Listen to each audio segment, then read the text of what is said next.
And welcome to the Upside Sports Network. My name is Michael. Appreciate you guys joining us for NFL Cutdown Day.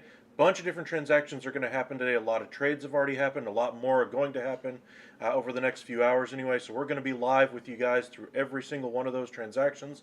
Let you know as they happen, what's going down, what's going to follow as a result of that. Those kinds of things. Yesterday we saw Jimmy Garoppolo restructure his deal, gets about $6.5 million guaranteed with incentives that could take that deal over $16 million. That deal does not preclude him from being traded to another team. The team that was most notably interested in him was the Seattle Seahawks. Got to think if Jimmy Garoppolo wanted to go there, that's where he would have ultimately ended up, because I don't think the 49ers would have kept him at that price tag unless he restructured that deal. And so he restructured that deal and got it done. So I don't think he wants to go to Seattle. Other teams that may lose a quarterback as the season goes on, maybe they'll be of interest for Jimmy Garoppolo. Maybe the Browns reach out with Jacoby Brissett not exactly lighting the world on fire with his preseason that he had, throwing a pick in his final preseason game. So there's a number of teams that will eventually call on Jimmy Garoppolo, and now that his fully guaranteed money is down to $6.5 million, that makes it a lot more palatable to teams who may have even thought of him as a backup quarterback option. That contract is very good for a backup quarterback of his caliber, and especially when you consider the amount of money that the 49ers have invested in that quarterback spot with Trey Lance on a rookie deal. They were more than willing to sit with that type of a deal on their roster. So thank you guys for joining us again. Without further ado, let's kind of go through some of the transactions that have already happened. First and foremost, with the Buffalo Bills, they've had a few notable moves that they've made today anyway. A couple of days ago, they cut punter Matt Ariaza anyway. We already saw all the off-the-field implications of that. You're not going to allow your team to be derailed because of a punter. And so they were not willing to sit there and stomach all the what are you going to do? Should he be suspended? Should he even be on your roster? Type of questions. They just said, nope, we're going to go ahead and move on without him. And can't really blame them. There's some serious accusations that have been made that need to be investigated and kind of see how that plays out first before we really worry about football. They also cut today Duke Johnson and O.J. Howard. Those of you who might remember either one of those players, Duke Johnson for years was with the Cleveland Browns and with the Houston Texans. Started out his career as more of a pass-catching threat out of the backfield. Still is only 28 years old. It sounds like there's mutual interest in him possibly going to the practice squad for the Buffalo Bills. They already have 3 running backs on their roster, and of course Josh Allen does a lot of the running of that ball for the Buffalo Bills, so there wasn't really room to carry 4 running backs. And so it sounds like if there is an injury that he wants to be on that practice squad and be the guy they call up in the event that that happens. Now, it is a little bit surprising because he is a very good pass-catching back that he wasn't able to find a spot. However, there's 3 really good running backs already on the roster. Singletary wasn't dislodged as a starter. Second-round pick Cook is still there. And, of course, running back Zach Moss. We've been waiting for Zach Moss to really take off in his career with the Buffalo Bills. We just haven't seen it happen yet. But he does bring a different element to that backfield, which is why I think he ultimately was chosen to be kept on that roster instead of Duke Johnson. Now, of course, he could have added value elsewhere. The Tampa Bay Buccaneers, I still think they're going to need a pass-catching running back out of that backfield. I think Duke Johnson would fit really well there. They no longer have Ronald Jones there, but they still, of course, have Leonard Fournette. I don't think Fournette's going to have a very good year. His yards after contact, anyway, are not exactly the greatest, and especially when you consider the offensive line issues that the Buccaneers have this season, missing a guard and center as they go into the season. I don't think the running between the tackles is going to be the forte of that team. And so I think Tom Brady likes to have a pass-catching back. Maybe we could see something work out there. The other move that the Bills made was cutting O.J. Howard. O.J. Howard, of course, came over this offseason on a one-year, $2.25 million deal from the Tampa Bay Buccaneers. Never really lived up to that first-round pick status with the Buccaneers, and when you consider that Tom Brady was his quarterback, that leaves you wondering what exactly isn't this guy doing right. I mean, of course, they had Gronkowski and they had Brate, so the tight end room was packed, but you still expect there to be some level of production, and there just wasn't. So when he goes to Buffalo, you expected maybe he takes over that number one backup role behind Dawson Knox, tries to reassert his value, and then hit the free agent market next year. Sounds like that's not going to happen. They're going to go with a couple of young guys instead, and so O.J. Howard is going to be searching for a job. A number of teams out there are still going to look at him and say, hey, maybe there's something still there, something left in the tank, and so we'll see if they're able to find anything there. Teams like the Dallas Cowboys, who are already thin at the tight end spot, thin on the offensive line, maybe they could go for more tight ends, as they may carry four going into the season with the offensive line questions that they have. They had to put tight end Jeremy Sprinkle on IR, so maybe that's a fit there. Kansas City, that we already mentioned a little bit about anyway, they've had a number of different transactions they've made, cutting wide receiver Josh Gordon and defensive tackle Danny Shelton, who they just signed a few weeks ago. Sounds like he didn't do enough to impress the team. Kansas City also added a number of wideouts this offseason after trading away Tyreek Hill, bringing in MVS from the Green Bay Packers, Juju Smith-Schuster, and drafting Sky Moore. That wide receiver room was pretty full, especially when you consider Mecole Hardman was still there. And so it was always going to be an outside looking in type of thing for Josh Gordon, and he wasn't able to do it. Now, it sounds like there's mutual interest as well for him to make the practice squad, but as far as O.J. Howard, that might be a fit there. Bell Dozier, anyway. Blake Bell, the tight end, the backup tight end behind Travis Kelce, is injured and will not start the season anyway with the Kansas City Chiefs. So maybe there's a role there as the number one backup there. They have a number of tight ends that performed well during preseason, so it'll be interesting to see if that's the route they go rather than keeping the guys they already had in-house. But that's kind of what's happened for the Buffalo Bills. The Ravens are expected to sign running back Kenyon Drake. That's interesting just because they have Gus Edwards and J.K. Dobbins already in-house. The injury issues have already begun for them a little bit. Not nearly as bad as they were last year, though.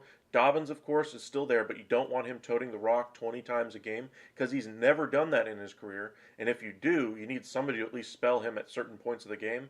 Bringing in Kenyon Drake for a couple of weeks sounds like a good move to me. Of course, he didn't make the roster with the Las Vegas Raiders anyway. That's why he was on the open market. The other veteran on that roster right now is Mike Davis for the Ravens. Sounds like they weren't necessarily impressed with him. And then, of course, there's a rookie in Tyler Beatty anyway. We'll see which one of those running backs ends up making the roster. I imagine if they're going to go after a guy like Kenyon Drake, maybe Mike Davis's roster spot isn't exactly as good as we thought. So we'll see if they end up keeping Davis or if Drake is going to be that third back out of that backfield for the next couple of weeks. Other news anyway, I mentioned that the Kansas City Chiefs have cut Josh Gordon and Danny Shelton. Trade anyway between the Tampa Bay Buccaneers and the Indianapolis Colts anyway. Buccaneers traded away inside linebacker Grant Stewart to the Colts along with a 7th round pick in exchange for a 2023 6th round pick. Basically back into the roster, you're hoping not to give up a guy for nothing. Basically just moving from the 7th to the 6th this offseason. Tampa Bay trying to increase their value. The Bengals have cut linebacker Tigre Scales. He is a candidate for the practice squad according to Adam Schefter. The Cleveland Browns have released center Brock Hoffman. Kind of notable there because the center position has been in flux anyway for the Cleveland Browns. They, of course, let J.C. Tretter go this offseason, and he had just announced his retirement from the NFL. He's still going to serve as the NFLPA president. A little bit surprising that a retired player is going to be still serving as the president of that Players Association. I imagine that's going to change next offseason anyway. But of course, they had their top center get injured this year, Nick Harris anyway. They were kind of going with Ethan Posich so far in preseason, and it sounds like they've made a decision there. There was some rumors that they may bring in some outside talent, maybe even convince J.C. Tretter to come back. But it sounds like there was some acrimony between former player and team, that he let some of those NFLPA arguments kind of get in the way of his negotiations with the team, and so it doesn't sound like there was going to be a match there, but it seems like Cleveland's at least solved their offensive line for now. Minnesota, the Vikings have made a few moves anyway. They've released linebacker Chaz Surratt. They also, I believe, cut uh, uh, Kellen Mond. A little bit surprising, former third-round pick from the Vikings. Really was the future, considered the future anyway at that position. But it sounds like they're just not willing to, really stick by him. They just made the trade for Nick Mullins a couple of days ago anyway, so they weren't willing to carry three quarterbacks on that roster. And it seems like Mike Zimmer might have actually been right about an offensive player. That Kellen Mond just wasn't ready for the NFL. Sounds like he might be a good candidate for a practice squad spot there with Minnesota. See if he can try to develop a little bit better. His accuracy left much to be desired this preseason. That's why the Vikings ultimately ended up moving on from him. A little bit of news out of the Green Bay Packers anyway. In the quarterback room, we all know Aaron Rodgers is the number one. Jordan Love was the first round pick a couple of years ago and just hasn't been very accurate in preseason, but they're still going to stick with him. They're going to go ahead and cut quarterback Danny Etling. Not very surprising there. But it is a little bit surprising that they aren't going to go ahead and make a move with Jordan Love, whether that be trading him to another team that still sees some value there and try to develop him, or if they just weren't able to find a trade suitor there, maybe find somebody who's a better backup. Somebody maybe they could have kept Danny Etling there as that backup, but Jordan Love just hasn't performed very well. The decision to draft him with a first-round pick has not worked at all for the Green Bay Packers, so we'll see what the ultimate resolution is after the season anyway for Jordan Love. The Washington Commanders have decided to release linebacker Trey Walker. More depth moves there. A little bit of a surprising move here. Colts quarterback Sam Ehlinger is going to remain on the roster. Sounds like the Colts are going to carry three quarterbacks going into the season. Most teams nowadays like to have that roster spot for that third guy anyway, unless it's like a really good developmental prospect. Ehlinger sounds like the guy that they want to keep for their future. Of course, they have Matt Ryan as entrenched as that starter. I believe Nick Foles is the backup, and then Ehlinger would be the guy there as well. So it sounds like the Colts have their quarterback room all set. Another move by the Buffalo Bills. They have released running back slash kick returner anyway, Raheem Blackshear, who had a very strong preseason. A number of teams are expected to be interested in him just because it's hard to find elite returners. He has the potential to be one. So the Dallas Cowboys found one this offseason with Robert Turpin.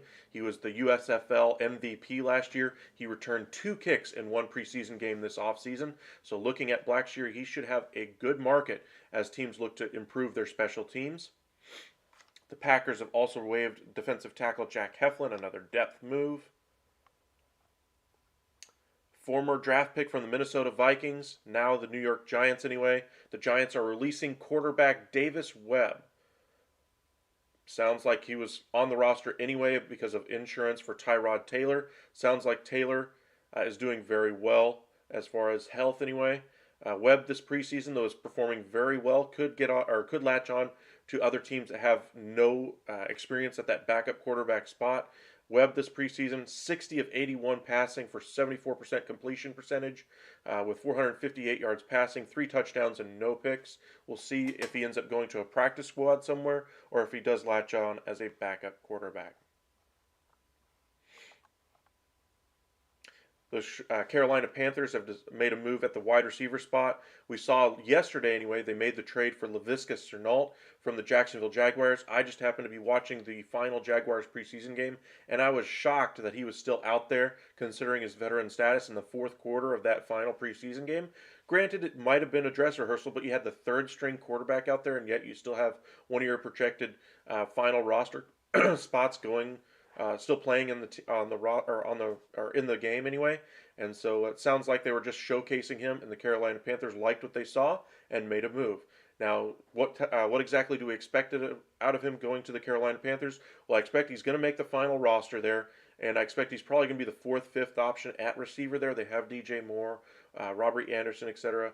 But as the season goes on, we could see some better production out of him.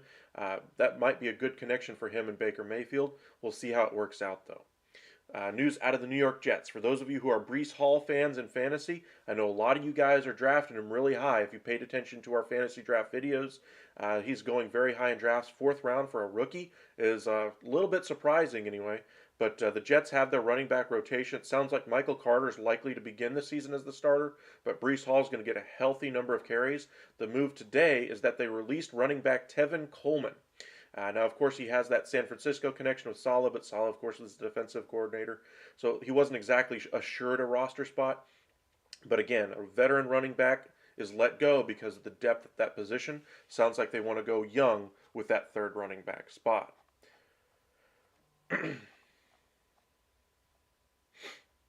The Carolina Panthers also made another move. They have released guard Dante Brown, a former 6th round pick, according to Ian Rappaport. The Lions cornerback Jerry Jacobs will start the season on PUP, according to Ian Rappaport. More news out of the Vikings is that the Vikings are going to release edge rusher Janoris Robinson, 4th round pick from last year, missed all of last year to injury. But there are a lot of people who are going to be interested in him just because of the physical characteristics he carries. Really gets after that passer. Had a decent has had a decent preseason the last couple of years anyway. But of course he missed last year due to injury, and so another team that's looking for edge rusher could look to put him on their practice squad. Vikings, I'm sure, would hope to keep or be able to bring him back, but I'm sure other teams are willing to carry him as that 7th defensive end, something like that, as they go into the season.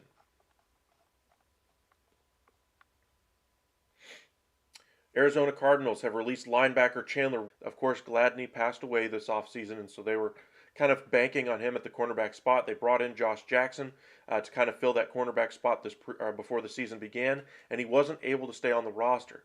It tells you that cornerback spot in Arizona might be up for grabs. We'll see if they can bring in another veteran. Sounds like that's the route they're hoping to go, but it sounds like they're waiting to see if anybody gets released before they make any moves yet.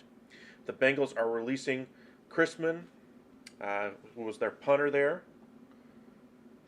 Not usually I'll report on punters, but every now and again there's going to be some news. For instance, the Tennessee Titans have 2 great punters, and there's a couple of teams out there that could use one. Buffalo Bills, of course, are in the market for one, and I imagine whichever one does end up getting cut from the Tennessee Titans will likely land that Buffalo job. The Giants are also releasing linebacker Quincy Roche.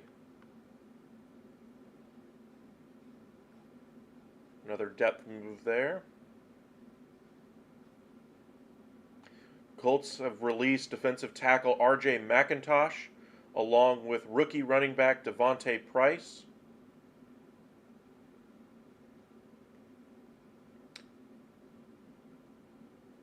Okay. Well, another surprising move. Another veteran was released by the Colts today. Former Pro Bowler with the with the Denver Broncos. Bounced around last year with the Miami Dolphins and Houston Texans. Running back Philip Lindsay has been released by the Colts. They already have a packed running back room when you consider Jonathan Taylor is going to get the bulk of those carries there.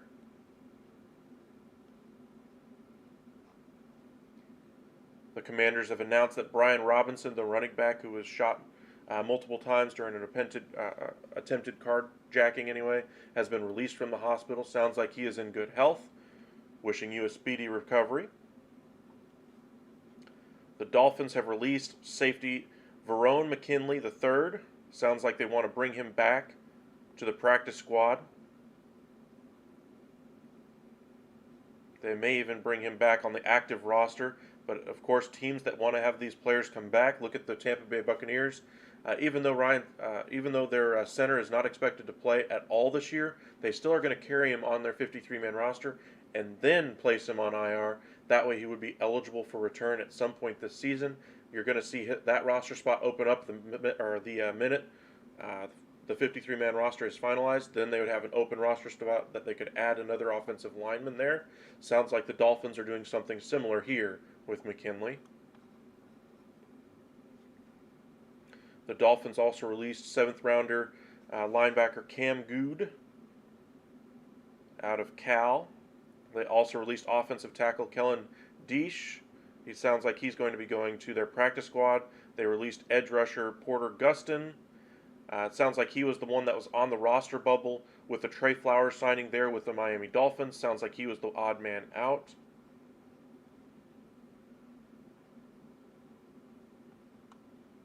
And a little bit of a surprising move, it sounds like Mason Rudolph of the Pittsburgh Steelers is going to stay with the Pittsburgh Steelers this year. They're going to carry 3 quarterbacks who have started NFL games. Of course, they have Trubisky. Pickett is going to start a game this year. In fact, he may end up being the starter. I'm not sure if they actually announced that yet or not. And then they're going to carry Rudolph. Now, there was a number of teams that were interested in carrying Mason Rudolph, but they wanted something of real value back. They weren't just going to give him away for like a 6th-round pick or something like that. When you consider the backup quarterback market, he would be a good option for a lot of teams out there. Looking at, say, the Dallas Cowboys, who are carrying right now Will Grier and Cooper Rush, both of whom performed, let's just say, less than exemplary this preseason and have not inspired much reason for hope anyway with the Dallas Cowboys faithful. Could look to a guy like Mason Rudolph, an Oklahoma product anyway, possibly come in there and at least carry the team as far as carry that quarterback position, be a game manager type for a few weeks. He's at least a better version of Cooper Kupp anyway, or Cooper Rush anyway. So we'll see if he's if he indeed stays as the 3rd quarterback in Pittsburgh. Falcons have released wide receiver Frank Darby, another practice squad candidate. Jaguars are releasing rookie wide receiver Kevin Austin.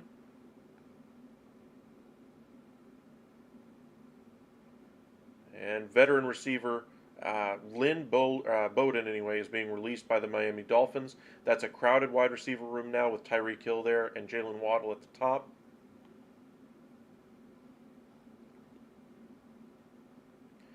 News out of the Ravens is that they're going to start the season with Gus Edwards on PUP. Means he's automatically out for 4 weeks. That's the reason why they're bringing in Kenyon Drake.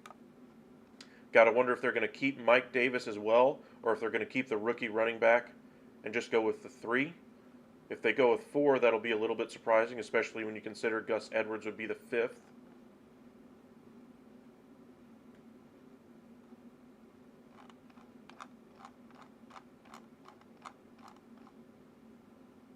The Texans are releasing veteran safety Terrence Brooks.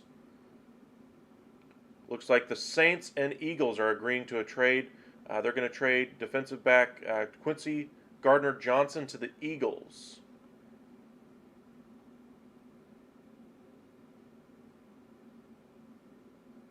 They're expecting him to be a full-time safety, not a cornerback anymore.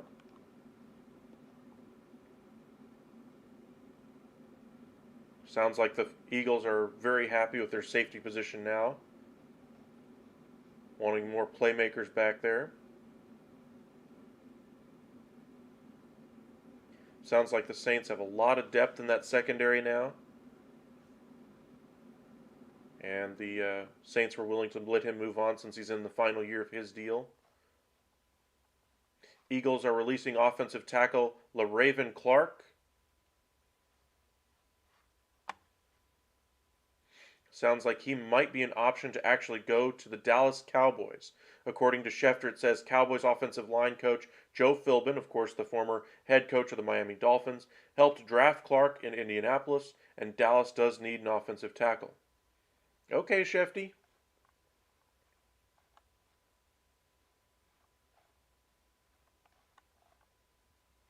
Eagles are also waiving cornerback Mario Goodrich. Sounds like he is going to go to the practice squad as well. A little bit of a surprising move for the Eagles is that they're releasing starting safety Anthony Harris.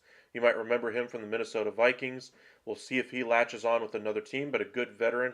Surprising the Eagles, who were needing safety help, made the move for Gardner-Johnson and let Anthony Harris go.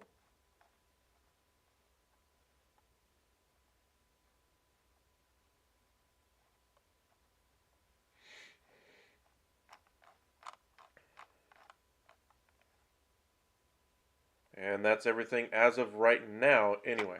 So just to kind of refresh everybody, Jimmy Garoppolo signed that extension yesterday, or restructured his deal, making a $6.5 million guaranteed contract anyway for next season, with incentives that could take that deal over $16 million. Sounds like he was going to be released by the 49ers, and the 49ers weren't exactly willing to have him go to Seattle Seahawks. Sounds like Jimmy Garoppolo didn't want to go there either. Otherwise, he would have just taken the money from the 49ers and said thank you very much, and then signed a much more lucrative deal with the Seattle Seahawks. But it sounds like the 49ers are willing to hold on to him, carry him as the backup quarterback. That makes me wonder about how that quarterback room is going to go this year with Trey Lance and Jimmy Garoppolo both in the room. If they get off to a poor start, they're going to look and say, hey, we know Jimmy Garoppolo got us to the postseason last year. Now, I know a lot of people out there are going to say, well, Jimmy Garoppolo also wasn't exactly the reason why they were in the postseason either. In fact, that some people would say that he's the reason why they didn't go farther.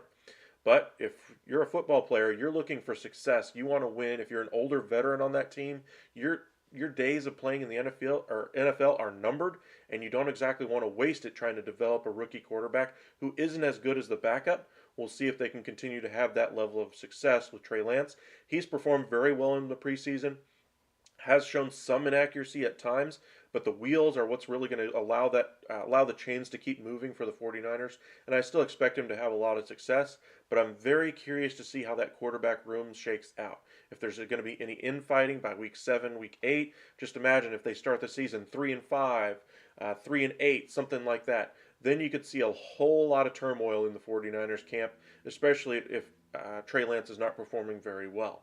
But that's kind of where that decision stands. We saw the trade yesterday for Laviska Shenault going from the Jaguars to the Carolina Panthers anyway. Mentioned that the Steelers are going to keep Mason Rudolph. Sounds like they are going to go with Kenny Pickett as the starter. Sounds like another reporter is expecting Trubisky to get the nod. So we'll see which one they go. But Pickett has performed very well. Eagles have released tight end Richard Rodgers. This was his third stint with the team anyway. You might remember him from the Green Bay Packers when he had 8 touchdowns in 2015 anyway. Titans made a trade acquiring offensive lineman Dennis Daly from the Carolina Panthers for a 7th-round pick, another depth move. Cardinals released linebacker Devin Kennard.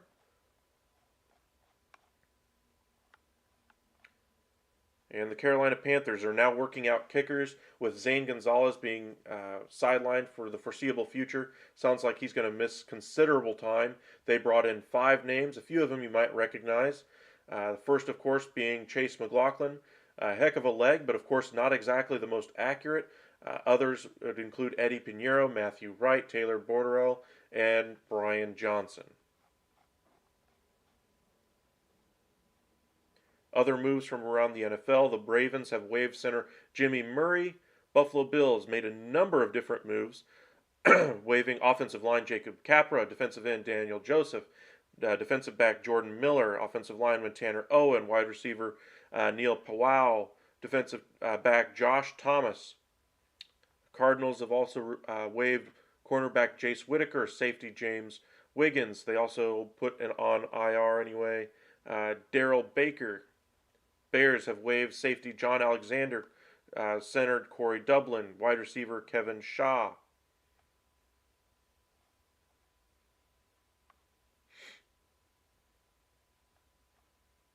Whole bunch of other moves anyway being made. Nothing of real note that as I scroll through this list anyway.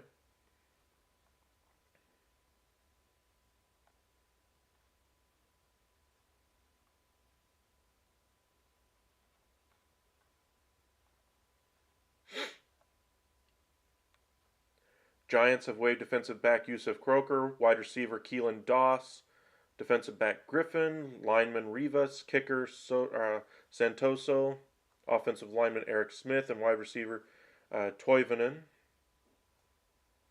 Jets, here's a name you might recognize. They have waived defensive end Bradley Anai. We'll see if he latches on with a practice squad. Wide receiver Irvin Charles, cornerback Guidry, wide receiver Calvin Jackson. LaMichael Pirine was released by the Jets. There's a name you might recognize as well. Days as an Oklahoma Sooner. Well, they have a crowded secondary anyway, And it sounds like because he was in the final year of his deal, they were willing to let him move on because they weren't going to re-sign him this offseason. So they decided to get something of value in return. Still have yet to see what the return actually was. Last move the Jets made yesterday was releasing quarterback Chris Streveler. He performed very well this preseason. Sounds like he might actually latch on with another team. At the very least, will certainly be given a practice squad spot somewhere. Eagles, of course, waived wide receiver Greg Ward, who was out due to injury. Another name you might remember, the Pittsburgh Steelers have waived tight end Jay Sternberger.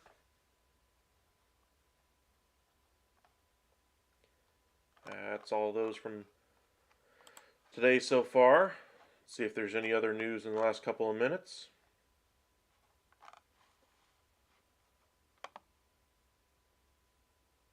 Oh, okay. I got the other P. Ryan. Did the other one go to Cincinnati? Or, I'm trying to remember. Cincinnati, Washington?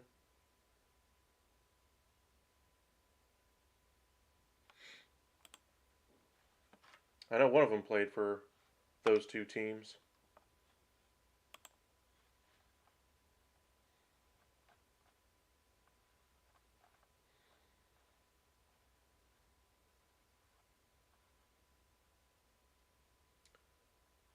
Still waiting to see what the return is.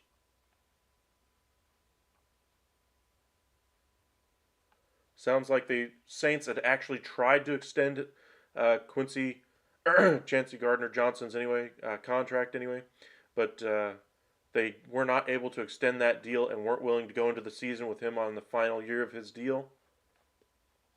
So they wanted to get something back.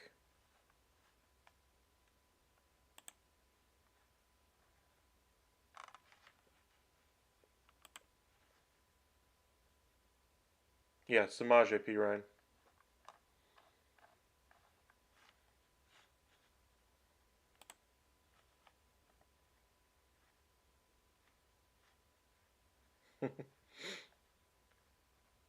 He's already saying hello to his new team, the Philadelphia Eagles, on Twitter anyway.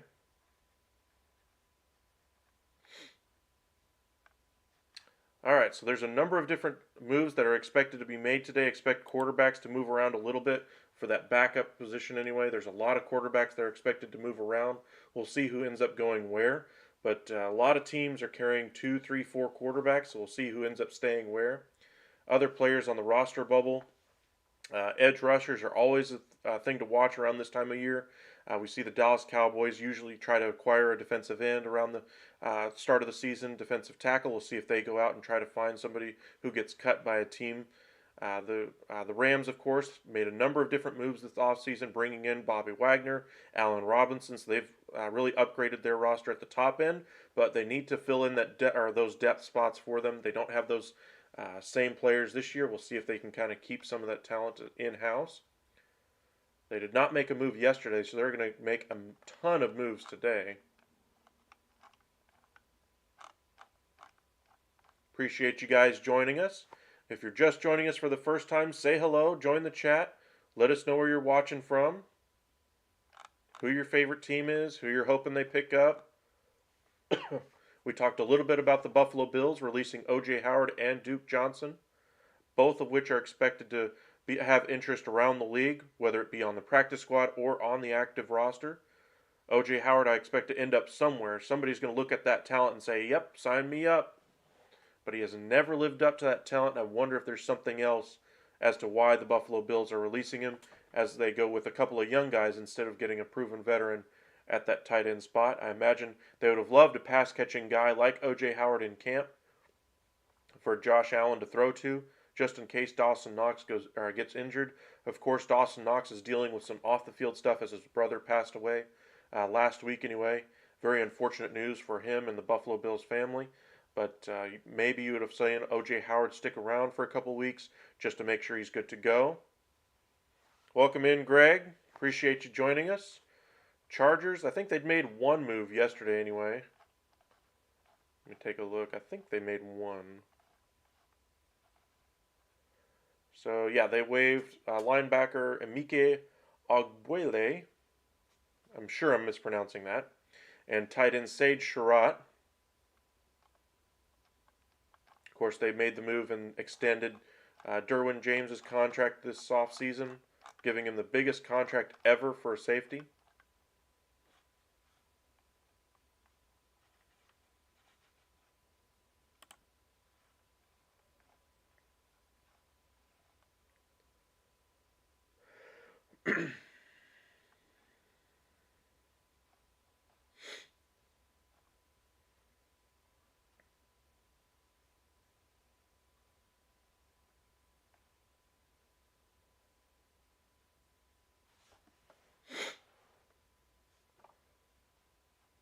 Just reading up on the trade, I still don't see the return for C.J. Gardner-Johnson anyway from the Saints going to the Eagles. I just don't see the return yet.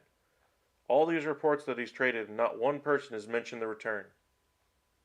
I imagine it's got to be something. Maybe like a fourth round pick, something like that, third round pick. Something of value. Maybe not a third, but fourth or fifth.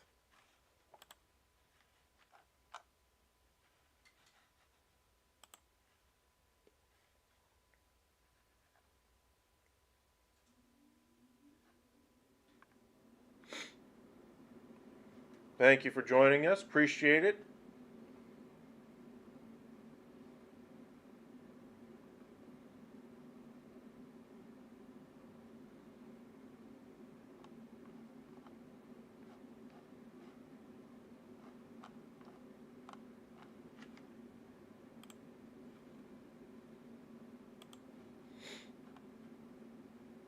All right, while we wait for some more news to kind of break down, the deadline is around 4 o'clock, I believe, 3 o'clock Central, that kind of thing. So rosters are going to be finalized today. We'll stick with you for the next 4 or 5 hours until the deadline passes, maybe a little bit after, try to break down some of the moves as they happen. I'm sure most of the teams are trying to inform their players this morning. I remember watching, Hard Knocks or something like that, and you'd see, the one guy that's designated to knock on the guy's hotel room door and say, come with us to the GM's office, and they'd get their walking papers, and kind of go from there, ride the golf court out of the complex. And, yeah. Off seasons are very interesting around the league. Very tough day for a lot of players. Rosters beforehand were at 80 players. They have to get down to 53, so that's 27 roster spots that have to be resolved today for each team. It's going to be something like 432 players, I believe, are going to get cut today. So these players that you see that are getting released today, moved on, traded to, etc., they're not all going to be out of a job at some point. They're going to land on some practice squads, but it's a tough day for their families as they had just signed a contract like O.J. Howard, just signed a deal with Buffalo. I'm sure had already moved into a place expecting he'd be assured a roster spot, seeing as how he signed that 1 year, $2.25 million deal. Sounds like he's not going to be there, so where's he going to move on next? I know a lot of you guys are like, well, you still got paid for all that, and they're still going to make some good money, blah blah blah. So what if they're having to move on to another team? They're still playing football. It's still tough for their families, especially these players who have kids and stuff like that they need to get in school. They literally just started school. Say O.J. Howard had kids. I don't know if he does or not, but if he did, now those kids are going to be moving to a different school. That's a tough situation, especially when the school year just started for a lot of families. A lot of players that you see being cut today, make sure you keep that in mind, that even though you may have seen them in college and they were a great athlete and they didn't make it as an NFLer, they're still one of the best athletes in the NFL, or in the world anyway, at what they do. And even though they didn't make it on that roster, hopefully they can latch on somewhere else, and hope they and their family wish them and their families nothing but the best today on what is for sure going to be a tough day. All right, so as far as moves that have actually happened, we saw the trade for the Vikings anyway make the move for Nick Mullins. That way they lock up that backup quarterback spot. We saw Kevin O'Connell is now the new head coach there with the Minnesota Vikings. They want somebody with some veteran experience there, it sounds like, with Kirk Cousins there leading the way. He's expected to top over 40 passing touchdowns this year for the first time in his career. I expect that'll happen. O'Connell was there with Kirk Cousins his final year in Washington. They had a lot of success there, and that's what ultimately got him that fully guaranteed deal with Minnesota in the first place. They extended his contract this offseason as well. So Kirk Cousins is going to be the man for at least the next couple of years for the Minnesota Vikings. As a Minnesota Vikings fan, I honestly was hoping for better. I'm hoping that this works out with O'Connell and Cousins, but I'm not sure it's going to work quite as well as everybody hopes. This should certainly be a lot better offensive team. With the addition of Nick Mullins, at least you have some solid insurance should Cousins go down. But it sounds like Kellen Mond just wasn't accurate enough, wasn't proficient enough with the ball, wasn't able to grasp the offense quite as well as Kevin O'Connell would have hoped. And so they're going to carry, it sounds like, two quarterbacks going into the season and try to keep that roster spot open for whatever else they want to do. As these roster cuts are being made by other teams, maybe there's a piece out there that they would like to add on, and they want to save those roster spots as much as they can. Roster spots are very valuable in every single sport. In the NBA, you only got the 15 plus the two-way players. Sometimes teams want to keep that final roster spot open. Look at the Dallas Mavericks wanting to keep that 15th spot open just in case something happens after a trade, like the one we just saw with Patrick Beverley going to the Lakers. In the MLB, anyway, you got 25, 26-man rosters. Of course, call-ups are about to happen with September, but during the season, anyway, sometimes you want to keep that roster spot for the pitcher, for a pitcher that's coming back from injury or whatever the case may be. So roster spots are very valuable. In the NFL here, sometimes you want to keep roster spots available at the back end of your roster here at the beginning of the season, just in case players do get cut. Look at the situation with the Buffalo Bills releasing O.J. Howard. Maybe you want to bring in a tight end, say like the Dallas Cowboys lost Jeremy Sprinkle, put him on IR. Maybe they want to bring in a tight end like O.J. Howard to bring some veteran leadership, be able to be a pass-catching option for Dallas Cowboys after they lost Amari Cooper this offseason, after they lost James Washington due to injury before the preseason even began. Jalen Tolbert's still a rookie, so maybe they want to bring in some proven veteran guys to catch the ball. That could be an option for O.J. Howard. If you're looking at defensive tackle, maybe you look at Danny Shelton, who just signed late in the preseason anyway with the Kansas City Chiefs and wasn't able to latch on there. Maybe you're thin at the defensive tackle spot and you want to bring in a veteran, somebody who can stop the run. Danny Shelton might be your guy. And so you keep a roster spot open for players like that who are released. A little bit of news out of the New England Patriots is that they have released Devin Asasi.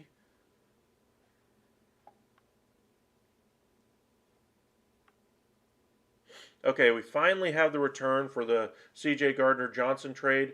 It sounds like he is going to be traded along with a Saints 7th-round pick in 2025. The Saints are going to receive, in exchange, a 5th-round pick this year and one of the 2 6th-round picks they have next year. So late-round draft compensation here. He's on a 1-year deal. I was thinking it'd probably be a 4th or 5th-round pick. Sounds like they wanted to get that, or a little bit better draft capital anyway, so they threw in a 7th, so that way they could trade up and get a 6th-round pick out of it as well. Decent return there. We'll see if the Eagles do sign him to that contract extension after being unable to agree to one with the Saints.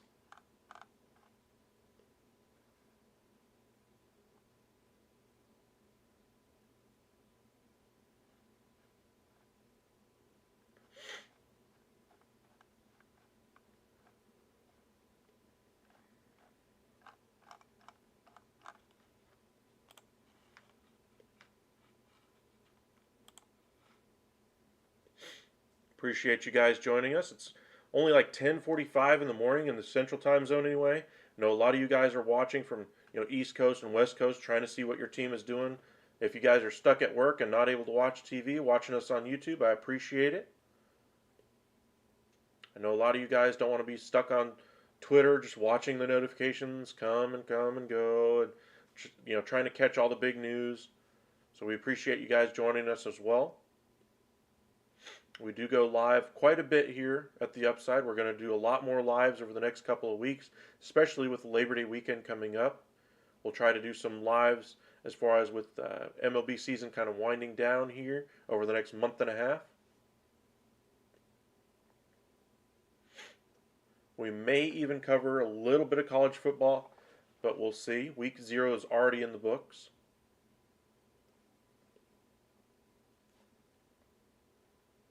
And then, of course, with the NFL right around the corner, we've already done a couple of lives about fantasy football anyway. If you guys are curious about who you should draft, who you should stay away from, shoot me a question anytime on any of my videos, and I'll see if I can respond to you. Especially if you're in my live, I'll go ahead and respond to you as you send that question.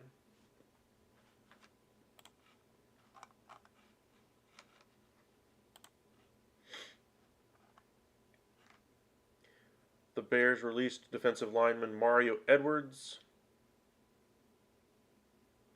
You might remember him from the Las Vegas Raiders, a former second-round pick. The Bears have made a ton of moves up front anyway. Remember, they traded away Khalil Mack. They let Akeem Hicks go in free agency. They released Eddie Goldman. Trevathan was released, the linebacker. Bilal Nichols isn't there. And, of course, Roquan Smith held out anyway, or held in, as he said anyway, with the Bears, and is back at practice, but he's on his 5th-year option. Still not on great terms with the team. Eberflus is now the new head coach with the Chicago Bears. Sounds like he just wants to remake that defense in his image. We'll see what kind of defense he puts together. He's been a great defensive mind pretty much every stop that he's been. I remember him first hearing about him with the Dallas Cowboys. He was the linebackers coach a few years ago, took over as the defensive coordinator with the Indianapolis Colts. We've seen what kind of a player Darius Leonard has turned into with that Colts defense. They've got some playmakers on that back end. He's really developed a nice group there. Of course, they made the trade for DeForest Buckner with the Colts anyway a couple of years back. And so maybe he's looking to replicate that type of defense with the Bears.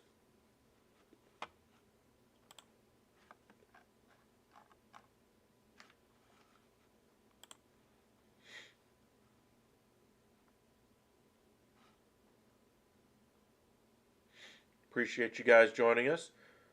Remember to hit that subscribe button. Follow us on Twitter at UpsideSN. That way you'll be notified when we do go live in the future. As I mentioned, we'll be taking this one probably through about 3, 4 o'clock Central Time after the deadline passes for teams to make their final roster decisions.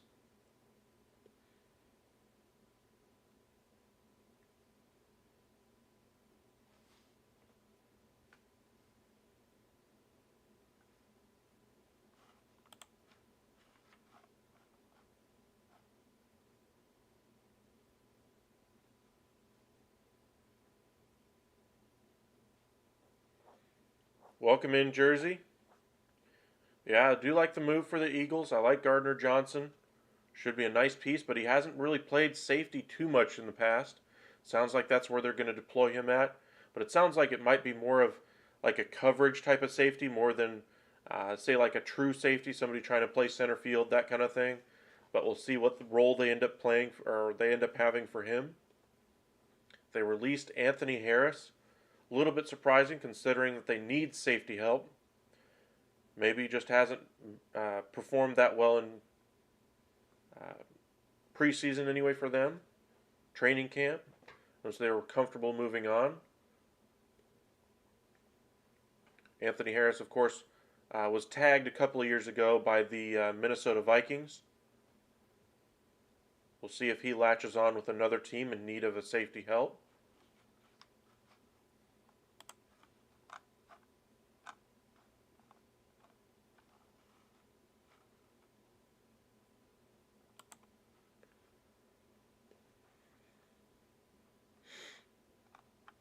All right, looks like we've hit a little bit of a lull. All the morning's moves have already been made.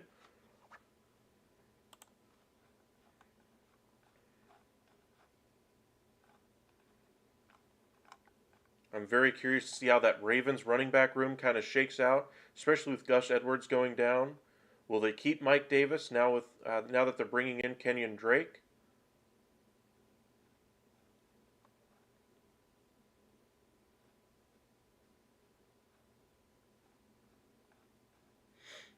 Or will they go with a rookie, Tyler Beatty?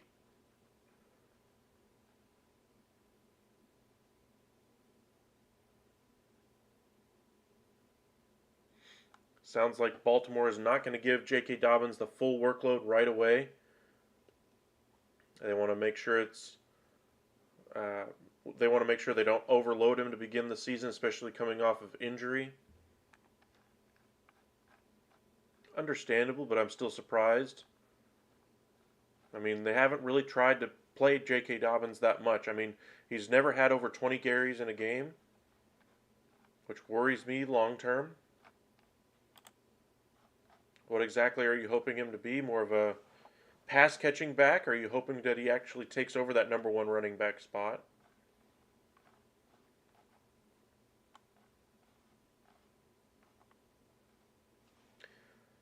A surprising move yesterday, anyway, is that the Lions released linebacker Jared Davis, former first round pick in 2017.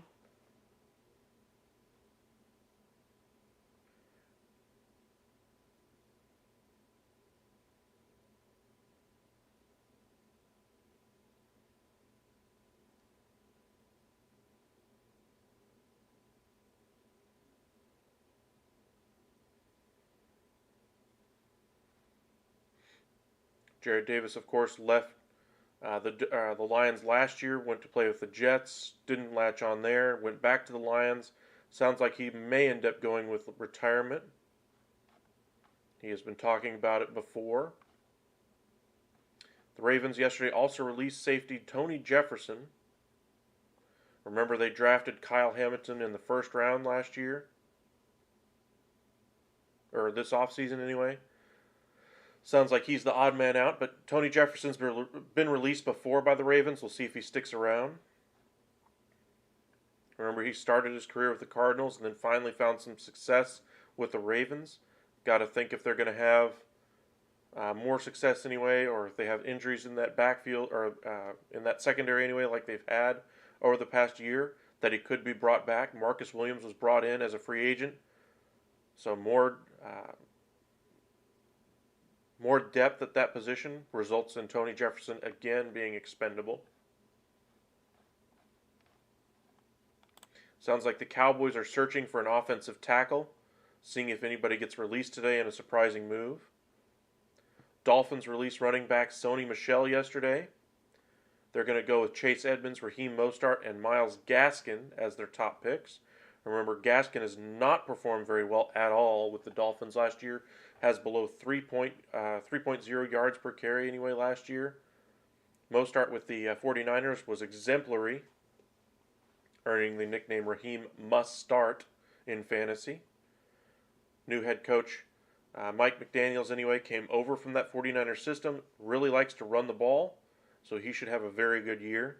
Chase Edmonds coming over from the Cardinals should also have a good year.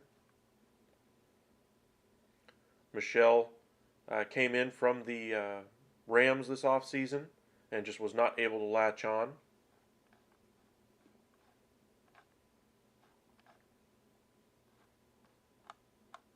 Sounds like the Bears might be open to trading offensive lineman Tevin Jenkins still.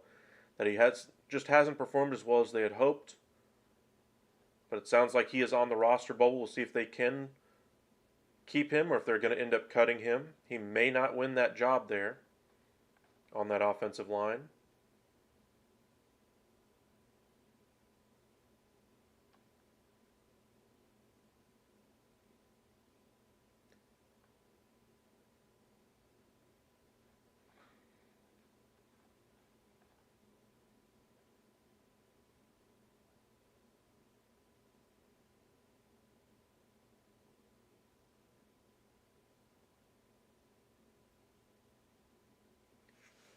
Looks like the Patriots might be looking for a trade partner for Isaiah Wynn.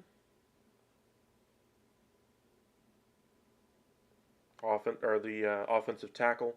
Maybe he could be an option for the Cowboys. They have made trades in the past just before the season began. Looks like the Raiders and tight end Darren Waller are discussing an extension.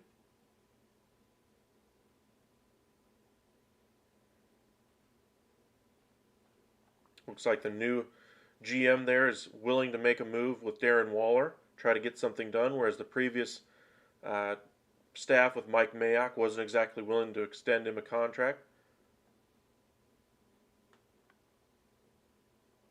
Sounds like they're just waiting for him to get an agent so that they can get that thing on the road. You don't think Jenkins is leaving? I don't know either.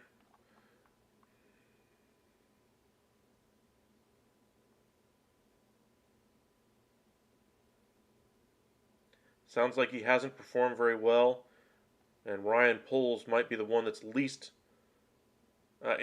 impressed by his performance so far this preseason anyway. Sounds like the Bears actually took calls from earlier this month, according to Ian Rappaport. Nothing really materialized out of those trade calls, but Rappaport says certainly possible now.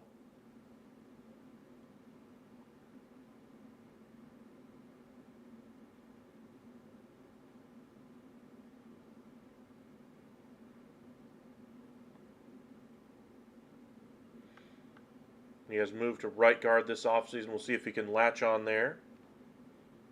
Appreciate you guys joining us. Got over 20 of you guys now. Thank you guys. Make sure you hit that like and subscribe. That way you know when we do go live in the future.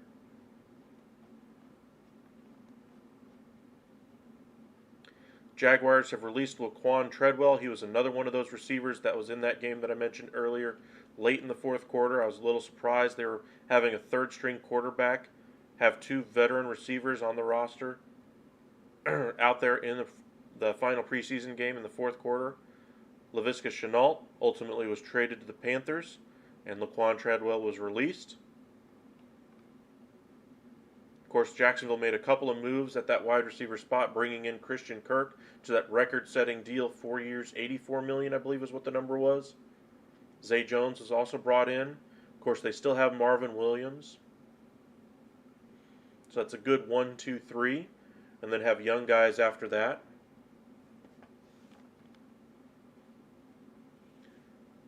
And a little bit of a surprising move, the Vikings are at least open to trading Alexander Mattison. Sounds like, according to St. Paul Pioneer Press's Chris Thomason, the team is open to trading him. At least 12 teams have already called about Alexander Mattison. Sounds like there might be some value there. He is not expected to stay with his team after this year anyway. 49ers news, I think I mentioned a couple of them. I'll go back to it here in just a minute for you, Mr. Carter.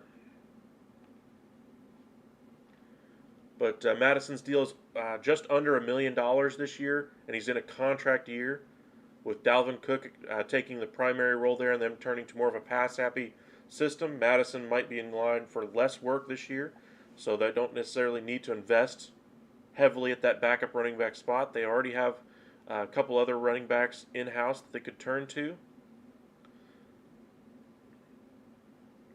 Ty Chandler, Kene Ngwanu. But I got to imagine that would at least take a fifth-round pick to get Madison out of Minnesota.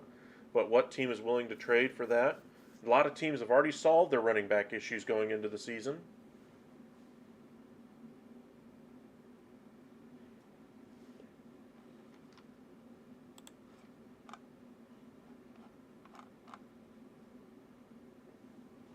Quarterback news out of the Arizona Cardinals.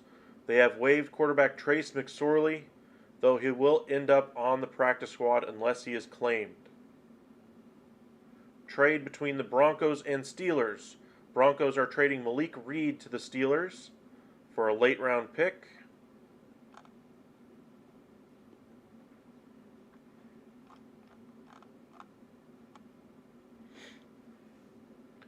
McSorley was trying to make that roster as the third quarterback there in Arizona. Wasn't able to get the job done.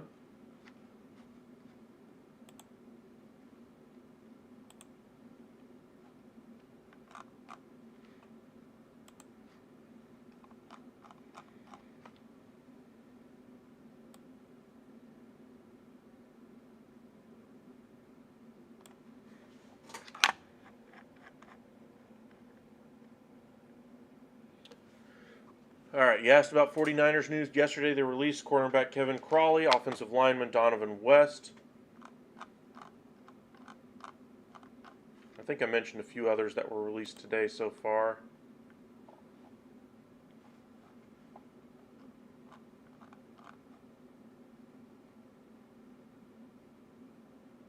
Welcome back, Declan. Yeah, we mentioned that a little bit. The Eagles did get the C.J. Gardner-Johnson anyway for a 5th and a 6th in exchange for Gardner-Johnson and a 7.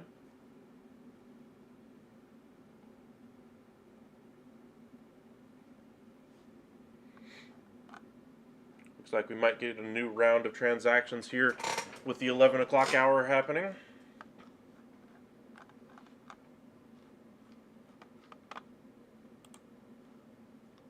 I'm sure teams are trying to see if they can get some trade possibilities up. Denver is releasing their third string quarterback, Josh Johnson. Sounds like they're going to carry 2 quarterbacks this season. He will have played for a record 14 teams. He will now be seeking his 15th team in 15 seasons. He's also played in 4 leagues, the NFL, UFL, AAF, and the XFL. He's moved around. Nothing too huge yet anyway. I mean, if you count huge being O.J. Howard being released by the Buffalo Bills, Josh Gordon and Danny Shelton by the Kansas City Chiefs, C.J. Gardner-Johnson to the Eagles, Kellen Mond released by the Vikings, former third-round pick. Apparently didn't do enough to impress the new coaching staff there.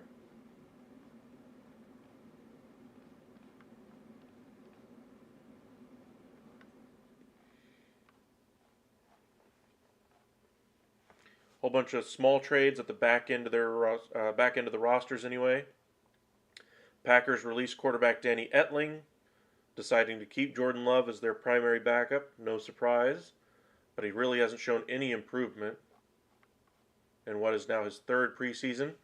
A little bit of a surprising move with the Colts. They're going to carry 3 quarterbacks going into the season. Sam Ehlinger has done enough to remain on the roster. Sounds like he might be the long-term answer there. Got to think they want to coach him up a little bit more. He's still very raw as far as talent, but he certainly has a lot there to work with. We'll see if he can harness that ability. The Bills released kick returner Raheem Blackshear anyway, had a very good preseason. Teams are always looking for punt returners, kick returners of any type of talent. You notice the Cowboys went out and got the USFL MVP Robert Turbin. He returned 2 kicks this preseason in 1 game, 1 a punt, 1 a kickoff. And so that's basically solidified his roster spot. That was his only real option to make the roster, considering how small of a player he is. He's like 5'7", something like that. Blackshear has a chance to do the same, but teams are always looking for looking for those elite returners. I expect him to get a shot on another team. The Giants released Davis Webb, even though he threw for 74% completion percentage this preseason, 3 touchdowns, no picks. The Jets released running back Tevin Coleman. So it looks like it's going to be Carter and Breece Hall anyway, carrying the majority of the rock anyway for the New York Jets. Coleman, of course, had that connection with Saleh from his days with the 49ers. But it sounds like they just wanted to go a little bit younger. Panthers are releasing, as I mentioned, a couple of wide receivers over the past couple of days. Keith Kirkwood was released today. He had been with Carolina over the last couple of years. But with the acquisition of Laviska Shenault, his roster spot was in jeopardy, and it sounds like he is no longer going to be with the team. Vikings made more moves. They went ahead and released Janoris Robinson, who missed all of last year due to an injury. He still has great athletic traits anyway, so I imagine he still stays with Minnesota on the practice squad. See if they can harness those abilities. I'm sure other teams are also going to notice that.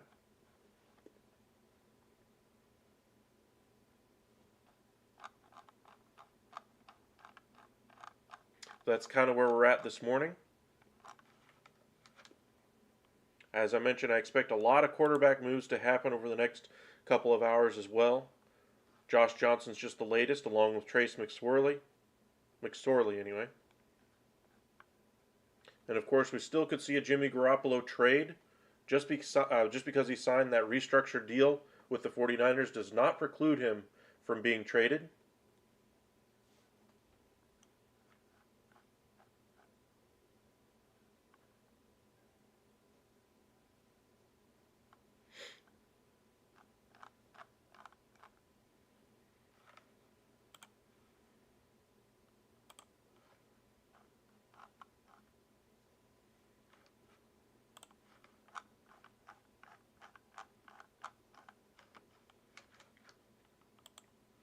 Checking some more of the headlines out. Okay, some news out of the Buccaneers. We knew they had some very big wide receiver room out there anyway. They had Mike Evans. They got Chris Godwin. They signed Russell Gage. They brought in Julio Jones. They have Miller there, Scotty Miller as well. They have Tyler Johnson, the draft pick anyway.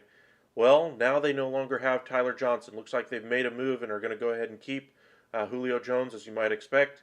I thought Tyler Johnson's roster spot might be up in jeopardy anyway with the addition of Julio Jones, just because I believe they play a very similar style in that offense anyway. And so I think Julio Jones has basically taken over that role that Tyler Johnson had last year. Got to wonder if they're still going to keep the rest of those receivers, the back end of the rotation receivers that they have. But they have a very big receiver room. They're going to have to make some more decisions today. Sounds like they were not able to find a trade partner for him. I'm sure a number of teams at least called, but weren't willing to give up anything of real value for him.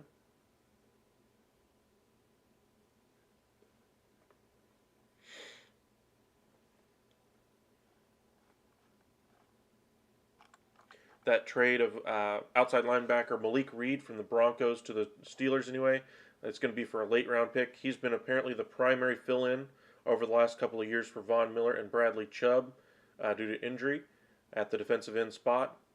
And so with the Steelers in a contract year, hoping to have a little bit more success, more consistent playing time.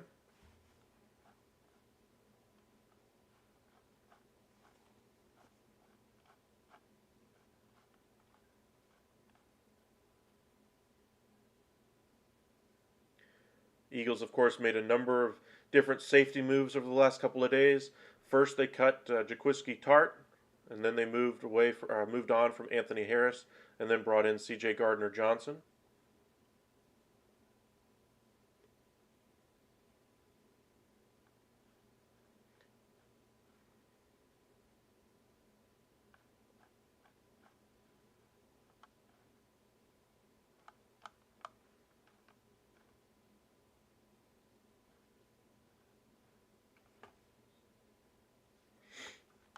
Mentioned that Philip Lindsay was cut by the Colts anyway. They're going to go with Jonathan Taylor, Naheem Hines, and Deion Jackson. Sounds like he's officially made the roster for the Indianapolis Colts to start the season.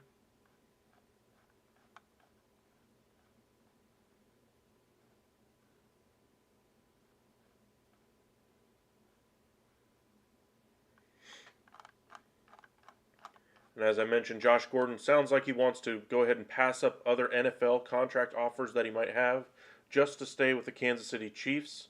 Sounds like he's found a real home there. And he's going to go with their practice squad. Yeah, the Eagles, apparently Jalen Reagor has requested a trade from the Eagles. Got to imagine there'll be something that works out there.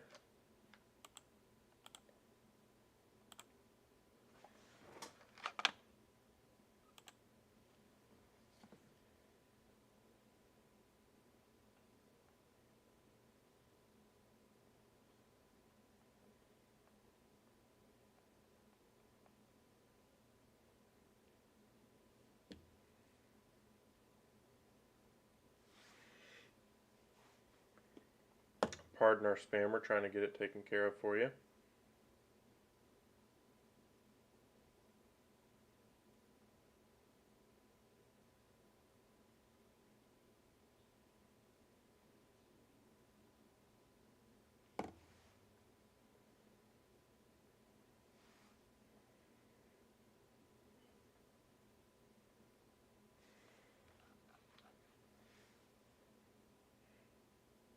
As an Eagles fan, I want Faskett, Devin Allen to remain on the roster.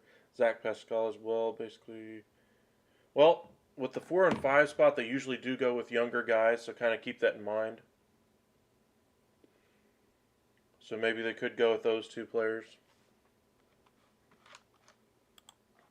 I'm just curious to see what most of these teams are going to do with the starters that they could release, etc. I know the back end of the roster is very important, but I'm expecting a lot of movement more than usual with starters that could be on the bubble just because of money concerns, or for instance, like the Buccaneers, Taylor Johnson wasn't necessarily a starter last year, but with the addition of Julio Jones, a former starter anyway, a longtime veteran, they weren't necessarily willing to go with a younger guy in Tyler Johnson, even though Tyler Johnson's had a good start to his career. More of a possession receiver, good hands.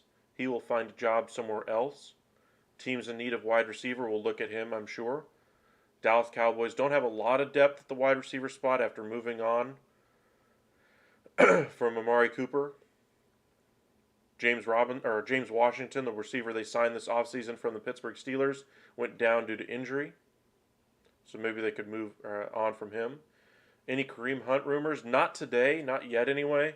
Of course, he requested a trade, but maybe we could see something move there. We already saw Alexander Mattison request a trade. It sounds like 12 teams reached out to the Vikings regarding him. Maybe we could see a running back for running back type of swap. I don't really see the Browns giving up on a player of that caliber without bringing in a good option to replace Nick Chubb should he go down due to injury. And Kareem Hunt is the perfect insurance policy for Nick Chubb. But maybe you can fix that if you bring in a guy like a Josh Jacobs from the Raiders or a guy like Alexander Mattison from the Vikings. Maybe something like that works and get draft picks along with it. Now, do I expect you to get a first, second, or a third round pick? No. But maybe a fifth round pick for Kareem Hunt along with another running back.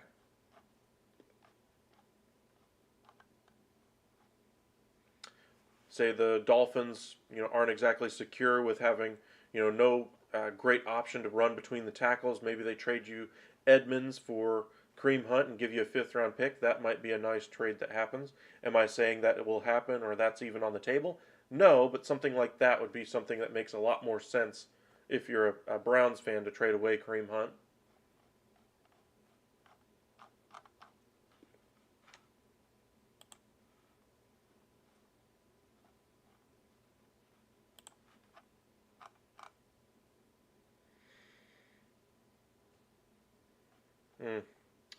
The Vikings have yet again released defensive lineman Jalen Twyman, a former sixth-round pick. The reason why that name sounds familiar to me is because I paid really close attention to that draft last year, and Jalen Twyman was one of the guys I wanted the Cowboys to go out and sign. Of course, you might recognize him for being shot 4 times anyway and surviving in Washington, D.C. in June of last year anyway. He signed back on with the Vikings after being released last year, signed a reserve futures contract.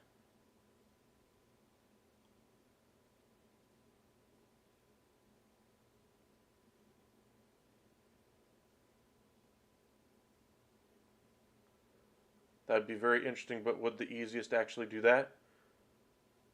What do you mean? The Dolphins, you mean?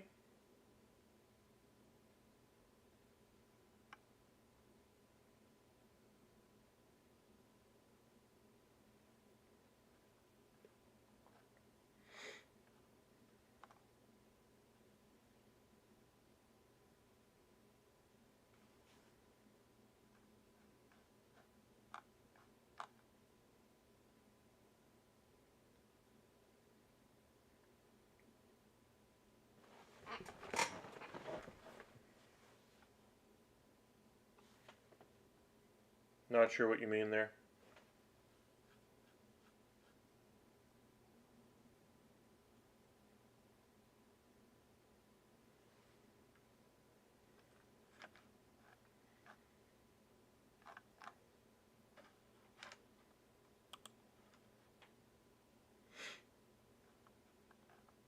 Still waiting for some of the bigger trades to happen.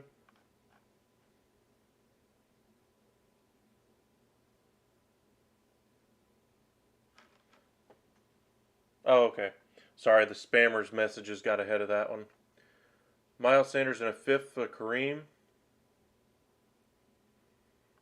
Mm, Miles Sanders and a fifth for Kareem. Good running back. Stuck in a horrible system. Yeah, that would make good. That would make some sense.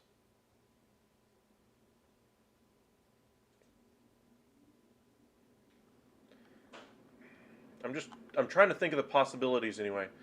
Miles Sanders on the Cleveland Browns. Would he work there? We've never really seen his talent really take off in the NFL. I I'm not sure if the Browns would like that type of running back in return.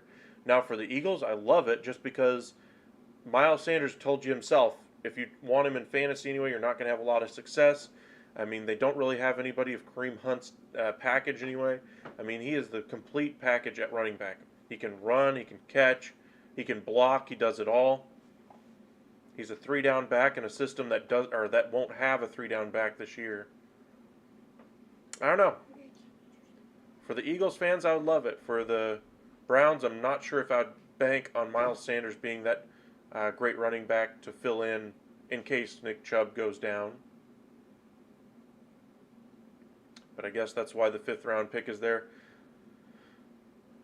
Do I think it'll happen? No, but it does make me think. That's a good one.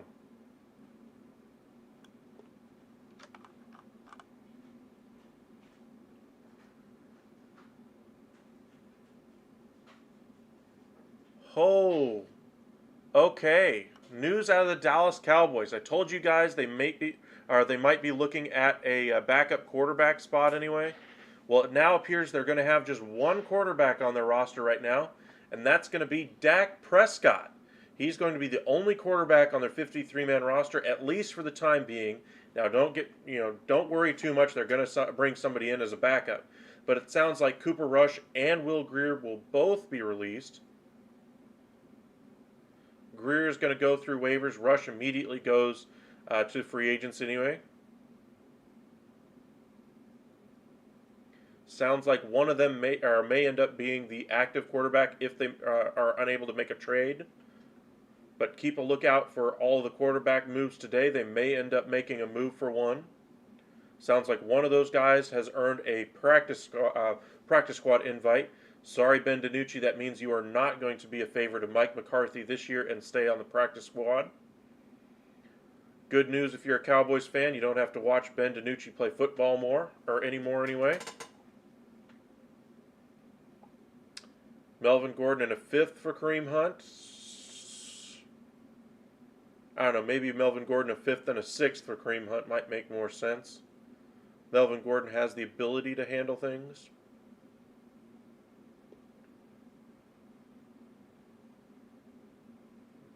Wow.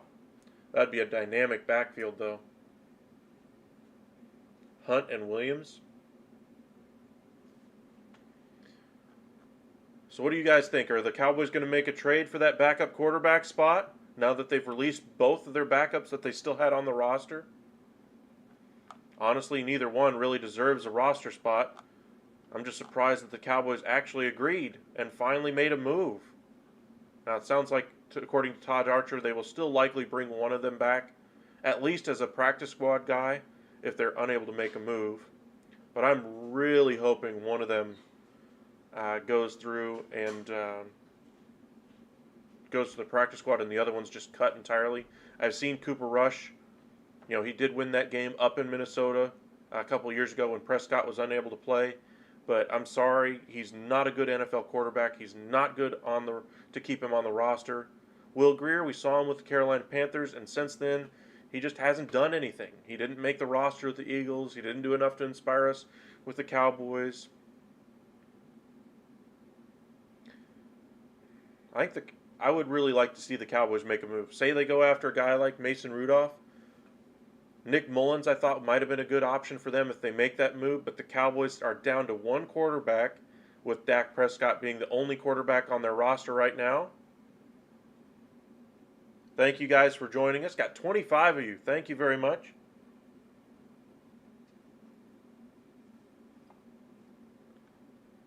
Just trying to think of who else might be available. I mean, Bridgewater is there with the Dolphins, I believe, this year. Maybe you could go after him.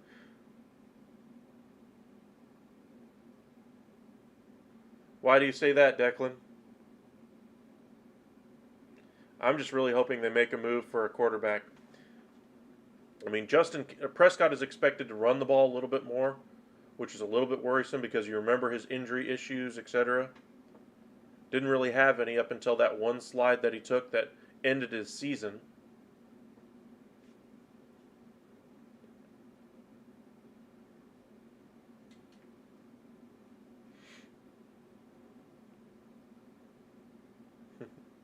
What, you want the Cowboys just to have one quarterback on their roster? They're going to make some type of move, whether it brings it back, one of those two guys back to their active roster, or they make a trade. I mean, you can only play one quarterback at a time. So don't you want them to give up assets in order to grab a player they'll never use unless Prescott goes down?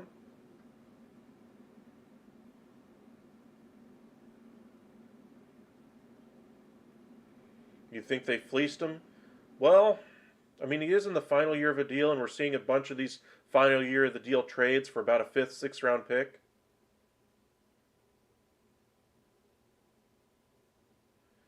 Well, I mean, you still got a couple of good running backs there. The offensive line is still decent, even without Tyron Smith. You can still run behind Zach Martin for 3 yards in a pile of dust anytime you want with me running back there. I mean, Zach Martin's probably right up at the top of the list for top right guards in the league. I want to say Quentin Nelson is right there as well. But for my money, I'd still take Zach Martin.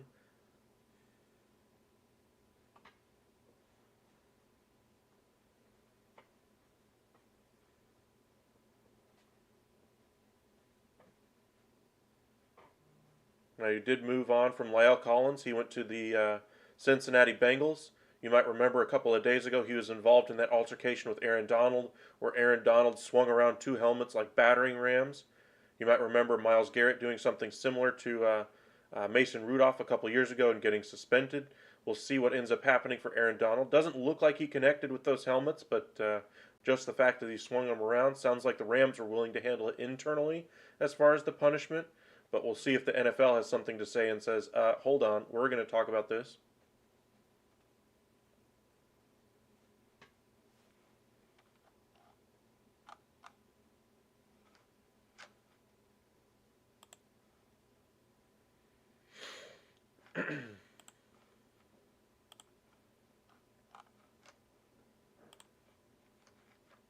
Trying to think who else could be on that quarterback market, say if Dallas decides to actually make a move.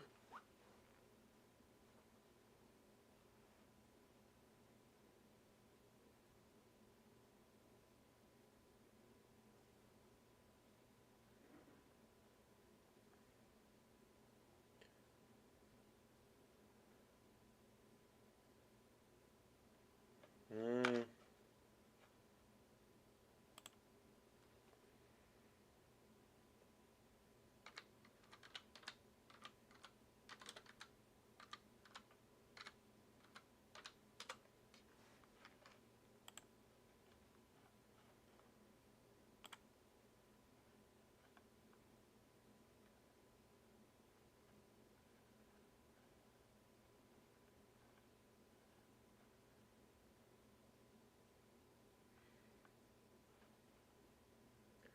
All right. I want to look up those numbers anyway.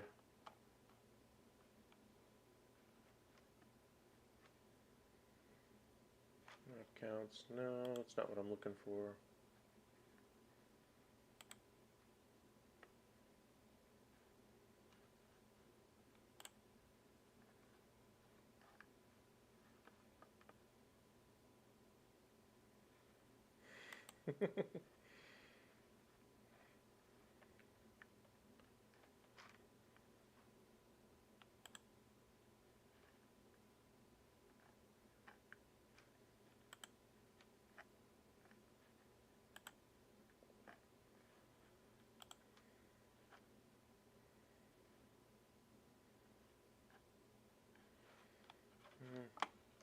One thing you can never really find on these offensive linemen is the right place to go for their stats.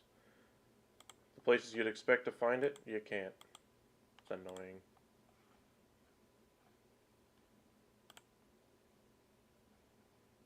There we go. He's allowed 1 sack last year anyway for Quentin Nelson.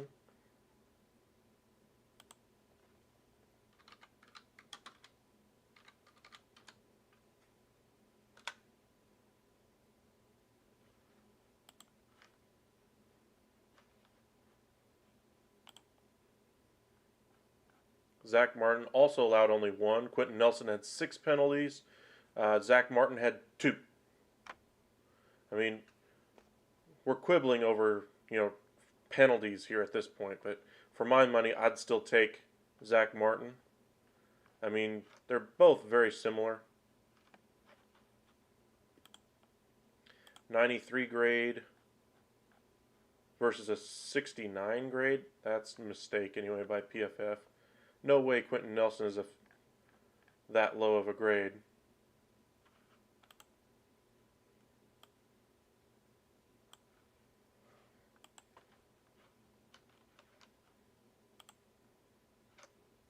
Or Quentin Nelson. So it does sound like there's no trade in the works for the Cowboys, that both of them will likely be back on the roster at some point anyway. They'll go with one of Cooper Rush anyway, or Will Grier as the primary backup. If I had to guess, we'll probably see Cooper Rush come back as the primary backup. He's been with the team for a lot longer, even though he did leave for about a year with the New York Giants. Will Grier doesn't have as much time in the system, a little bit smaller of a quarterback as well. So I imagine he's probably going to be your practice squad guy.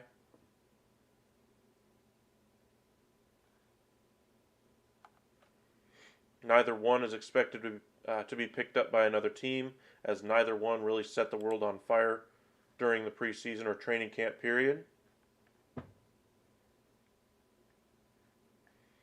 As a Cowboy fan, I'm still hoping we go out there and make some type of a move. I mean, the only time they've ever really invested in that backup quarterback spot was with Andy Dalton. And we saw when he actually performed, I mean, you weren't necessarily, the best quarterback in the world, but he's a backup quarterback. I mean, he still played very well, won him a few games, which is all you're really hoping for, is to kind of tread water with your backup quarterback. And they still have yet to do something like that since then. So maybe they will bring in somebody, but it sounds like they're going to stick with their in-house options, Cooper Rush and Will Grier.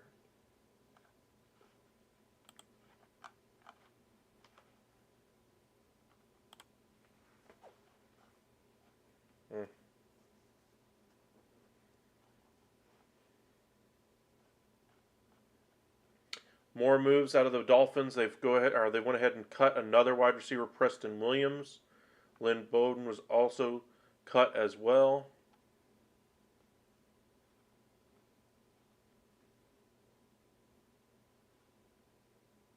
Of course, they also brought in Cedric Wilson from the Cowboys this offseason. So their receiving room is pretty healthy there with the Miami Dolphins. We'll see if Tua Tagovailoa is the right quarterback for the job. I mean, he has no more excuses now. He can't say, oh, you don't have weapons. Well, you got a couple of good pass-catching running backs. You got a couple of good tight ends. You got 3 good receivers now. I mean, what's your next excuse going to be? Oh, they were hurt. They're small. We didn't have the perfect running back. I will be doing more fantasy. That's actually what I was going to do last night, but had a family emergency, unfortunately. But everybody's okay, at least, so that's the good news. But we'll be doing some fantasy probably later on tonight. I'm going to do this live stream through about 3, 4 o'clock, so that's going to be another 3, 4 hours anyway. And probably around 7, 8-ish, I might do another live for fantasy. Just kind of depends on how the day goes with transactions. If we're still seeing a bunch of moves after that 3 o'clock hour, anyway, we'll probably stick around to do this a little bit longer and may push our fantasy to tomorrow.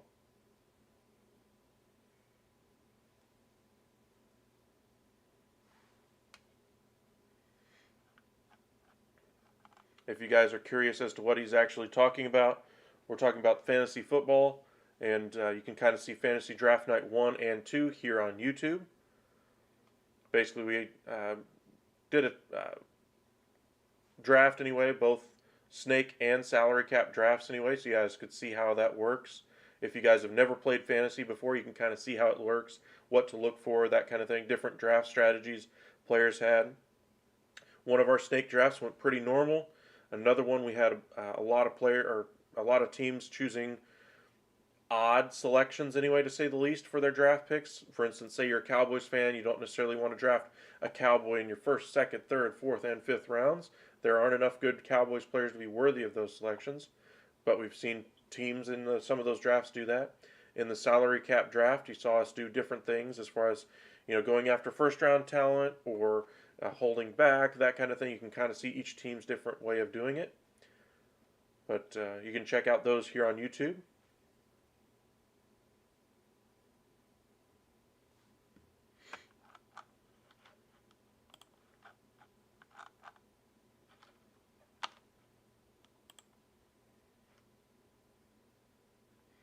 I'm just hoping the Cowboys are waiting for their quarterback.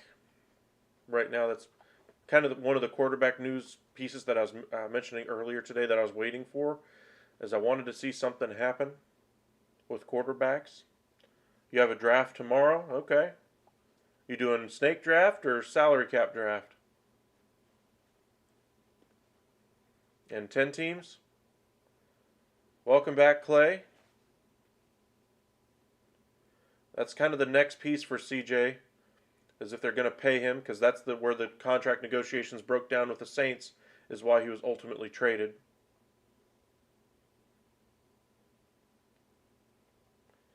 Yeah, they did get a steal. Yeah. Yeah, I prefer 10-team leagues as well. I mean, once you get into 14, 16-team leagues, then you're really just playing, lottery tickets, and it's not really who's the better, fantasy team, etc. It's just who gets luckier that week by, grabbing the 15th guy or whatever.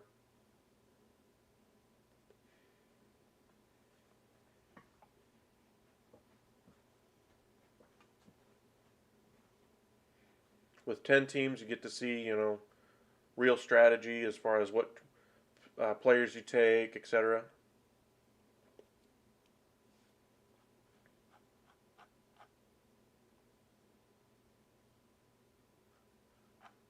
Yeah. Well, I mean, they have a deep secondary as well, and that's even with them losing him and Marcus Williams, etc. They still have a very healthy secondary out there. Saints are going to have a good defense this year. Their offense still leaves a lot to be desired, in my opinion. I think everybody's sleeping on Kamara having a down year last year. And no, I don't think it was just because of injury or because of quarterback play, etc. Sure, that had something to do with it, but with Kamara, I mean, there were times last year where it was 2 yards in a pile of dust. I mean, that's not great production. I mean, he's going to be suspended next year anyway. I wonder if the Saints are going to try to ride Kamara into the ground this year, or if they try to go a younger guy and see if they have somebody in-house that they can use next year. I think they're going to try to push for that final wild card spot, because I think the Buccaneers easily take that division. Saints will be on the outside in, I believe, looking at that playoff picture, though. That defense is going to be the biggest reason why they're good.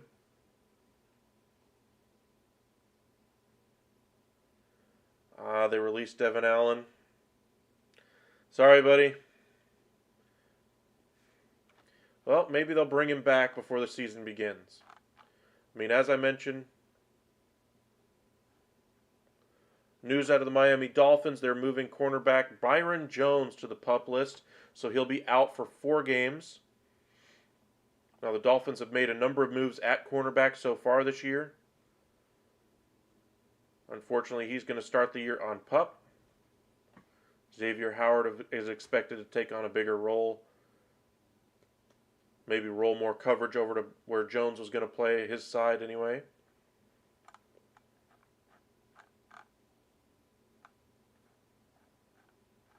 Got to wonder if they're going to keep with Jones going on the reserve PUP list. if they're going to keep an extra cornerback now instead of just going with the 4 that they looked like they were going to go into the season with. Maybe they'll keep 5 corners now.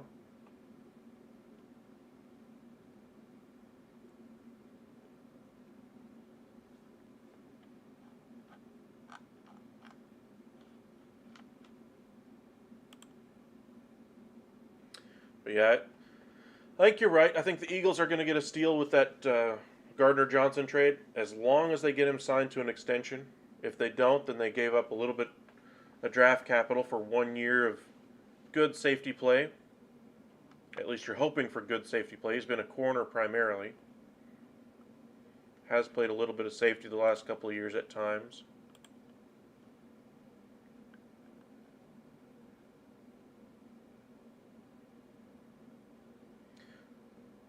Looks like Brett Ripien has won the job as Denver's backup quarterback for Russell Wilson.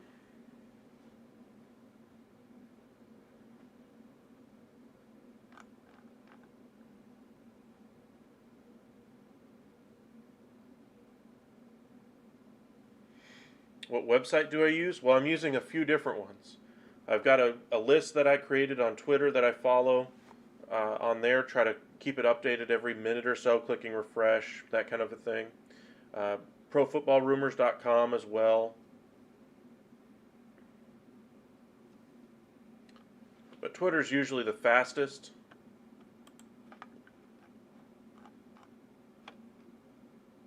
I just don't follow all the teams out there as far as their beat reporters, which I need to add most of those to this list as well.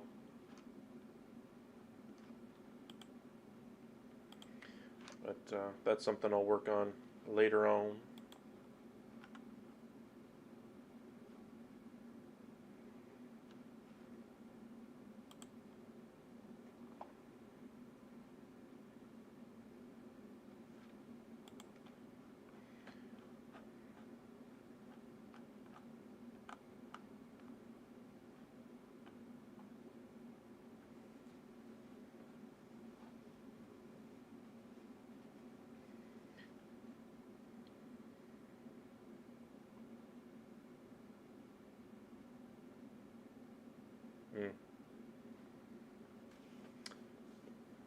Appreciate you guys joining us, just watching some transactions as they go down. Cut down day is today.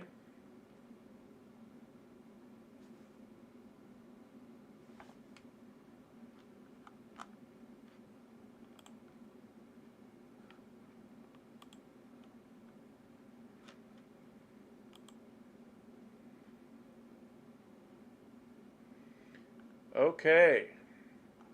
Now we got our first ginormous list from the Washington Commanders of players they have released. So bear with me, this list is lengthy.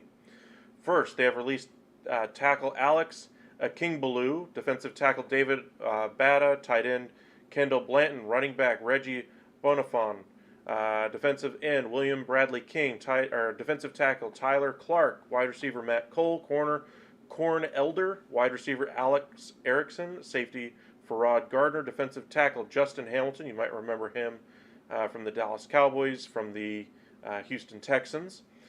Tight end Jake Houseman, linebacker Kaliki Hudson, corner Danny Johnson, guard Nolan Laufenberg, guard Wes Martin, wide receiver Kirik McGowan, wide receiver Markin Michelle, tackle Aaron Montero, cornerback DeJuan Neal, defensive end Jacob Panasic, safeties Stephen Parker, running back Jarrett Patterson, center John Toth, and linebacker Trey Walker.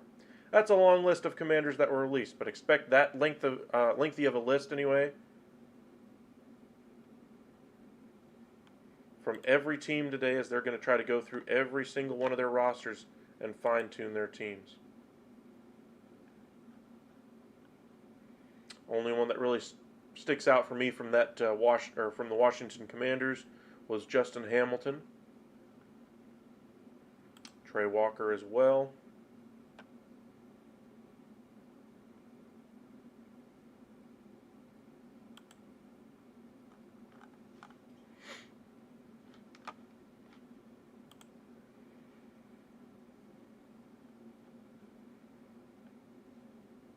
Looks like we're going to start seeing those lists released here in the next half hour or so,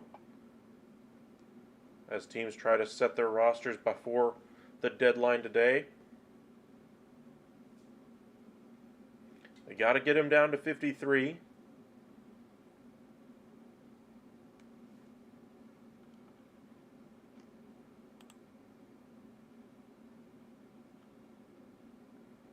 The Browns have indeed cut Josh Rosen.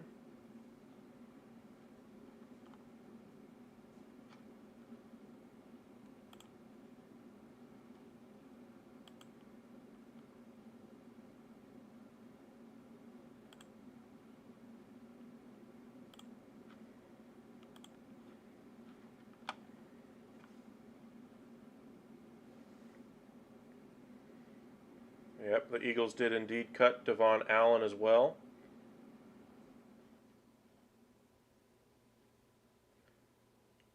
Not at 53. Well, I think it's not necessarily an option for you. Teams always get underneath 53. I imagine if you're not at 53, penalties you're looking at are fines, you're looking at draft pick compensation, etc. That's kind of the thing. But teams always get underneath 53. I don't think I've ever seen a team not.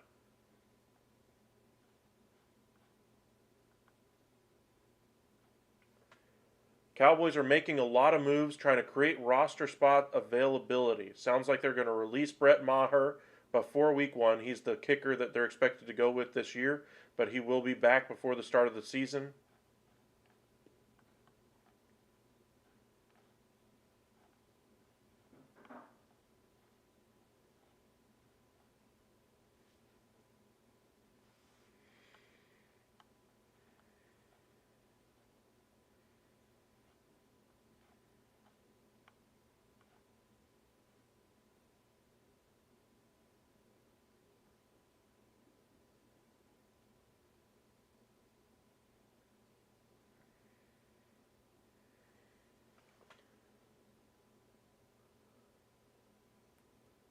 Huh. Tyrann Mathieu in a deleted tweet said the only job where youth beats out experience without actually being better. He was talking about the Tony Jefferson decision to be released by the Baltimore Ravens anyway. Had nothing to do with me or the Saints. Okay. Basically just tells me that Tony Jefferson was beat out. That's all it really tells me. Teams like to keep their best 53 men, and I understand sometimes, if you got two players that are comparable in talent, you want to go with the younger guy, and that seems to be what happened. And you're not going to cut your first round pick.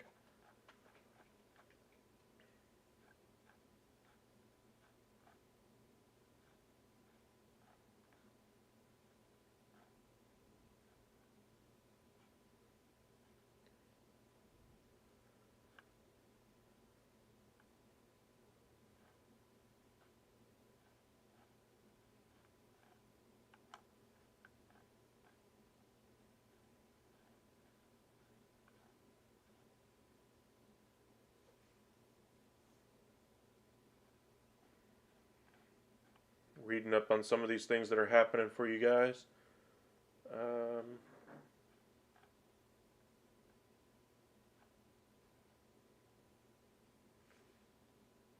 Yeah. I was expecting Cooper Rush to be back, but honestly I was hoping they would do something else instead. I mean, I don't like Cooper Rush as the backup quarterback. I mean, he did nice last year filling in for Dak in the game versus the Vikings, but still, I'm not counting on him to win anything. Lions cut backup quarterback Tim Boyle, served as their primary backup last year. Welcome in, Patrick.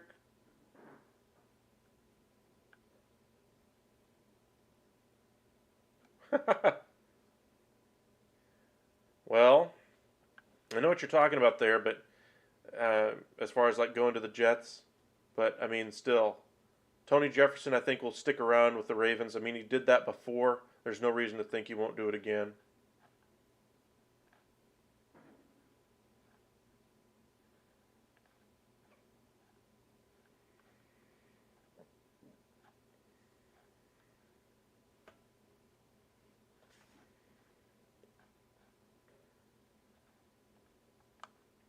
Looks like Cam Akers and Darrell Henderson are both are participants at practice for the Rams. Looks like they're going to have their full complement at running back.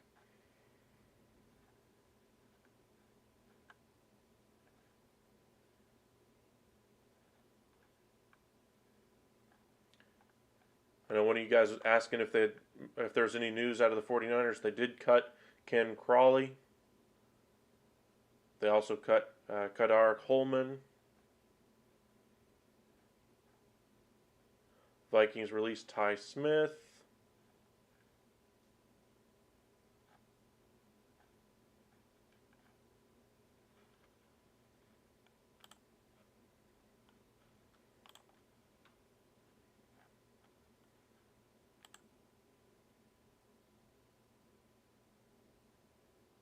Thanks, Kenny.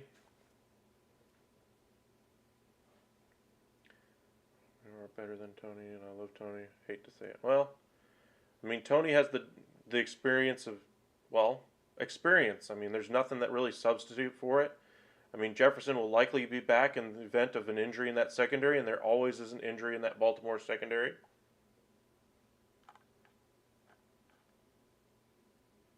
Falcons released safety Henry Black.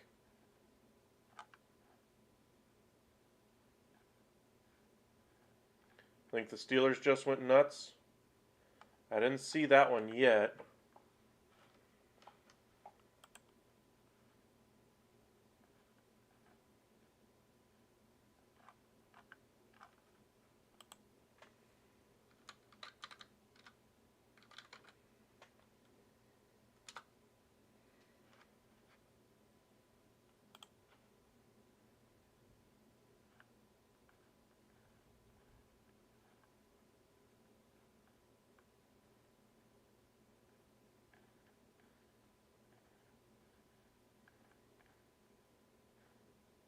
I don't see the list of cuts. Where'd you see that, Declan?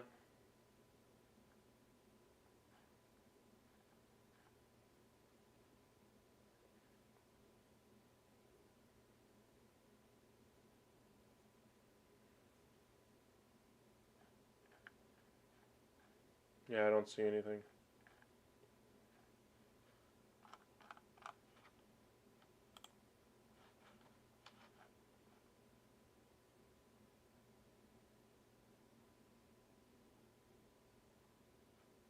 Mm-hmm.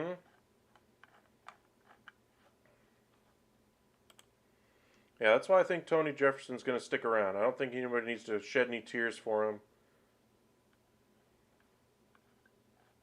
I think he'll be just fine.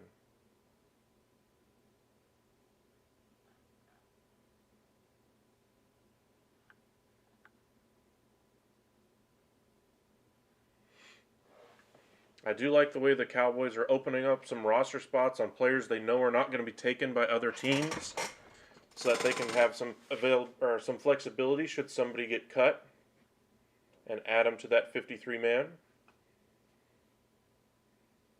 Expect other teams to do similar things at other positions. Welcome in, Ryan.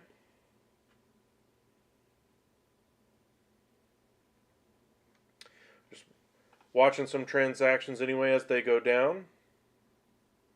The Bills did cut O.J. Howard. Mentioned that early on in the video. If you want to check back to that, we're up to almost 2 hours now. But we'll be taking you guys through the deadline today. O.J. Howard should have a plethora of teams interested in him just for the sheer talent. See if they can harness it.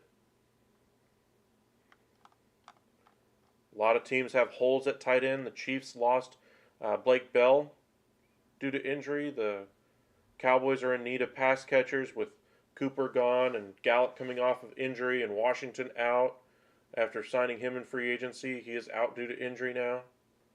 We'll see if they can make anything happen.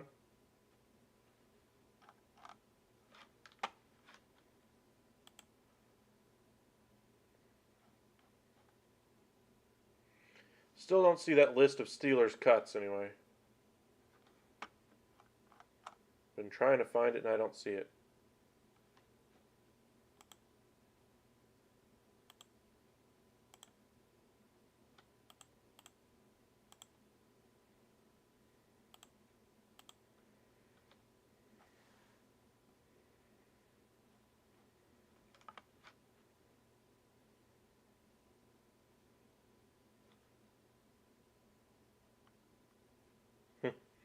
Ed Werder just sent out a tweet. Would love to know the details of the side conversations or deals Jerry and Steven have with vested veterans they release, with full expectation they return to the Cowboys roster tomorrow after 24 hours of availability due to other teams. Yeah, he's very good at that.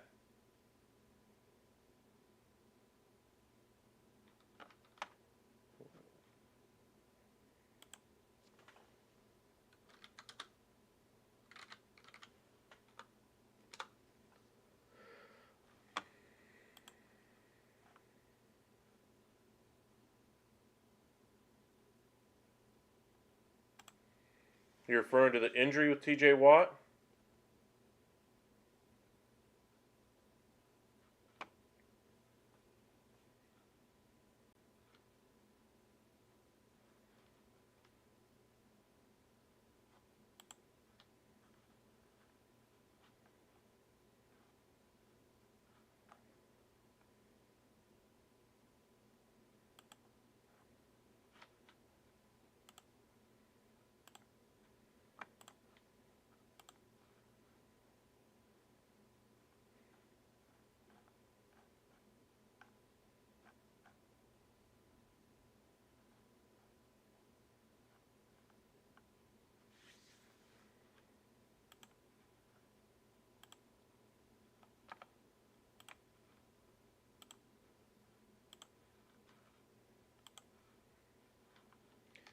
Well, bear with me and I'll let you know. I'm waiting for this this to load.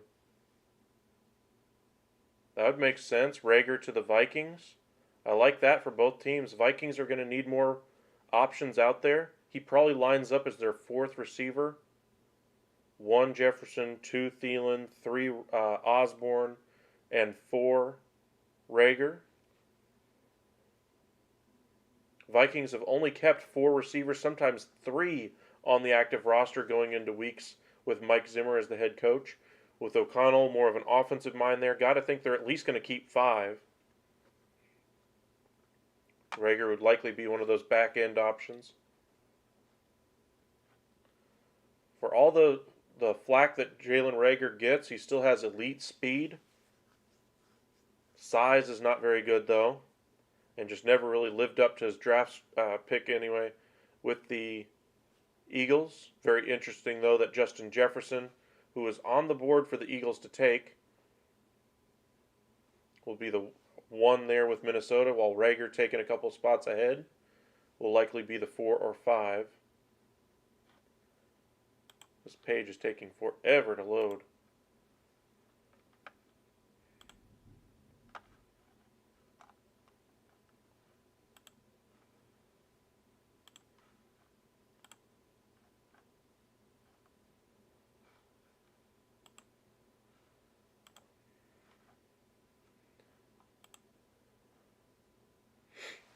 Looks like the Raiders are waiving offensive lineman Bam Olaseni.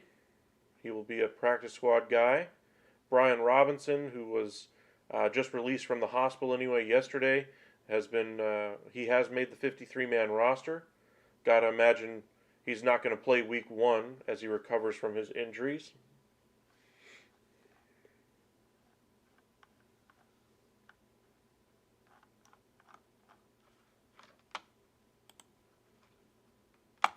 Okay, come on now.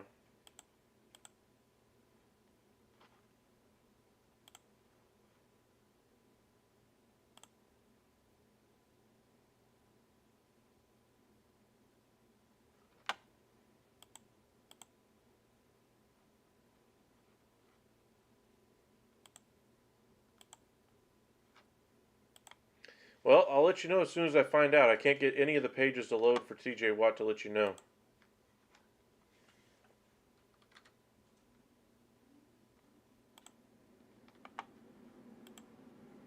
Only page that seems to be wanting to load is Google.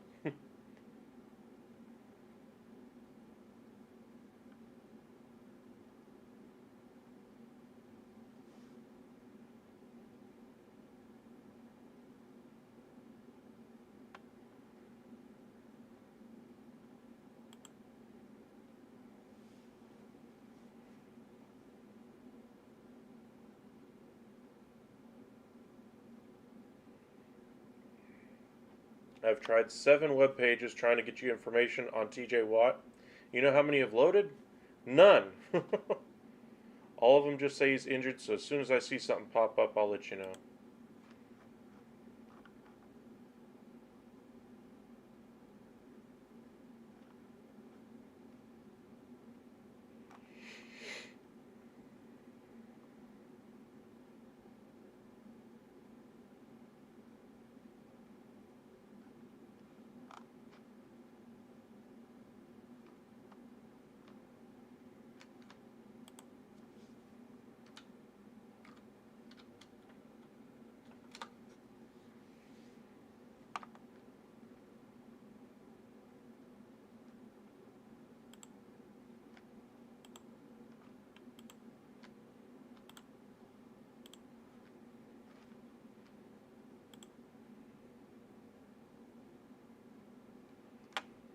Torn ACL? What? That would be horrible for the Steelers, and that actually makes a lot of sense for Malik Reed now. That would make sense. Okay.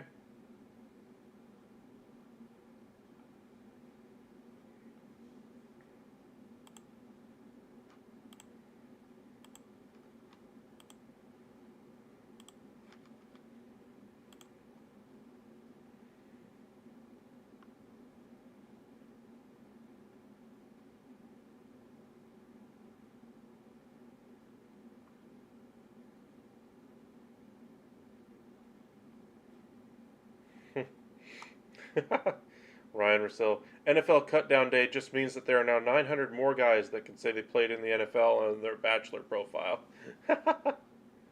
That's funny.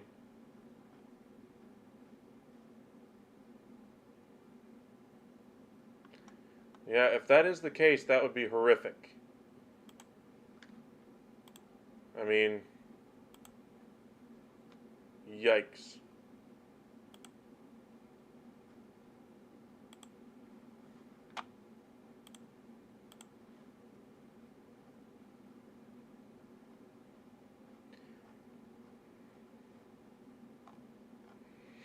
But at least you got to fill in for him, but you'd much rather have TJ Watt. I know we saw Cam Hayward voicing his displeasure about the decision, or about the injury that TJ Watt had. Low blow and all that.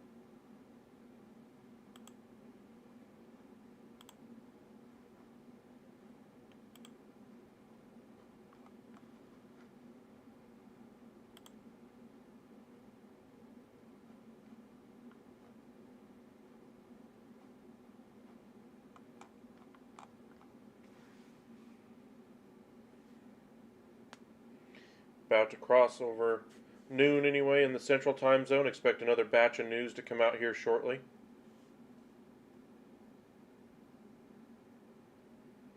Well, that's always the risk in preseason, but sometimes you just need to get them snaps. I do agree. Why are they playing TJ Watt? I have no idea. The, the practices, the joint practices that you have, you learn a lot more from anyway.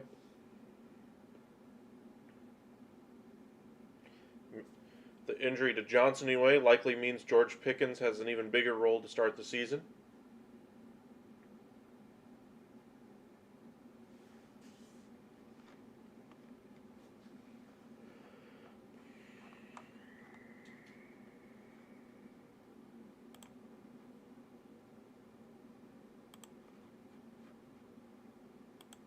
But if that's true, a torn ACL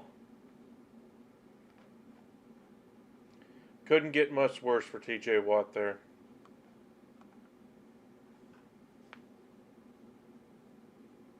does look like Cooper Rush will likely be the quarterback back, and then Will Grier will likely go to the practice squad. Pickens is giving you Metcalf vibes. Well, in a different kind of a way.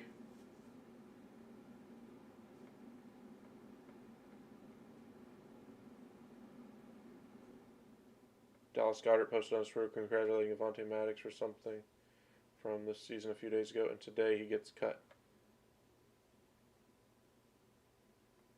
Okay.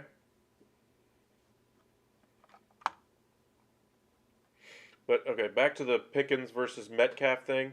I do like Pickens in that Pittsburgh offense. I think he's probably going to be your elite receiver out of that offense next year. This year, though, I think he's going to be one of that trio. Claypool, Johnson, and Pickens, I think, are going to be your three best receivers out of that group anyway. Next year, I think he takes over the bulk of the work there. But the one guy I'm looking at for Metcalf vibes this year, not necessarily in the same body type or anything like that, but I'm looking at Jerry Jeudy of the Denver Broncos. I know everybody expects Courtland Sutton to be Russell Wilson's guy, veteran, blah, blah, blah. But I think that offense is going to try to force feed that ball to Jerry Jeudy just to see what kind of talent they have, justify that number one pick. And he does have the talent to back it up. We'll see if he can perform at the level they expect him to. But if you're looking at fantasy football, Pickens might be an option for you late in your draft. But my pick, honestly, I would rather have Jerry Jeudy over Courtland Sutton this year. I think by week 8, you're going to really see, either one, Jerry Jeudy hasn't lived up to expectations and you clearly want to have Courtland Sutton.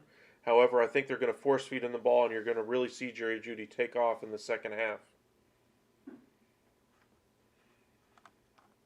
as he learns to work with Russell Wilson.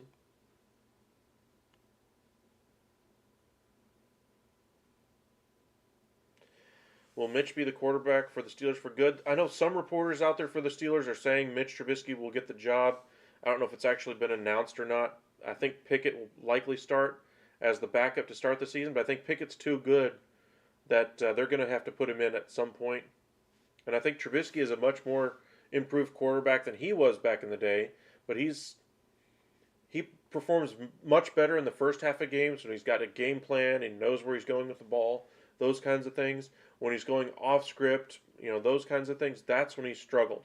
And we saw it, last year when he was with the Buffalo Bills, when he was scripted in practice, when he's scripted in everything else that he's doing, Trubisky's a good quarterback. But when you're trying to have him depend on him to make a play, that's when you need to worry about counting on Mitch Trubisky. So I think Kenny Pickett will likely be your starter by the end of the season for the Steelers. I do like Trubisky as a quarterback. He just needs to get over that brain cramp, I guess is what you'd call it, that he has in the second half of games, where his performance starts to tail off.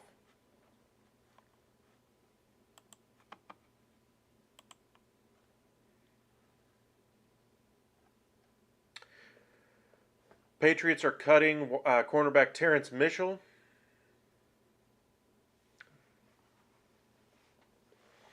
Patriots have made a number of moves at cornerback, already parting ways with Malcolm Butler this offseason. Vikings cut another third-round pick from last year, Wyatt Davis, a guard. The Bears are releasing quarterback Nathan Peterman. Sounds like they'll bring him back on the practice squad. Again, more quarterback news. You might remember Peterman was that draft pick for the Buffalo Bills a couple years back. Through the horrific number of interceptions in his first ever start. Went on to the Raiders and actually performed well there as a backup. Was a favorite of John Gruden in that system, with Gruden being gone and the coaching change being made. Peterman wasn't kept around anyway. Tried to find a home this year with the Bears and just wasn't able to do so.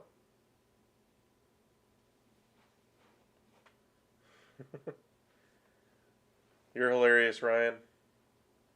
Ain't no way the Patriots are cutting Mac Jones. Don't scare these people.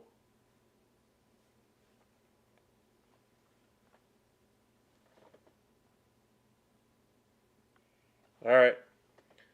Have a good one, Declan.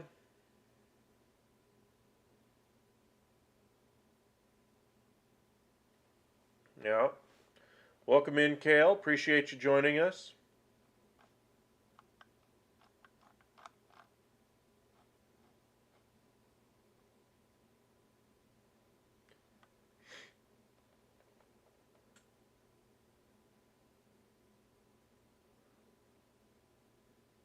Sam Kamara was waived by the Chicago Bears. The defensive lineman led the preseason in quarterback pressures. Teams love that stat. They plan to bring him back to the practice squad if he clears waivers. Curious to see if he actually will, though. It's not necessarily about sacks anymore, it's about quarterback pressures, and teams love that.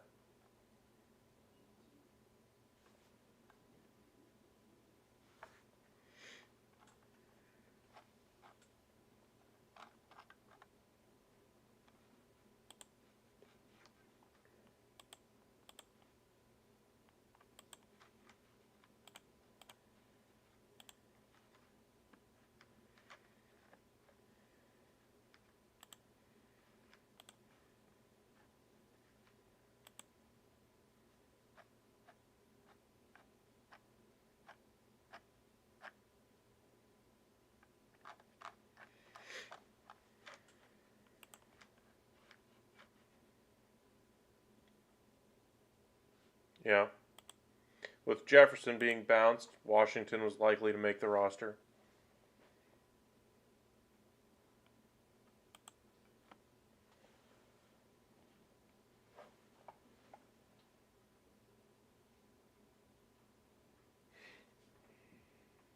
All right, Ryan, you're having a little too much fun with them. They'll take you seriously. You got to be careful. Mac Jones is not being cut, and Deshaun Watson is suspended until Week 13. I've seen the news on him, but I still don't see the rumors as far as the ACL. The move for Willie Reed tells me that T.J. Watt might actually miss some time, but as far as how much, if it is a torn ACL, I mean, there's no replacing T.J. Watt, but at least they got somebody to fill his spot if he does miss that much time.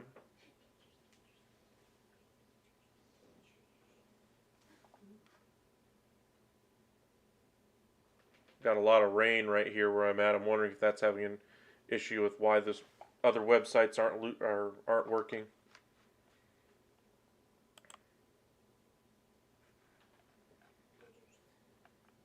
It shouldn't, but for some reason it sometimes does.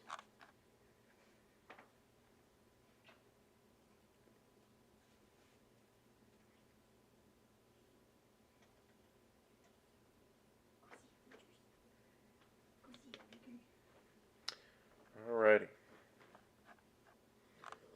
Just past noon, just to kind of recap everything that we've seen so far. Jimmy Garoppolo yesterday signed that restructured deal, $6.5 million, worth up to $16 million in incentives. Sounds like there still might be a trade there in the works if they can get something to work out, but if they don't, they're very happy to keep him. That contract is much more palatable now. Well, I think if it was that serious, though, of a torn ACL, I think they would have at least it would have come out a little bit quicker. But I wonder what ultimately they're going to end up doing. I like the addition of Reed just in case Watt is out for an extended period of time.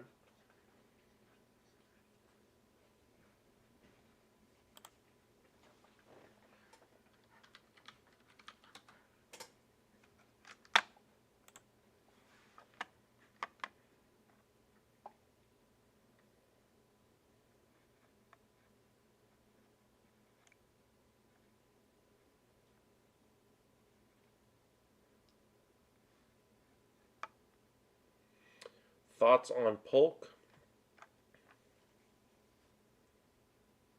Why did he take a pay cut? Wasn't he making like 27? He was going to make like $20 million, but it wasn't all guaranteed anyway. If the 49ers cut him and released him into free agency, he would have made something around that range anyway, as far as the 6.5. So he kind of keeps that, but now he still gets the incentives on the back end of that deal if he is traded or if he starts games for the 49ers. The reason why I think he does sign the deal, though, is that he gets to stay on a Super Bowl roster and gets to go to a team of his choosing as well. I think the team and player are both working to try to find the right spot for him. I don't think the 49ers wanted him going to the Seattle Seahawks and hurting their playoff chances, etc. And I don't think Garoppolo wanted to go there anyway, just because I don't think he wants to go to Seattle. I just don't think there's enough there. I think Seattle's going to be one of the bottom 5 teams in the NFL this year. So that's why I think he took the pay cut. And it's not necessarily a pay cut anyway. I mean, not all of that money was guaranteed.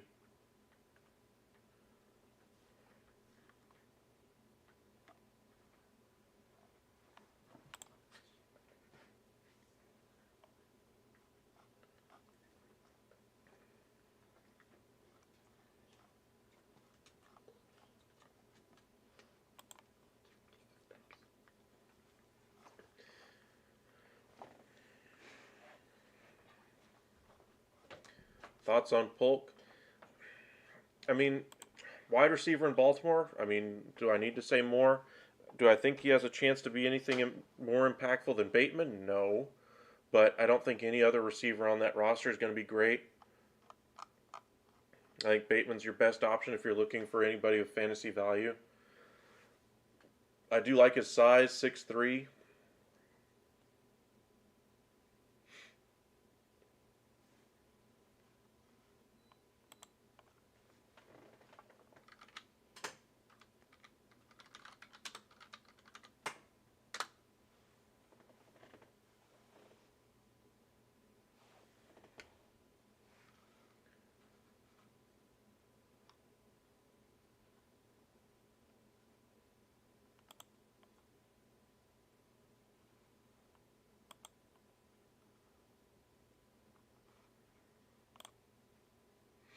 Do I think Terry's going to make a comeback?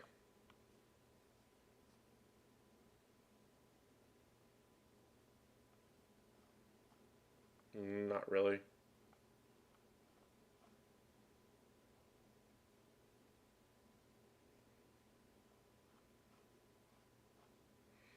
I mean, his legal troubles are the big thing for him.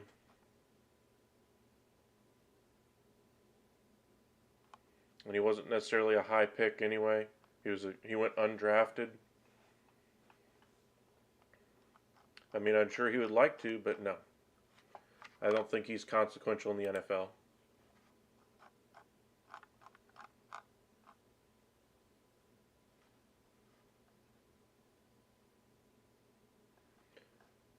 Wow.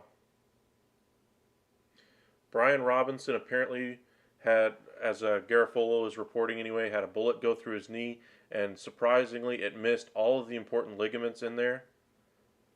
And it sounds like he's going to make a full recovery. Unbelievable. Where's Josh Gordon? He has been released by the Kansas City Chiefs. Sounds like he wants to stay in Kansas City, even if that means on the practice squad instead of signing on a NFL roster somewhere. He wants to stay in Kansas City by the sounds of it.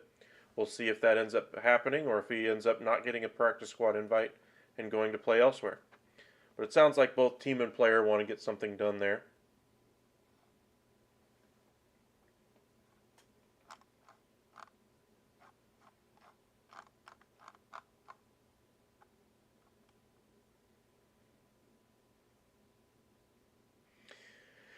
Well, I mean, they kept him on the 53-man roster. I'd imagine he's going to play this season. He's going to play a lot.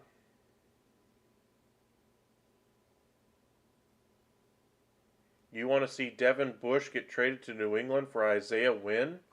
I've heard Isaiah Wynn's name in trade talk anyway, but I have not heard Devin Bush's name in trade talk. That would be a surprising move. Do I think that type of a move will happen? I mean, the Buccaneers do need offensive line, don't get me wrong, but do I think they'll tear apart their defense in order to do it? No. I think there's going to be enough options here on the waiver wire today that the Buccaneers can try to piecemeal it together. Not that Brady's going to be a fan of that route, but I think that's probably the best option for them. Alrighty, Giants have released their 53-man roster. They're going to go with 2 quarterbacks. Daniel Jones, Tyrod Taylor, running back. Hold on. There we go. Running back, Saquon Barkley, Matt Breida, Antonio Williams, and Gary Brightwell. Wide receiver, looks like they're going to keep 7 for the time being. Galladay, Shepard, Tony, Wandale Robinson, Darius Slayton, David Sills, and Richie James. There's been rumors that Darius Slayton might get moved. Sounds like he is looking at that 4th, 5th wide receiver spot, so there might be a trade in the works there for Darius Slayton. Tight end, Daniel Bellinger, Tanner Hudson, and Chris Merrick. Offensive line, Andrew Thomas, Shane Lemieux, John Feliciano, Mark Glowinski, Evan Neal, Josh Isudo, Devery Henderson, Ben Bredeson, and Max Garcia. Defense, they're going to go at safety with Xavier McKinney, Julian Love, and Dane Belton. At corner, Adoree Jackson, Darnay Holmes, Aaron Robinson, Cordell Flott, and Rodarius Williams. Linebacker, the one position the Giants have really never taken seriously. Blake Martinez, Tay Crowder anyway, Micah McFadden, Austin Calitro, anyway, Carter Coughlin, Cam Brown. Outside linebacker, Kevon Thibodeau, Aziz Ojulari, Jihad Ward, O'Shane Jimenez, Ellerson Smith, Tomon Fox, and on the defensive line, Leonard Williams, Dexter Lawrence, Nick Williams, Justin Ellis, and DJ Davidson. Special teamers, Graham Gano, Jamie Gillian, and Casey Kreider. Again, I do expect that to actually change a little bit. I expect one of those wide receivers, if not two, to move, either be cut or traded.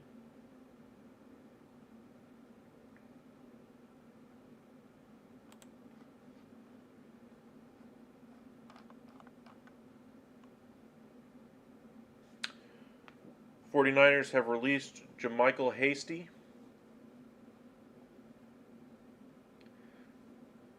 The Miami Dolphins have announced a flurry of moves as well. They've released wide receiver Lynn Bowden, tackle Larnell Coleman, wide receiver River Cracraft, and offensive lineman Kellen Deesh, linebacker Cameron Good, linebacker Porter Gustin, defensive lineman Benito Jones, offensive lineman Solomon Kindley, safety Ron McKinley, wide receiver Braylon Sanders, tackle Keon Smith, defensive tackle Ben Still, wide receiver Preston Williams. They also moved Byron Jones to PUP and moved Brennan Scarlett to IR.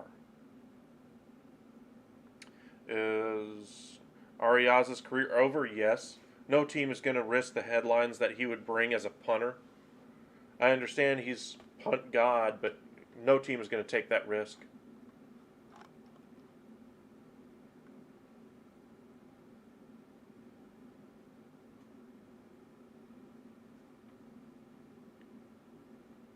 The Rams finally make a move anyway. They're going to release Jacob Harris. They're going to try to move him to the practice squad, but it sounds like another team might pick him up in free agency.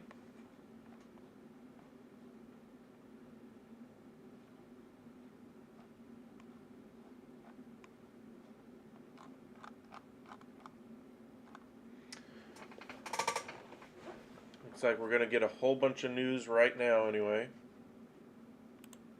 Teams making those decisions.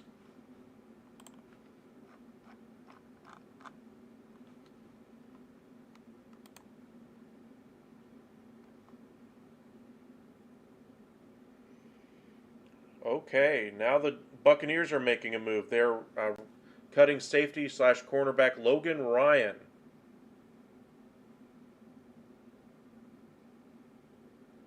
Wow, that's surprising. Apparently he had a good camp, was thought to be a starter when he signed. I don't know what the move or why they make that move there, unless they have a prearranged deal with him. I mean, they had issues at safety and corner last year due to injury. I wonder if they're just trying to be cute with their roster.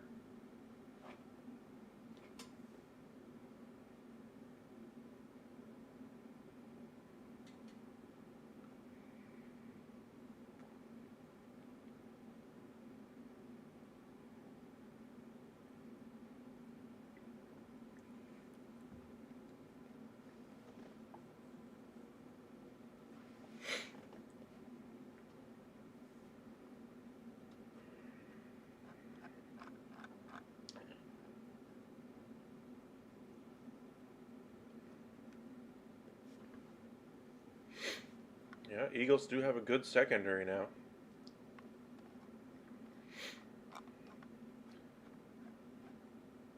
More tweets about the C.J. Gardner-Johnson trade.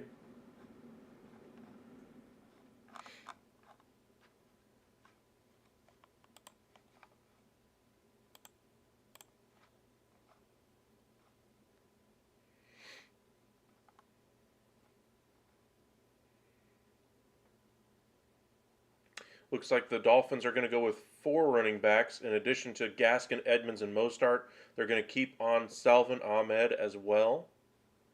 They did cut Sony Michel earlier as the move that they made at the running back spot.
More news again confirming Peterman's been cut along with Terrence Mitchell.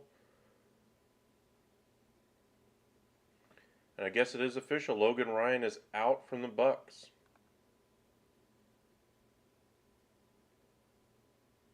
Sounds like the Buccaneers are doing some serious roster juggling though, and Logan Ryan just might be a veteran who understands roster juggling.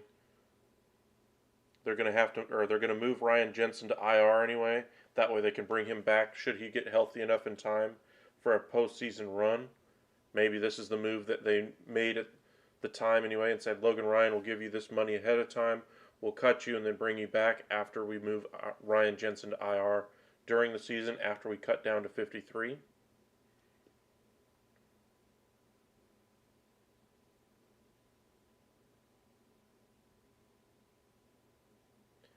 And he's a vested veteran, so you don't have to pass him through waivers. He immediately goes to free agency, which means you can immediately bring him back on Wednesday once you make that move to send Ryan Jensen to IR.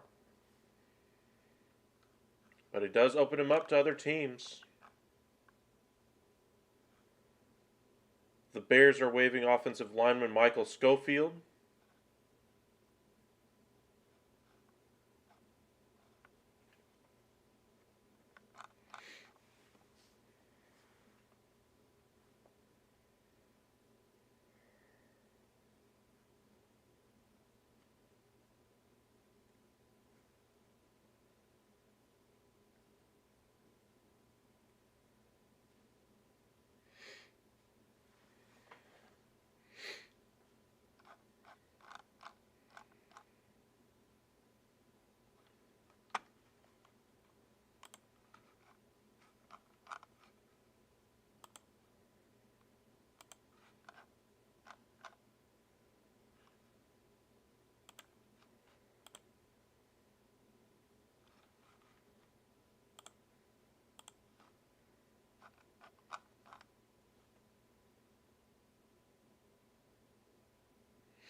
Tevin Jenkins will not be traded or released by the Chicago Bears. Sounds like he's won the starting right guard job for the Chicago Bears.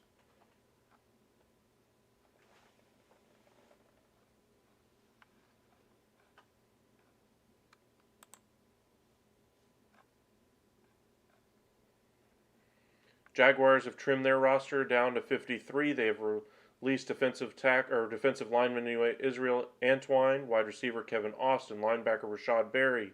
Wide receiver Jeff Cotton. Corner Xavier Crawford. Offensive lineman Coy Cronk. Offensive line Nick Ford. Wide receiver Willie Johnson. Corner Gregory Jr. Safety Ayo Oilala. Quarterback E.J. Perry. He was their third string quarterback. Tight end Garrett Prince. Defensive tackle Jay Tuffalele. Offensive lineman Darrell Williams. And defensive tackle Raquan Williams. All were released. Remember, Chenault was released earlier. Was traded to the Panthers earlier. Laquan Treadwell was also moved on as well.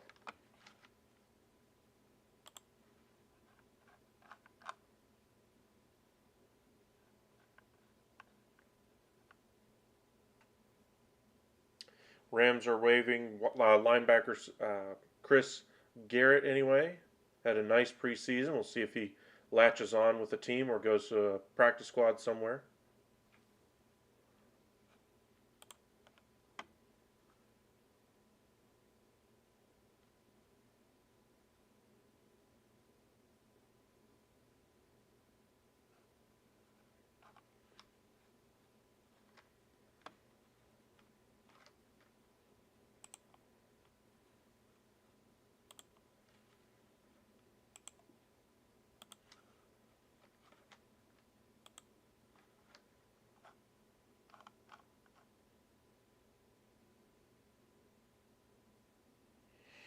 I do like the Browns defense. I like the weapons the Browns have. I like the running game they have. I like the offensive line they have. Do I think Brissett can hold it down?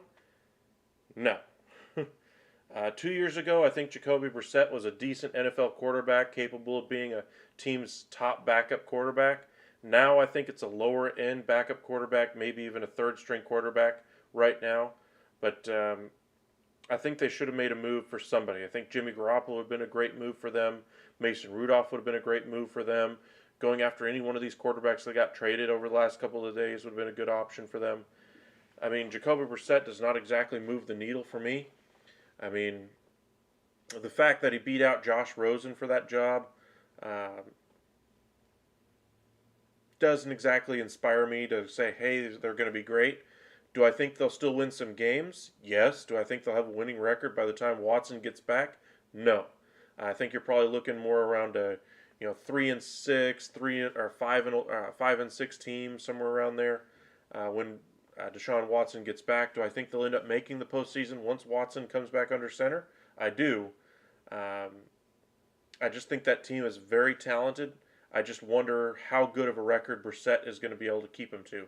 Now, if they go like 3-8 to start the season, no, the Browns aren't making the playoffs. Watson's not going to be able to come back and fix things in time. The AFC got a lot better. And the only real route to make the postseason this year is one, to win the division. And of course, you have the wild card, but those wild card spots very likely could go all to the AFC West anyway. All four of those teams got better. They're in a tough division. Steelers should still be decent. Ravens should be good now that they're healthy again. Super Bowl entrant anyway, and the Cincinnati Bengals still there.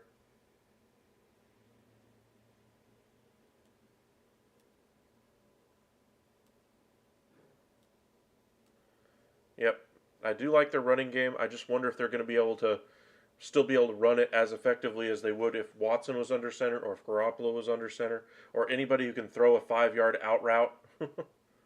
I don't think Brissett can throw that route anymore.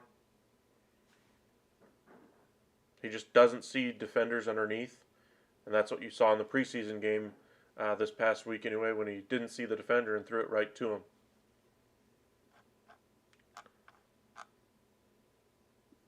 Patriots are waiving rookie running back Kevin Harris.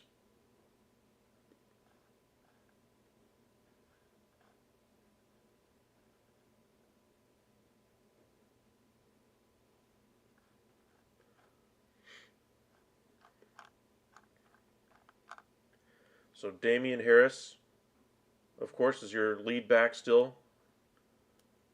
Ramondre Stevenson is the other back. I expect to eventually take that starting job.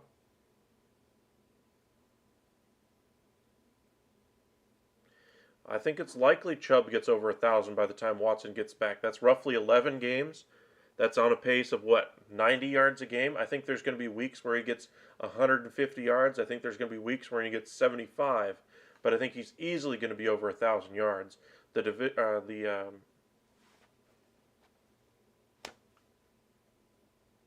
AFC has some cookies in it that you can feast on occasionally, and so I think they'll get those wins.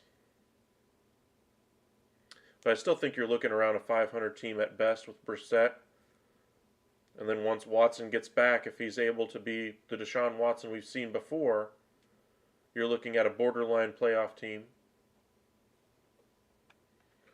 They for sure would have been locked up as a playoff team if Watson had played the whole year.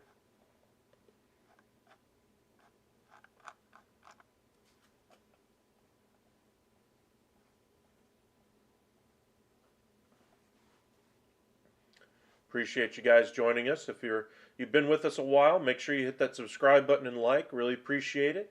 If this is your first time joining us, really appreciate the support.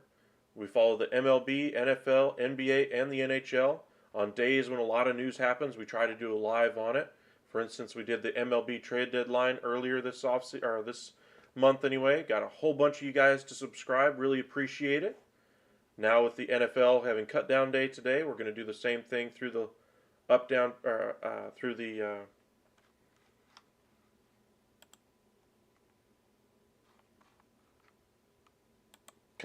through the deadline anyway.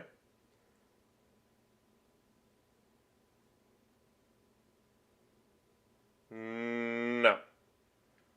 Brissett will not start the whole year. They've invested $230 million guaranteed into Deshaun Watson.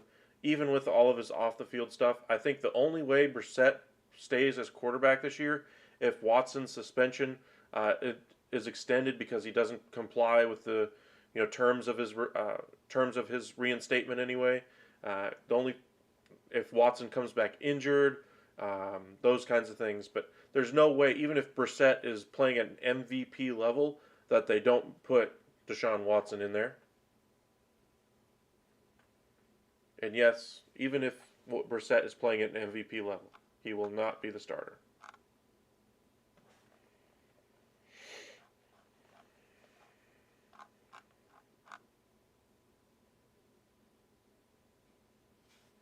Do I expect him to play at an MVP level? No.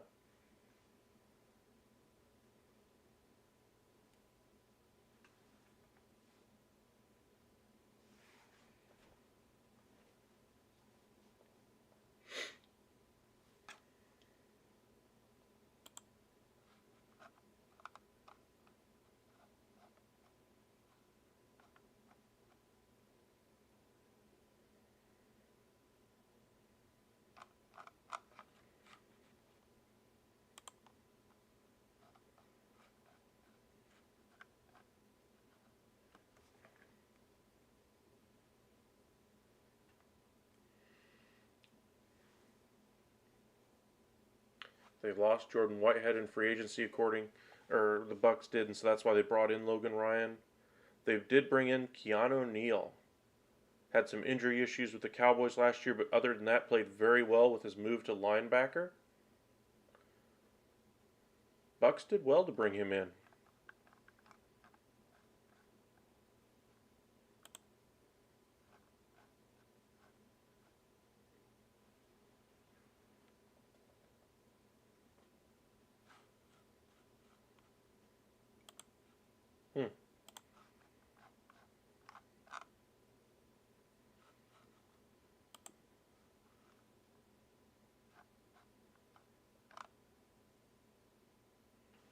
For now, I think it's just a strictly transactional move on paper, because remember Ryan Jensen, who's out until probably after the year. They need to have him on the 53-man to start the season, or after the deadline anyway. Once they get past the deadline, then they can move him to IR, and then he's eligible to come back.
Well, it's not necessarily a waste of a roster spot. The only time it's actually important is a day like today, just because once you move him to IR after you set your 53-man roster, he is eligible to come back in the postseason. Now, say you do that today before the deadline, he's not eligible to come back this postseason at all. So even if Jensen were to get healthy by week 15, 16, 17, you couldn't bring him back just because you didn't have him on your 53-man roster to start the season and you moved him to IR before the season started. Now, if you wait until after the 53-man cut down deadline, then you move him to the IR, then you're eligible to bring him back. Teams are no longer required to just bring back one player. You can bring back as many as you want, but as long as you have to carry them on the 53-man roster, otherwise you can't do it. That's why the move to bring Jensen or to keep Jensen on there so far has been met with a little bit of skepticism, just because right now you're seeing Logan Ryan be released, but it sounds like he's a veteran, knows what's up, and says, "Hey, okay, I understand." I mean, it's not like he's going to be out of a job for more than a day. I mean, as soon as the move is made tomorrow to move Jensen to IR, Logan Ryan immediately signs back up. It's not exactly a big scary move for a guy that's a veteran in the league and knows how things work. Now, if you're a rookie, you're not exactly willing to be cut in order to save the roster spot for Ryan Jensen once he comes back for the postseason. So that's why Logan Ryan's the guy that they chose to release. Since he's a vested veteran, he can immediately sign the contract tomorrow anyway, once they do make that Jensen move.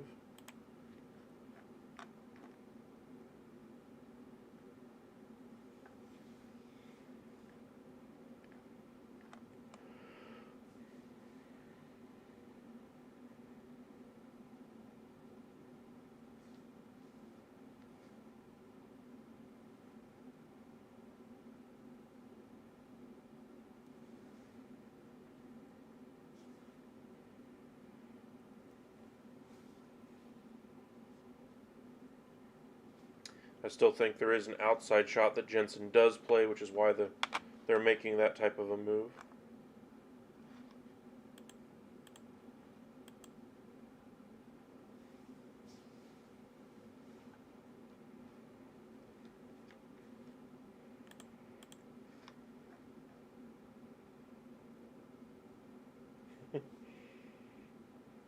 He does add a lot of headlines, but not necessarily for the right reasons all the time. I mean, he was impactful when he played, but he just didn't have the feet anymore, which is why he wasn't on the field. I mean, if he still had the ability to get to the passer, he probably still is in the NFL, but no. He's certainly lost a step, as we saw before.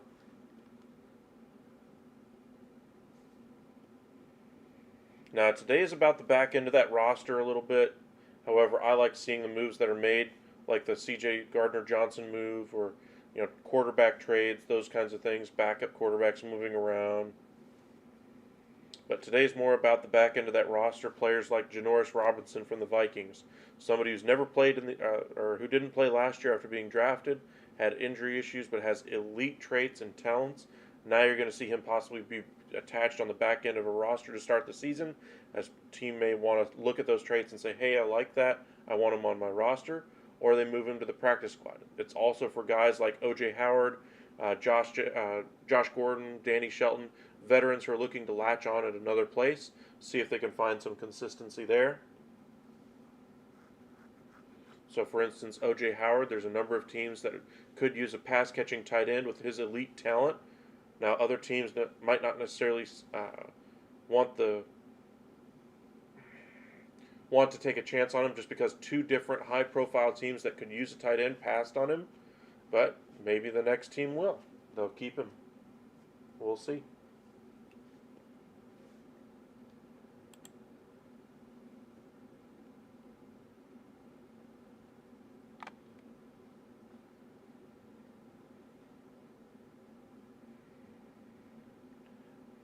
Let me know if any of this shocks you.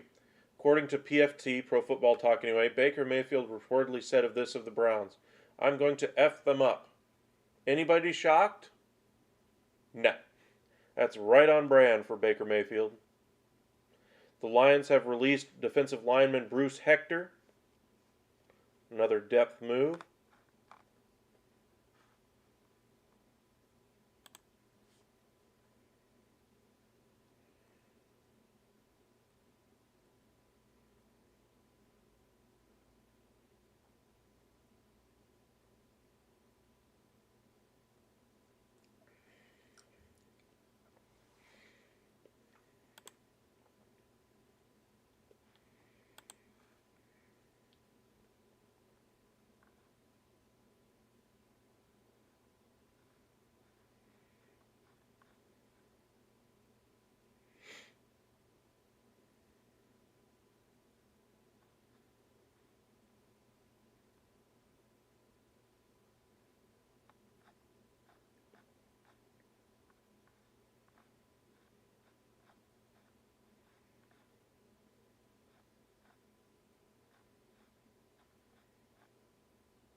Alrighty.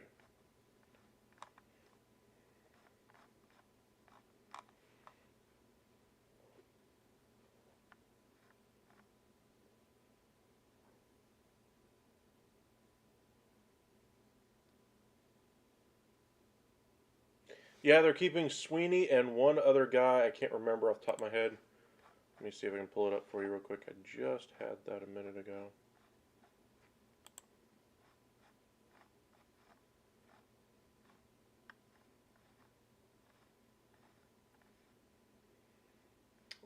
Quentin Morris and Tommy Sweeney.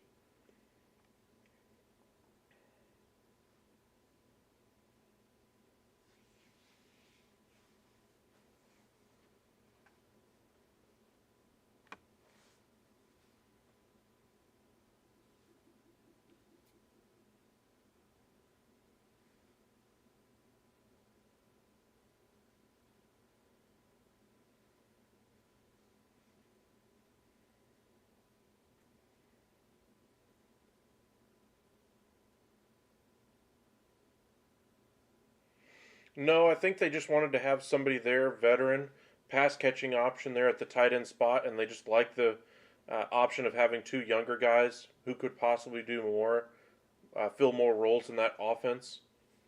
I think OJ Howard is strictly a pass catching tight end. He's he's not a great blocking tight end. He's never been, but he's also never lived up to the pass catching route either. And I'm guessing that because of that, they didn't necessarily see a path to success for him. Now, am I a little surprised they made the move, especially after what happened with Dawson Knox? Yes, but that tells me that Dawson Knox is probably going to be there for week 1 at this point. Got a feel for the guy after losing his brother.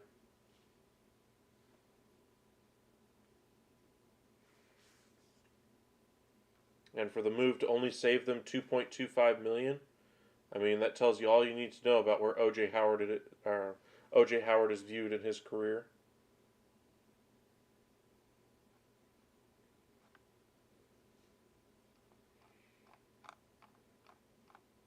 Duke Johnson, I could see coming back to the Bills on the practice squad. They mentioned that in the article as well. And then maybe the Buccaneers could use him as a pass catching running back. He's only 28, so we'll see how much juice he has left in those legs.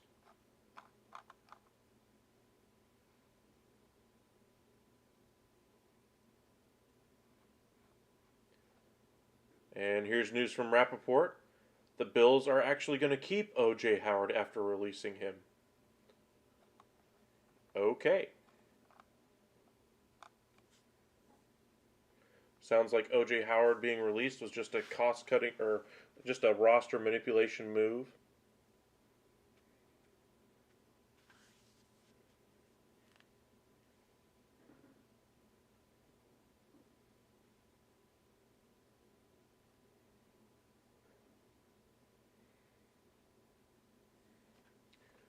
Or maybe not. Hold on, let me read the rest of this. Nope, they were just... The way they wrote this was very confusing. They said, the Bucks anyway have released Logan Ryan, etc., etc., etc., and then it goes on to say, the Bills did the same with O.J. Howard. They expect Logan Ryan to be back, blah, blah, blah. But O.J. Howard has been released by the Bills and is not expected back.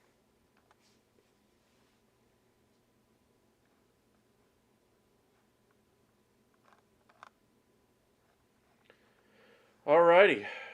The Browns have released their initial 53-man roster. Vikings have also relieved. Are also waiving backup quarterback Sean Mannion. You saw how he played in that final preseason game, also terribly. Here's the 53-man roster for the Browns. They're going to go with Jacoby Brissett as your starter, Joshua Dobbs as your backup. Running backs, Nick Chubb, Demetric Felton anyway, Jerome Ford, Kareem Hunt, and Ernest Johnston. I wonder if they're going to make a move with Kareem Hunt or maybe another running back there. Wide receivers, they're going to go with David Bell, Amari Cooper, Donovan Peoples-Jones, Anthony Schwartz, and Michael Woods. Tight ends, they're going to go with Harrison Bryant and David Njoku. Those are two really good tight ends, by the way. On the offensive line, Joel Bitonio, Jack Conklin, Michael Dunn, Drew Forbes, I can't read the name, Froholt, Chris Hubbard, James Houston, Ethan Posich is going to take over at center, Wyatt Teller, and Jedrick Willis Jr.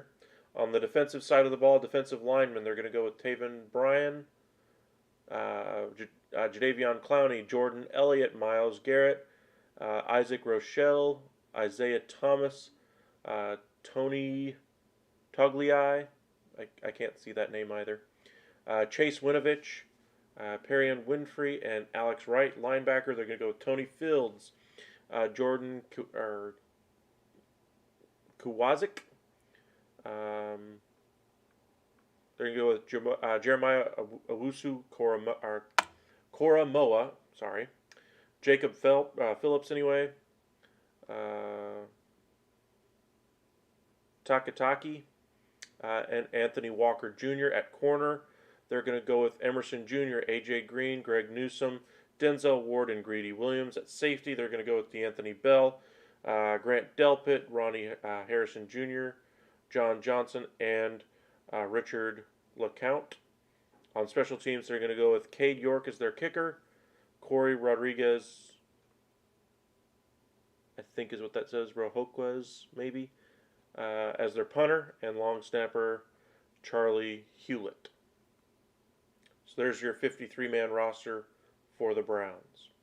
Notice no Deshaun Watson because of the suspension, but that's your 53-man roster as of right now.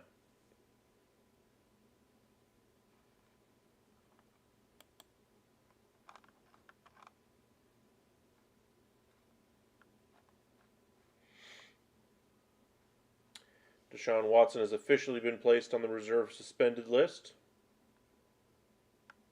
They're saying the Vikings could bring back Sean Mannion to the practice squad. Would make sense because they need to have somebody in-house who knows that offense that's been there. Mullins was just brought in.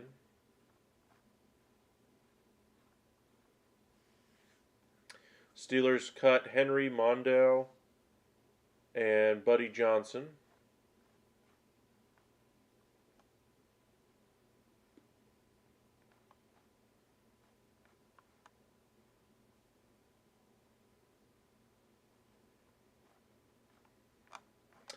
And that's what we know so far.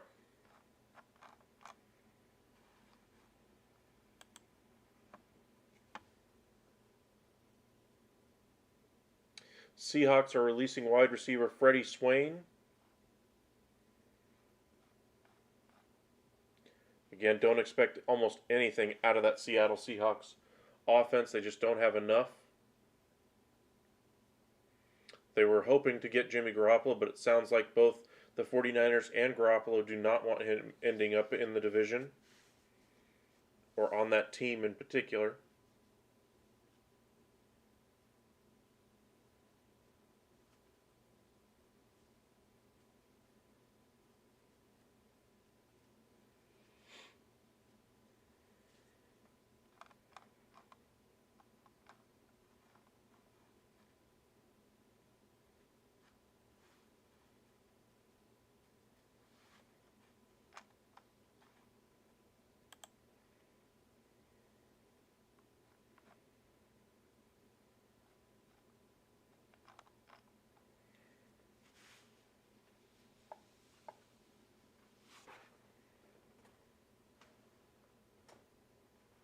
Looks like Watson will be eligible to return to the facility on October 10th, resume practicing November 14th, and then be able to play December 4th, provided he complies with the terms of his settlement and treatment plan.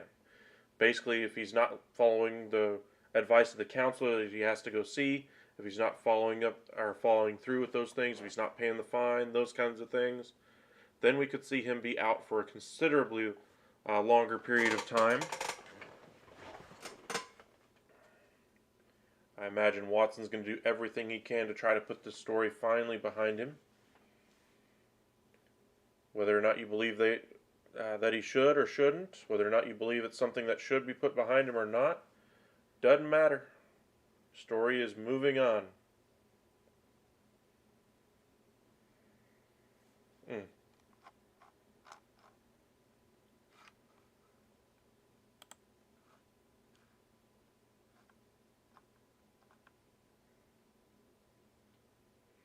Browns officially releasing Josh Rosen as we long expected.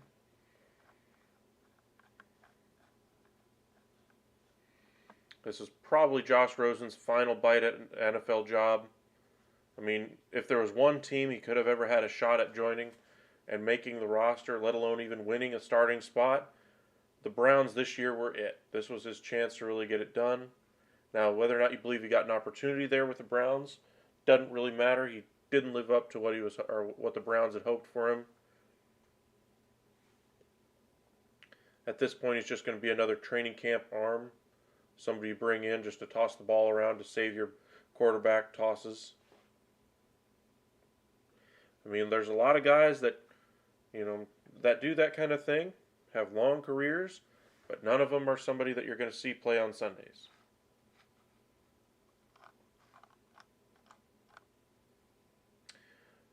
Bears are waiving cornerback Greg Stroman. He had a pick in his final game. Patriots have waived offensive lineman Arlington Hambright anyway. He played both guards and left tackle this preseason. There are teams out there that could use a versatile offensive lineman like himself. So teams like the Dallas Cowboys who need an offensive tackle, that could be a fit.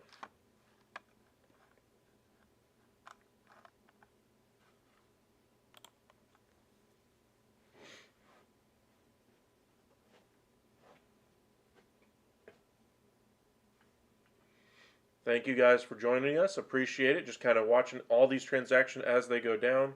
A few teams have already released their 53-man rosters, at least their initial ones anyway. There are still a number of teams yet to still release those out.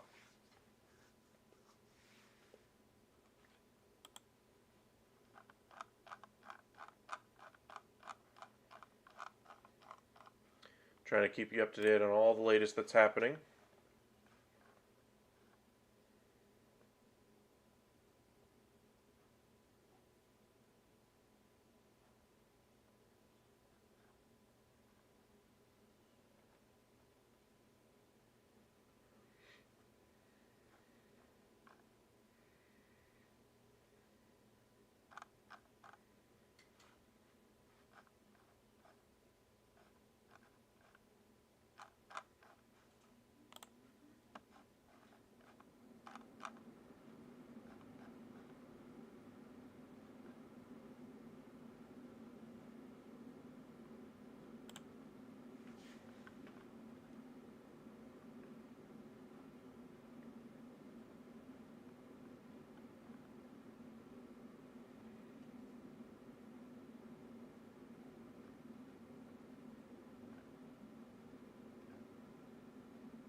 The Bengals have cut quarterback Jake Browning. I wonder if that's a guy the Cowboys could look at as a backup quarterback. I like him a little bit better than I do Cooper Rush. Not a big improvement, but it sounds like he could be practice squad bound, should he get through waivers anyway, with the Bengals.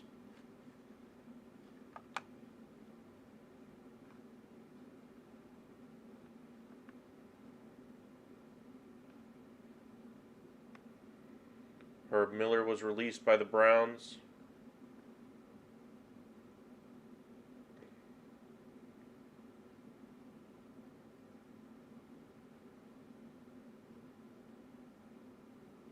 Cowboys have also released Alec Lidstrom, tight end Sean McKinnon, or McKeon anyway, which is a little bit surprising. He has played with the Cowboys for a couple of years. They did lose Jeremy Sprinkle earlier this offseason as well.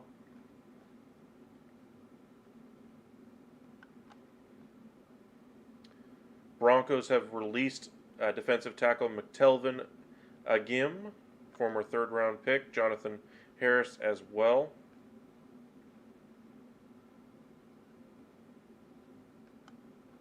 The Houston Texans have cut Jeff Driscoll. The Texans are expected to bring him back on the practice squad anyway.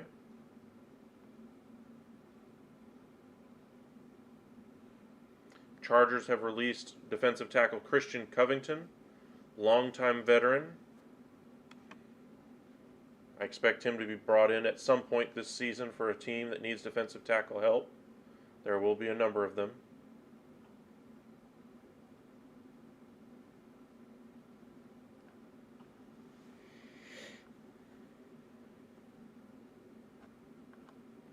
We'll see if the Jets do find a trade partner for Denzel Mims. He had a great game in the final preseason game, possibly showcasing him to other teams, but it sounds like Saleh has said that he would like to see him stay on the roster as that fifth wide receiver. Jets surprisingly have some decent weapons this year. We'll just see if the quarterback can actually get him the ball, whether that be Joe Flacco or Zach Wilson. Definitely more weapons than last year, at least.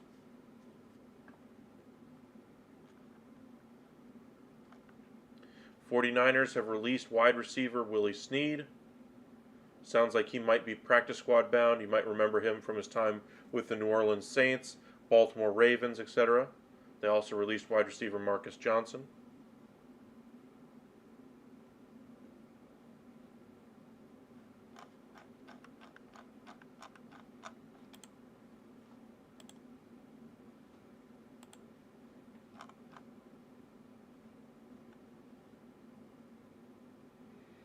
And literally just as I mentioned that, Rich Cimini says they will not cut wide receiver Denzel Mims.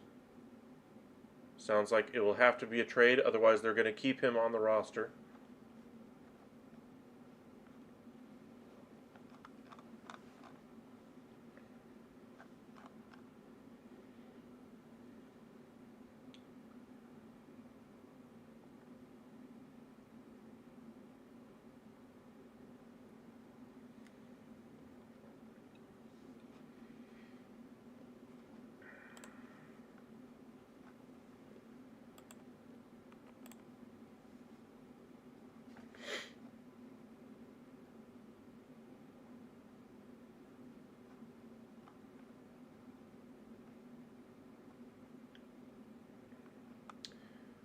Buffalo Bills have also released wide receiver Tavon Austin. You might remember him from his time with the LA Rams, St. Louis Rams, Dallas Cowboys.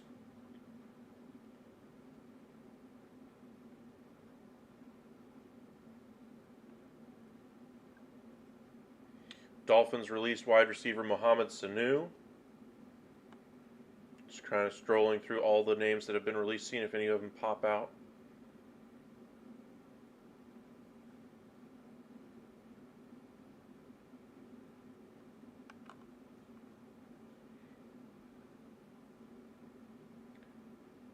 The Ravens released Brett Hundley, running back Corey Clement.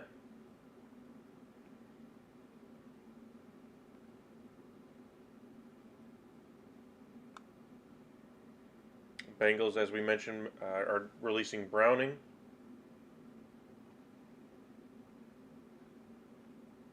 Or excuse me, the Browns anyway are releasing Browning. I don't think that's right. I don't think they got it right on this sheet.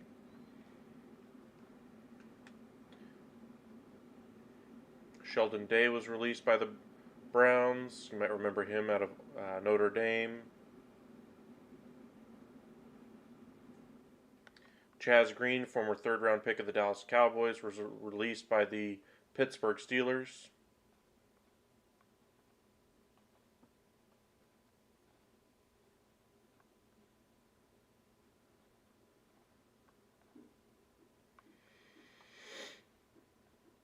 Chester Rogers was released by the Texans.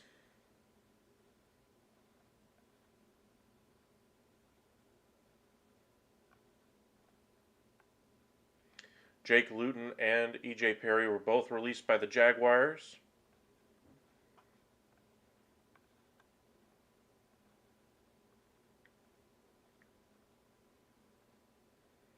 Dang, the Jaguars really did turn over their roster this offseason. They had to have released, 40 names this offseason already.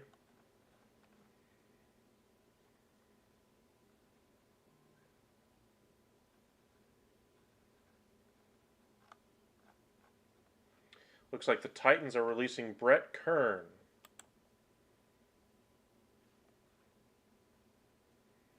15-year veteran. He will land a job somewhere else.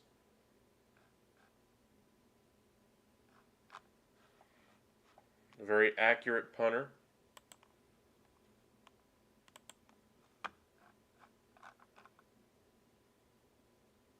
Patriots have released defensive lineman Henry Anderson and defensive back Justin Bethel. They're also waiving running back J.J. Taylor as they trim that running back room down a little bit. The Seahawks are waiving linebacker safety Tanner Muse. They do want to get him back on the practice squad. You might remember him as a draft pick a few years back.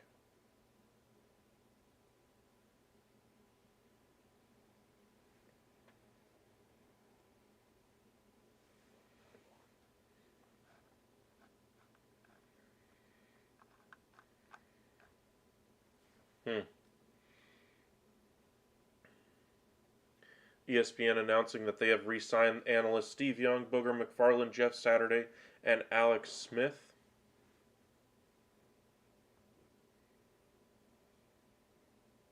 Interesting.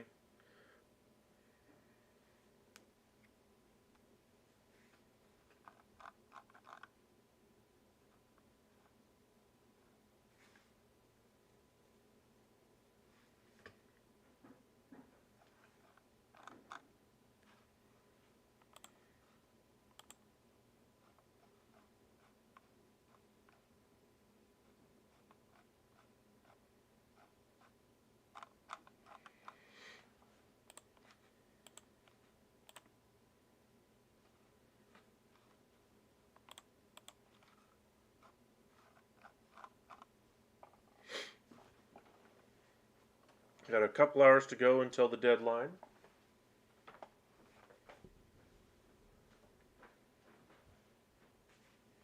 Appreciate you guys joining us today.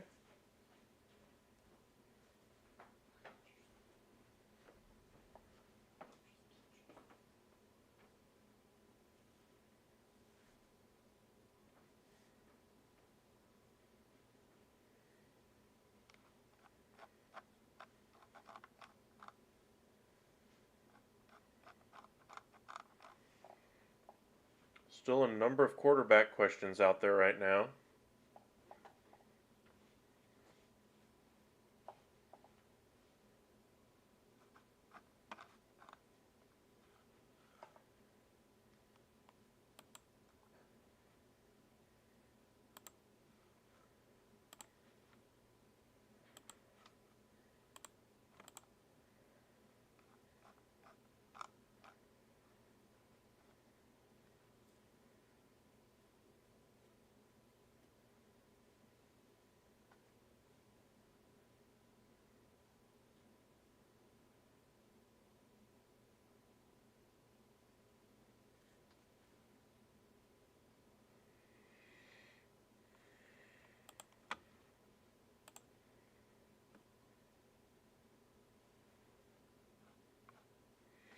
Vikings officially are naming Nick Mullins as the primary backup to Kirk Cousins. I mean, after that preseason, Mannion and Mon both left a lot to be desired if you're a Vikings fan. Nick Mullins has actually played in a bunch of different NFL games. Not necessarily that he's lit the world on fire, but he's got experience. Solid veteran. Can handle the job, get you a couple of wins in a pinch. Now, is he going to lead you to the playoffs if he's your starter? No, but he can at least tread water until your starter does get back. Can't exactly say the same for Sean Mannion because we haven't seen it. Kellen Mond, absolutely haven't seen that he can even complete passes at a consistent rate. So Nick Mullins will be your backup in Minnesota.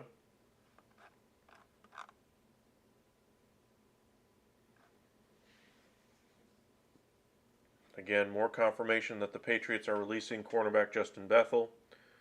Patriots have made a number of moves at that cornerback spot over the past week or two.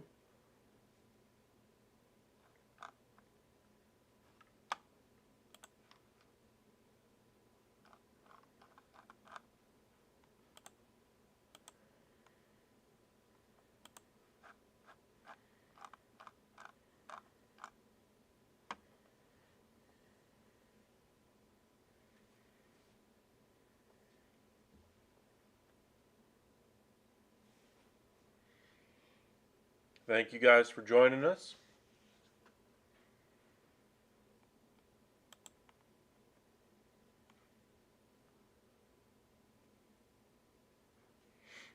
Appreciate the like. Thank you.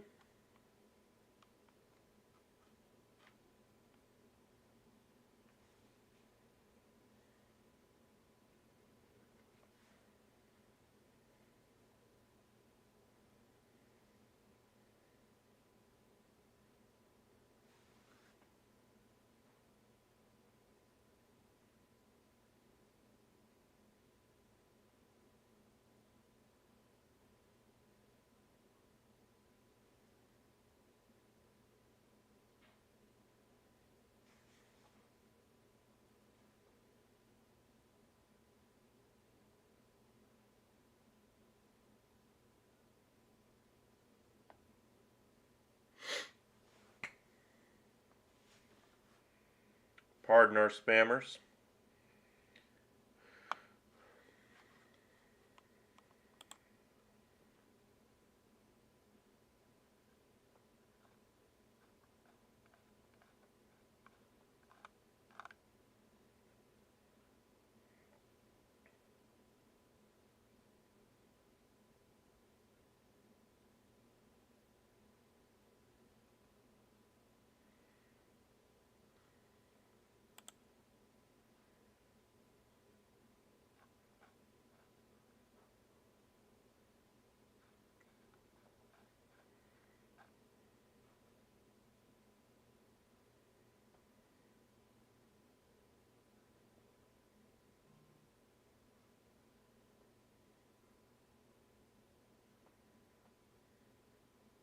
Hmm.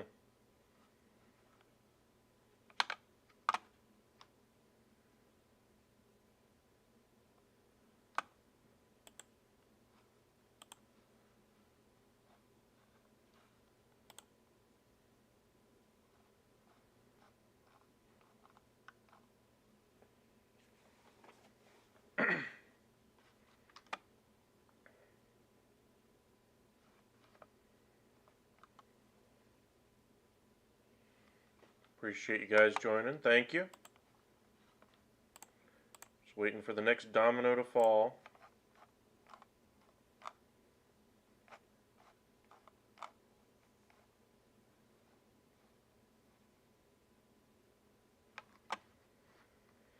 A little bit surprised the Patriots released running back J.J. Taylor, though. Maybe they'll bring him back. They do like to have a committee there, so I imagine there's a pathway for him to come back to the team at some point.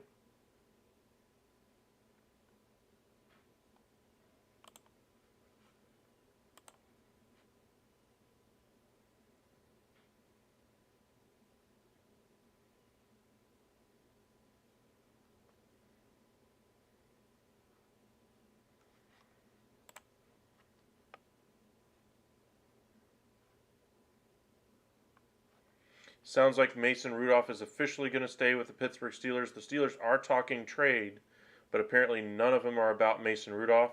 So it sounds like they're going to carry all three quarterbacks into the season.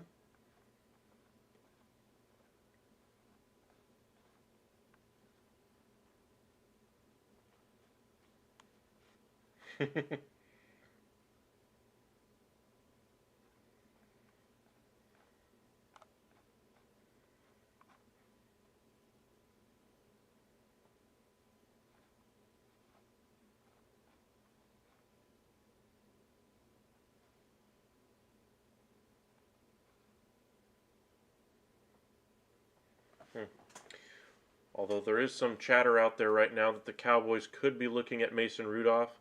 They also could be looking at Chris Streveler, who was released by the New York Jets. He had a great preseason.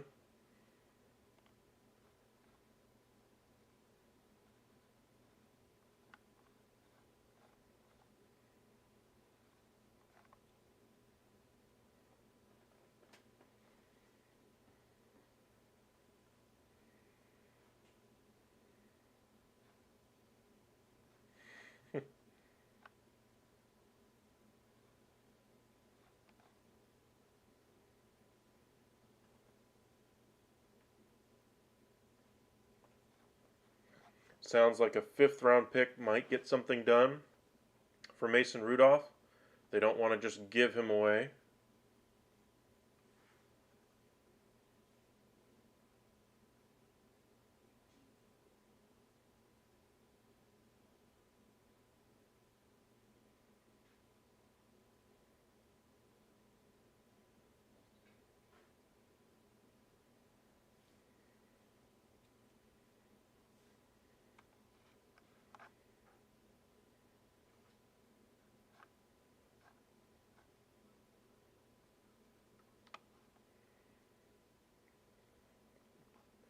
Pittsburgh was indeed showcasing him in their final preseason game, as you might expect.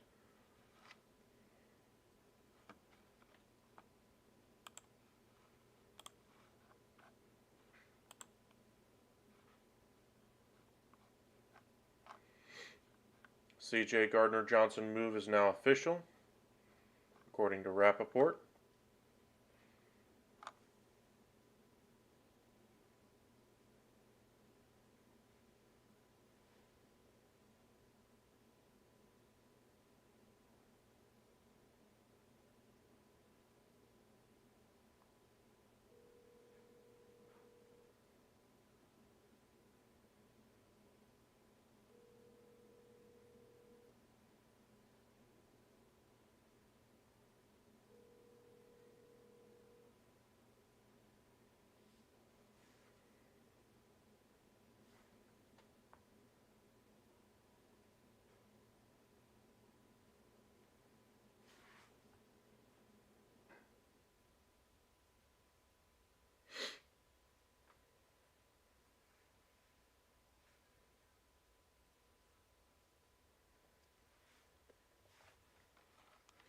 Looks like these transactions have started to slow down a little bit.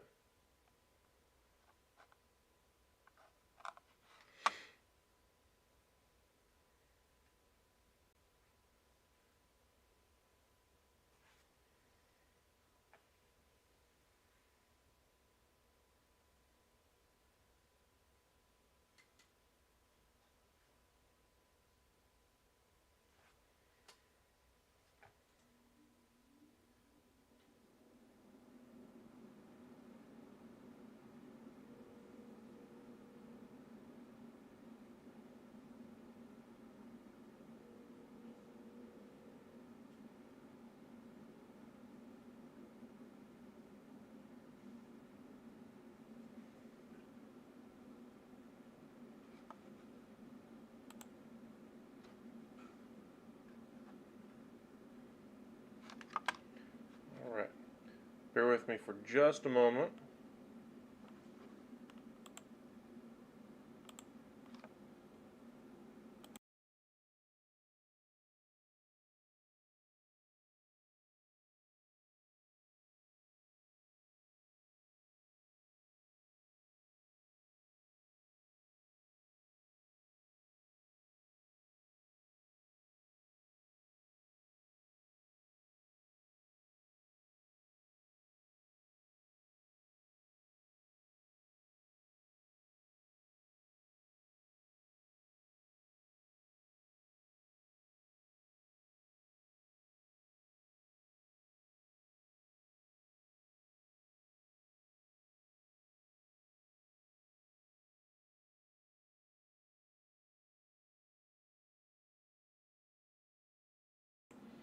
Alright, sorry about that.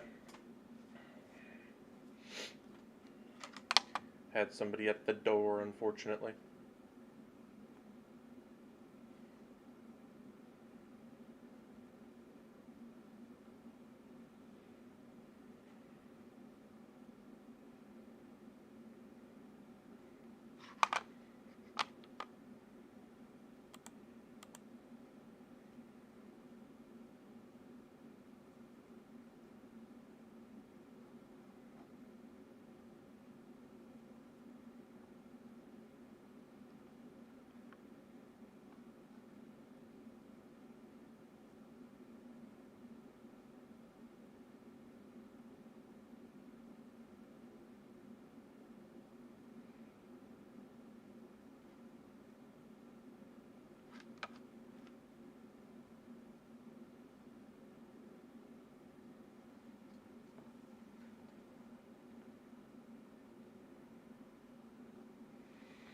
Darn spammers.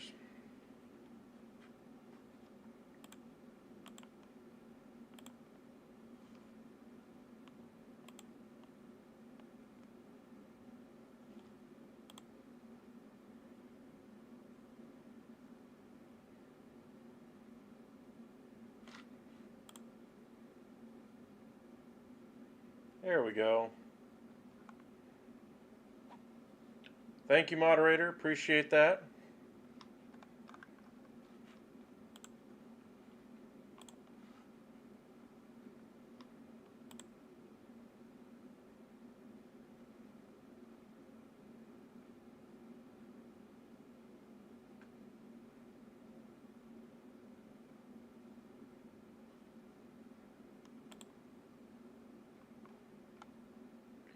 The Saints are releasing quarterback Ian Book. He is a practice squad target if he clears waivers and should have some interest. Makes sense, according to one of the reporters out there. Says last season the Saints did everything in their power not to start Ian Book against the Dolphins after suffering injuries at the position, even trying to get quarterbacks like Phillip Rivers and Drew Brees out of retirement for just one game. Yeah, but Ian Book was thought of as possibly a future answer there. I imagine there's going to be a lot of teams willing to put him on the practice squad, but I don't know if they'll actually carry him on the active roster. We'll see what ends up happening there. A little bit surprising they decided to make that move. Chargers have waived defensive back anyway. Ben DeLuca was a practice squad guy. Had some improvement this preseason, so we'll see if he gets claimed. This one's interesting. Lamar Jackson just liked a post that had him in a Dolphins uniform. What? Tua Tagovailoa is the starter there. They've invested so much in that team already. If Tua doesn't perform, which I think they're going to give him every opportunity to try to be successful this year, if he doesn't and Lamar Jackson doesn't get a new contract, that could be a match. That might be interesting. Houston Texans cut Kevin Pierre-Louis. Eagles have cut wide receiver Deon Cain. It's a little bit surprising after he made a bunch of tough catches this year. We'll see if they end up bringing him back or if another team brings him on as their fifth receiver.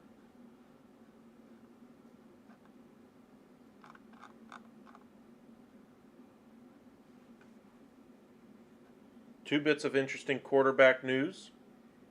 Lamar Jackson and then the Ian Book thing.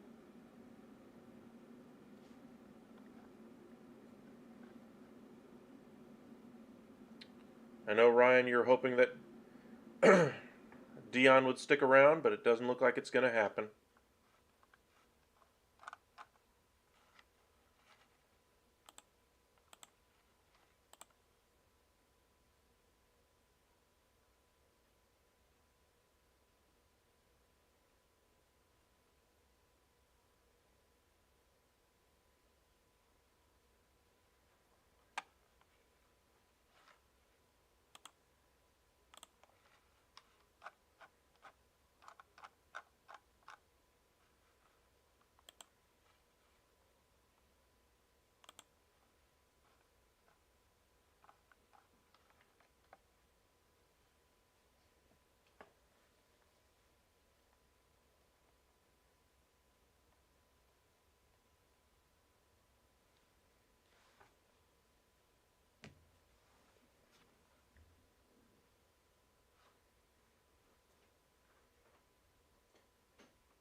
Alrighty, roughly about an hour and a half away till the deadline.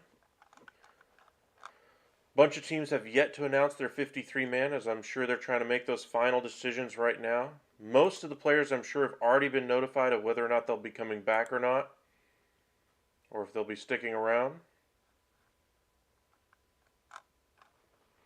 I think it's more about trade negotiations now, trying to trade away their final piece off of their roster, try to get some value for him or try to bring in somebody towards the back end of your roster.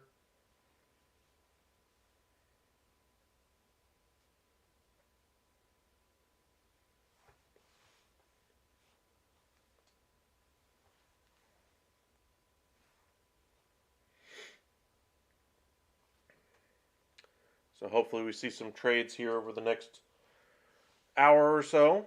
Appreciate you guys joining us. If you've just joined us for the first time, we're covering the NFL Cutdown Day as teams try to get down to their 53-man rosters. Now remember, they have to get down to 53, so there's a number of different teams out there that are going about it in different ways. You see the Tampa Bay Buccaneers, anyway, keeping a guy that's going to be injured for likely the entire season on the active roster, at least to start the season, just so they can put him on IR after the 53-man roster cut down. That way they can bring him back at the end of the season if he does return healthy and into the postseason. If you do it beforehand, you can't bring him back at all. So that's the reason why they're doing it. Other teams like to free up spots at the back end of the roster in case some people or some players get released from other teams and they want to bring them in. For instance, the Dallas Cowboys have cut both of their backup quarterbacks and their kicker. They're expected to bring back 2 of the 3 at least on their active roster if they are unable to find players that they would like to bring those on anyway. Now that does not mean the Cowboys are moving on for Brett Maher as the kicker. It sounds like he has won the job, at least for week 1 anyway. But they just wanted the roster spot free in case they need to make some maneuvers. And he is a vested veteran, so it should very easily be able to move around and re-sign him on Wednesday, should they be unable to find somebody to fill that spot for the time being.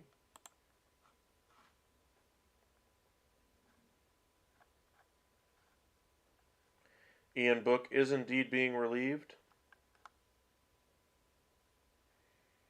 of his services anyway, of the Saints. Remember, the Saints carried 4 quarterbacks last year. Book was number 4. They had Simeon, Hill, and Winston. Now Hill is officially not a quarterback anymore. More of a tight end, H-back, gadget type player. Winston's taken over as the number 1. Andy Dalton was brought in as the number 2. And it looks like Ian Book's days as a prospect with the Saints are at least over on the NFL roster. Sounds like they're willing to lose him should they not be able to get him to their practice squad. If they do get him to their practice squad, I'm sure they'd love to still try to develop him. But it doesn't seem like the new coaching staff there is happy with him as far as his progress from year 1 to year 2.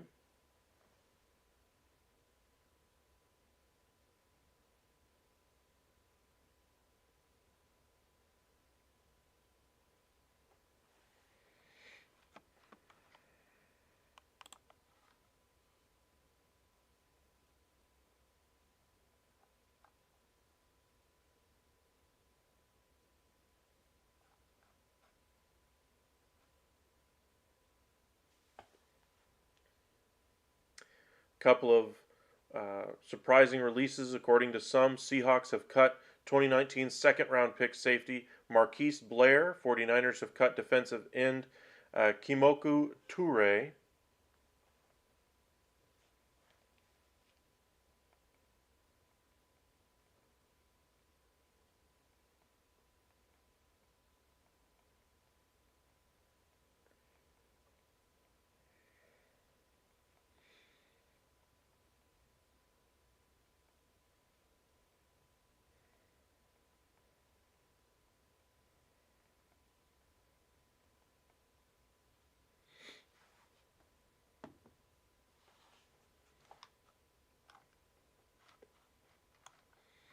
A little bit of news from the college football ranks anyway, due to some flooding. Jackson State University head coach, former Hall of Fame quarterback Deion Sanders, has said the university has no clean water due to the flooding around there. Very unfortunate.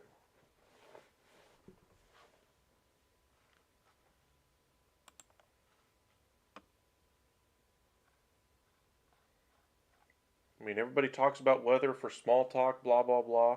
Nobody ever really takes it seriously. Sometimes it can have serious consequences.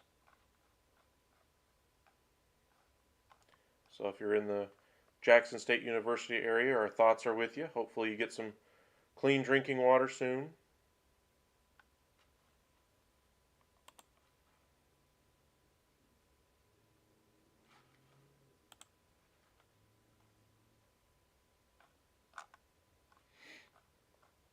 More reports that the Saints are releasing quarterback Ian Book. Not shocking.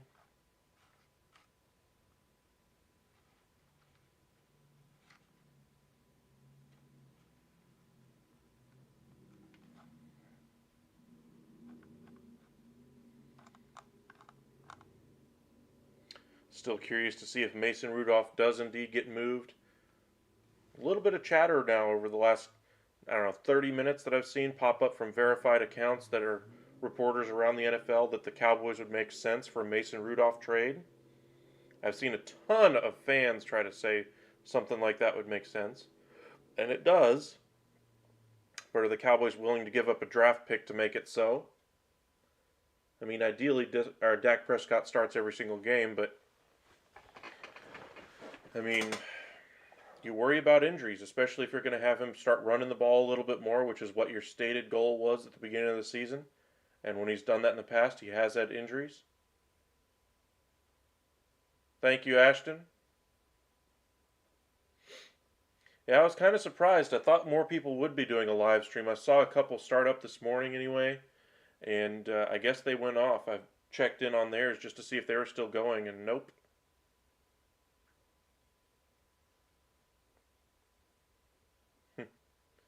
You're a Steelers fan? I would like to take him off your hands as a Cowboys fan. I mean, I'm only probably willing to give you a fifth or a sixth round pick, but I mean, you got two good quarterbacks there. I don't know about how good, but they're at least better than Rudolph. Rudolph is better than both of the backups the Cowboys had in Greer and Rush. I think it's time for Rudolph to turn the page in his career. I think his time in Pittsburgh has run its course. I think if he doesn't get out of Pittsburgh this year, you're looking at a guy who probably gets cut preseason next year. Thank you for subscribing. Appreciate it. Yes, I know the animation's kind of crazy. I need to fix that part, but I literally just started up all this technology about, a couple weeks ago. Still trying to get used to it. I haven't gotten around to changing that animation. But thank you for the subscribe. I appreciate it. Yeah, I'd do a fifth. You know how the teams like to do the fifth and then send a seventh back just so you keep the pick numbers equal? Sure. But we're talking late round picks. They don't really matter that much. Cowboys always get a handful of compensation picks anyway. So a fifth would just about do it, just as a emergency thing. Yeah.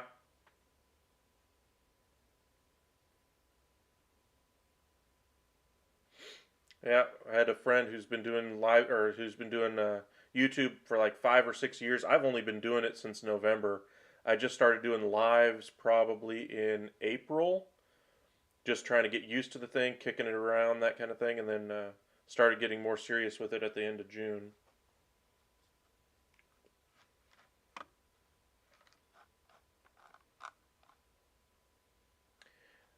This is a surprising move. The Texans are cutting former Colts running back Marlon Mack. For those of you who are paid any attention to my fantasy drafts, one of my guys to get absolutely around round 9 or 10 was Damian Pierce. Anyway, he's going to be fantastic. I thought he was going to win the starting job, and in fact, with the release of Marlon Mack, I wonder just how much of the running back total he's going to take this year. But I expect him to now take the bulk of the work now in that Texans offense at running back. With Marlon Mack being gone, it's not going to be a timeshare as much as I would have thought. I mean, it could be, Marlon Mack may not have impressed enough, but Marlon Mack will catch on somewhere else. Don't get me wrong. But that's a surprise. I'm very confident in Pierce. I mean, I really like what the Texans have done. They've gone very differently as far as rebuilding that organization. Not necessarily that they did it the right way to tear it down to begin with, but the way they built it back, they've done a nice job.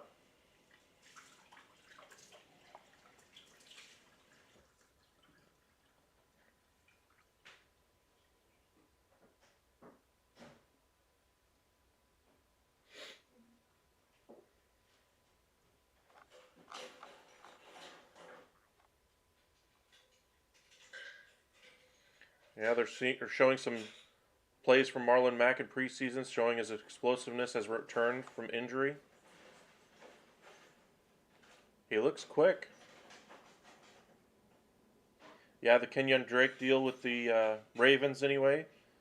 I still wonder if they're going to keep all of those backs there. I wonder if Mike Davis might not keep that job. Mike Davis was not very inspiring last year with the Falcons. And the Raiders actually ate some of the money they used to sign Kenyon Drake with just to get rid of him. So I wonder if they're going to go with Dobbins, Drake, and possibly a rookie as that third running back. And then when Gus Edwards gets back after week 4, then we'll see where Kenyon Drake is.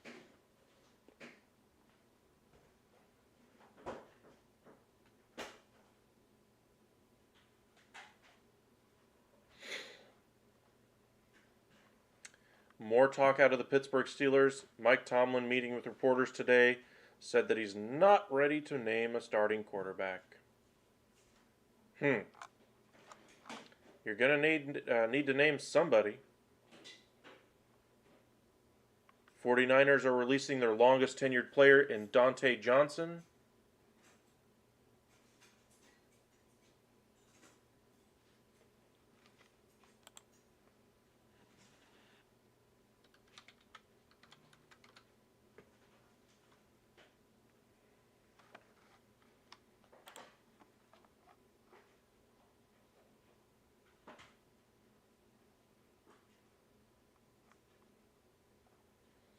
There you are. Yeah, I see that now.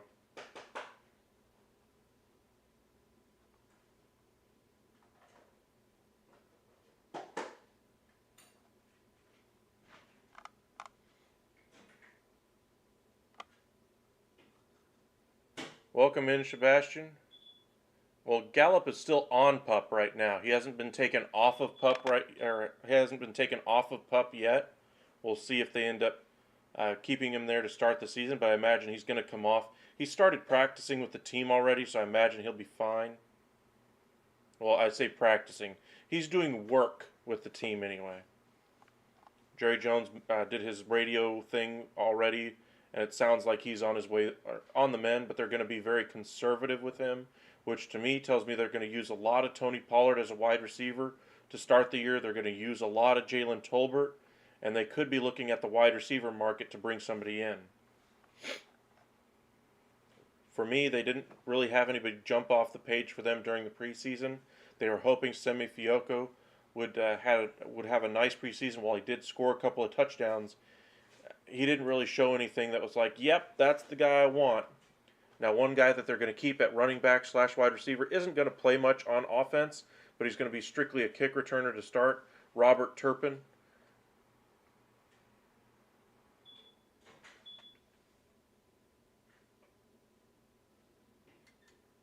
Well, he's going to avoid the PUP list just because he's already on it. But, I mean, Jerry Jones said in an interview, was it this morning anyway, that they're going to be conservative with him, but they're going to activate him. They still expect him to be around the team anyway. I mean, he is doing work. They're just going to be very cautious with how they use him going forward, which to me says they want to bring in a wide receiver.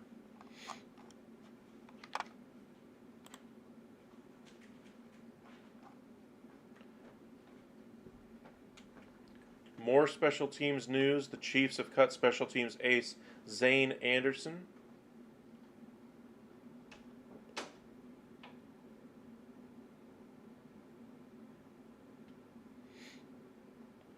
Texans have officially named Dameon Pierce as their starter at running back with the release of Marlon Mack.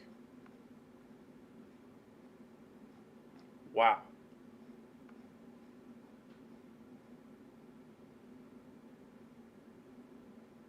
No, he's not going to go on IR. I mean, he's already participating in, he's already working out, doing stuff like that around the team. He may not be able to run every single route, play every single snap that he normally would, but I think by week 3, week 4, you could expect him to be fully back.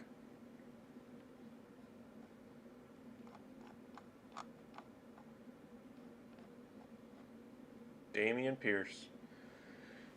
Grab him now. I'm curious to see where Marlon Mack is going to go in free agency. I think he's going to be scooped up fairly quickly.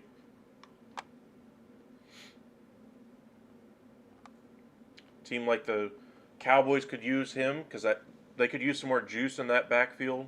They already have Tony Pollard, but I think they're going to deploy him as a pass-catching option. Marlon Mack would fit that mold as well. I think he'd be a good option for the Tampa Bay Buccaneers as well. I think they're going to need some speed in that backfield.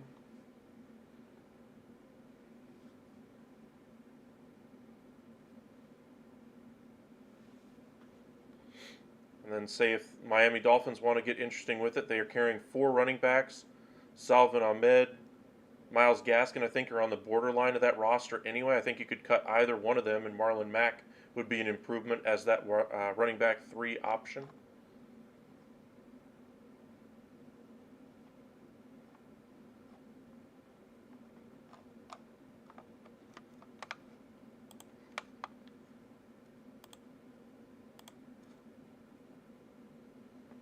What about the Steelers?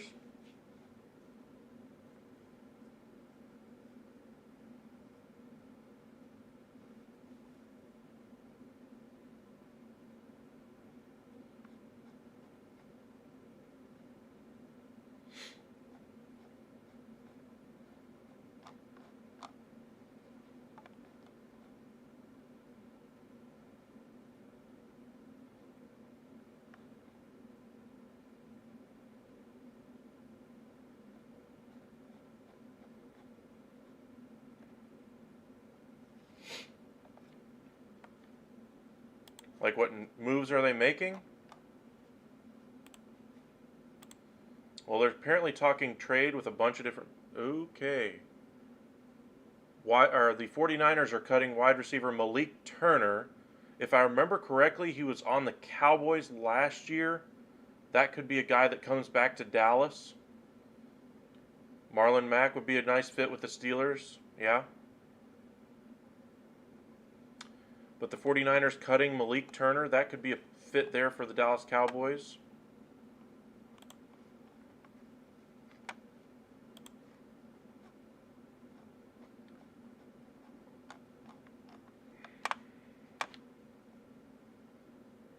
Yeah. They can't give Najee the ball 500 times as much as they would like to.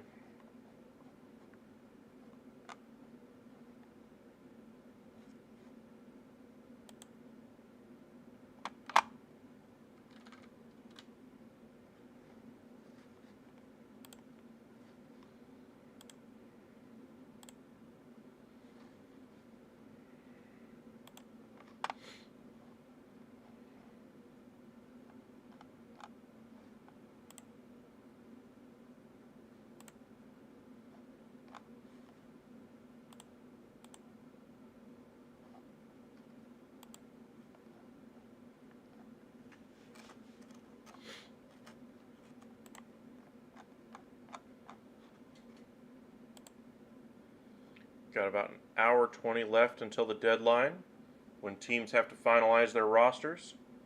We'll stick with you guys through it.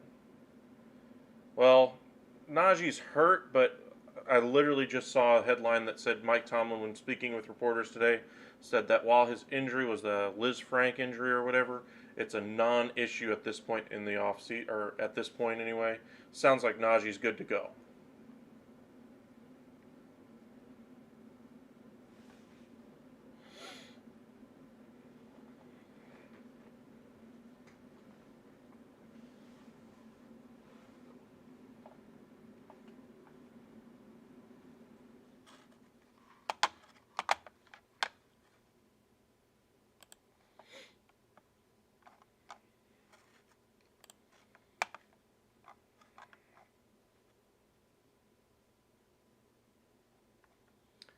Panthers have cut the fastest player from the combine this past season, cornerback Kalen Barnes. So while speed kills, apparently it also doesn't assure you of a roster spot.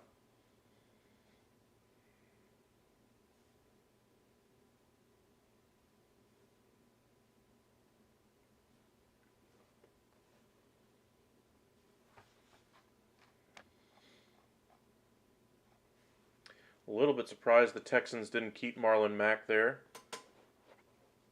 Maybe they just felt that Marlon Mack would have been very disgruntled.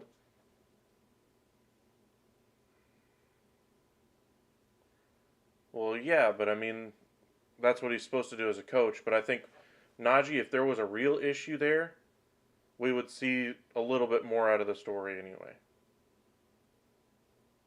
I mean, TJ Watt is also injured, but we'll see how big the severity is. There's rumors that it could be as serious as a torn ACL. There's other injuries that, they have to deal with, Dante Johnson, etc. Well, the big news so far is that the Texans released Marlon Mack. Looks like Dameon Pierce is going to be the starting running back for the Texans. Welcome back, Brianna.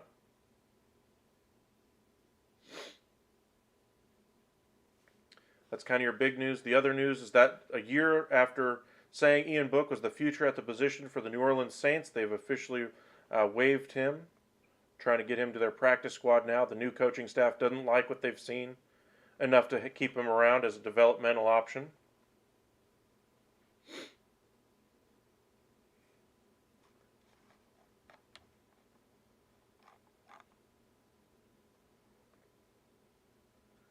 Here's a surprising piece here. The Raiders are waiving former first-round pick Alex Leatherwood. Wasn't too long ago that he was picked in the first round anyway.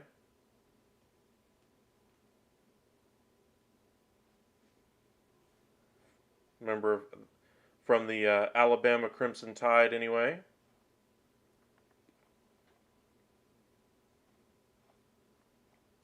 The Eagles have made a couple of moves as far as receiver, cutting Deion Kane and Allen. I can't remember his first name anyway. But they cut both of those receivers. They also made the trade for C.J. Gardner-Johnson. Gave up a 5th and a 6th. Got back a 7th as well.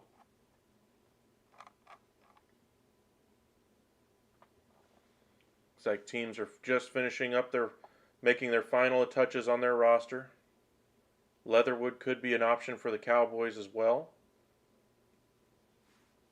I expect the Cowboys are going to make one addition at offensive tackle anyway. I expect they'll make an addition as far as quarterback. They'll make an addition as far as wide receiver as well. And then they always make a move on that defensive line. We'll see which direction they end up going. Dante Fowler has looked dangerous anyway for that Cowboys team so far in preseason. But again, it's preseason. Take it with a grain of salt. Usually you're playing up against backups anyway. But we'll see if he can continue to carry over the momentum. That's funny. Ian Rappaport says they tried to trade him to everyone. Got 32 no's. For Alex Leatherwood.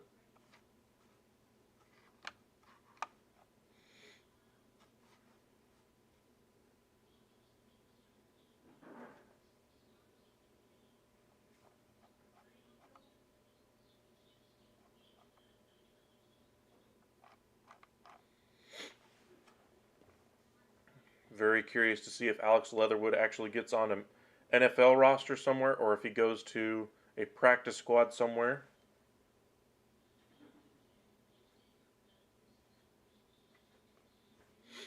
I mean, there is talent there.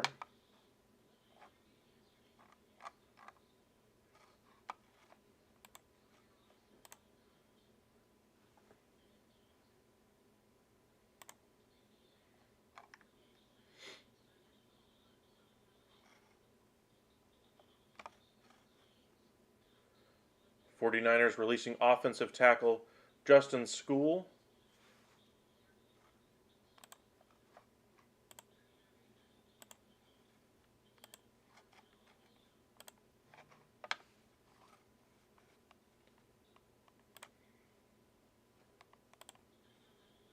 Possibly. The Saints do have, Saints have some options anyway. I like their defense this year. I just wonder if they still have Jameis Winston as their starter, I guess is the biggest point I'm making. I mean, with Jameis Winston, how good can your team be? I got a good friend that's a big Saints fan, and I keep trying to warn her not to get too excited, not to get too high on that team, because as good as that defense can be, you're only limited, or you're always going to be limited by the ceiling of Jameis Winston.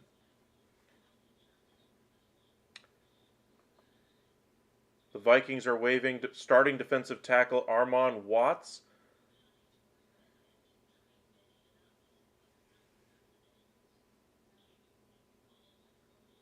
Mm, that's disgusting. More news on that Leatherwood move anyway. He was the 17th pick in the 21 draft. Now they're going to eat almost $8 million just to get rid of him. Kind of what they did with Kenyon Drake. Raiders are going to Raider.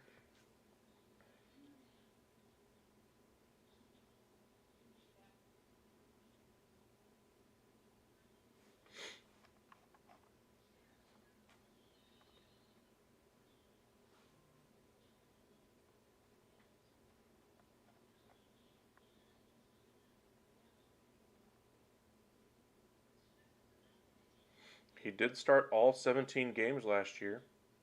Okay. Hmm.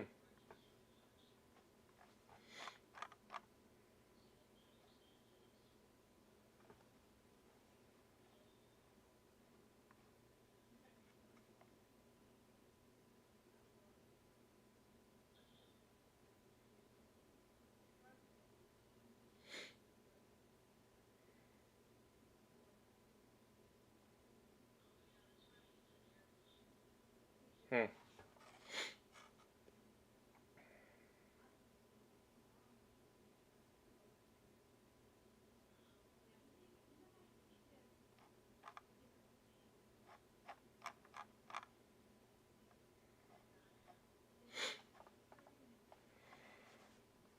Steelers make another move at the running back spot. They release running back Anthony McFarland.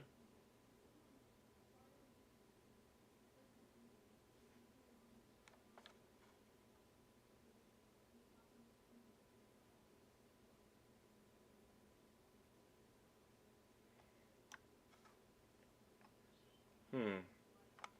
Not sure why they would do that. I wonder if they're going to go after one of the running backs that was released today. Got to think there's at least one of them that's got their interest anyway. There's a number of them out there. Duke Johnson's out there. Um, Philip Lindsay, Marlon Mack, Shoney Michelle. There's a lot of options out there on the free agent market as far as running backs right now. No real bell cows. I mean, Marlon Mack has the ability there, but he's never really proven it over a 17 game season now.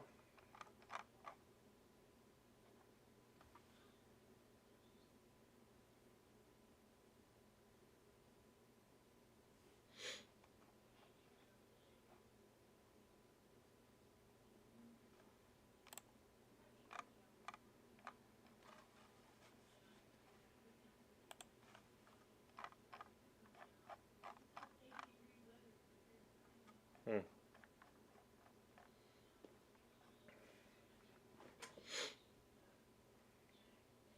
Very curious to see about where Armon Watts is going to end up. Good defensive tackles are hard to come by. He's not elite, don't get me wrong. That's why the Vikings aren't keeping him. But for them to cut one of their starters just before the season begins, a little bit surprising. Mm-hmm.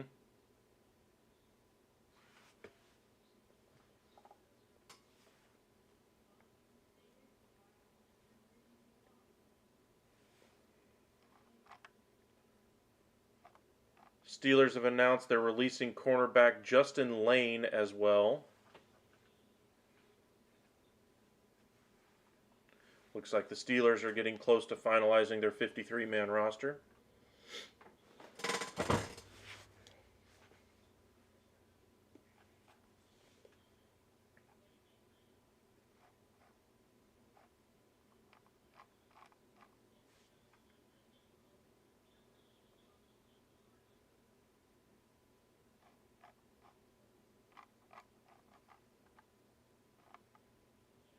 Got about an hour until the deadline for teams to be at the 53-man.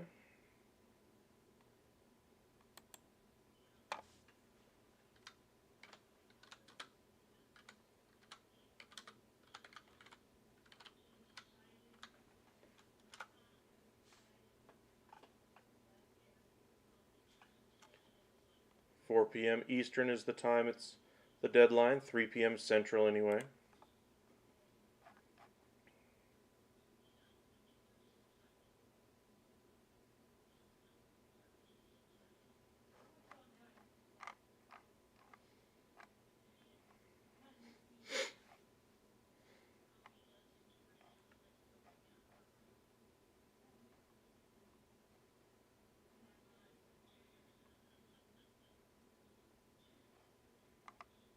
Yikes.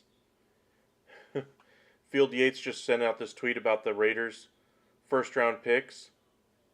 Okay, from 2019 to 2021. Basically, you're looking at the Mike Mayock era. 2019, Clelin Ferrell, Josh Jacobs, Jonathan Abraham. All of them had their fifth-year options declined, I believe. 2020, Henry Ruggs. He's going to be going to prison for the next, I don't know, however many years. Damon Arnett was off the field incident, etc., off the team already. Alex Leatherwood this past offseason, 2021, waived after just one season. Just, ugh.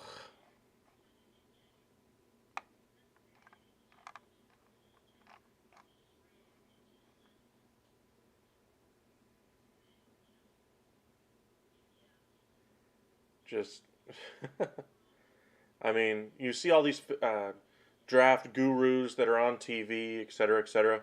Some are better than others, don't get me wrong. Some people try to be different, go against the grain, just for the purpose of being against the grain. And every once in a while, when they get one right, they're like, "Oh my gosh, I'm the greatest draft, expert ever." No, you just went against the grain and finally got lucky. Mayock has always struck me as a guy that always went against the grain.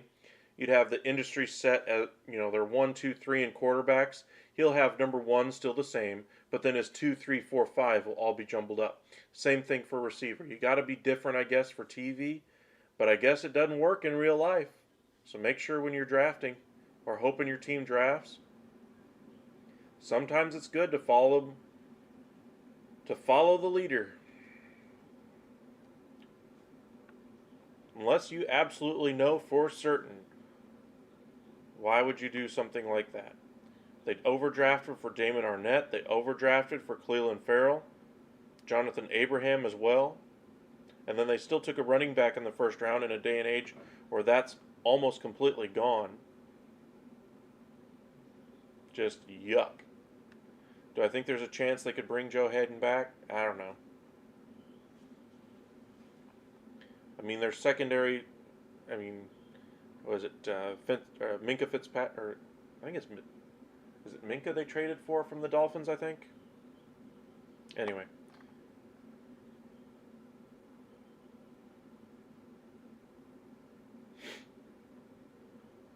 Really? 49ers are going to keep 3 quarterbacks. They're not just going to keep Trey Lance and Jimmy G. They're going to keep Mr. Relevant Brock Purdy on the roster, too. I guess they like what they saw.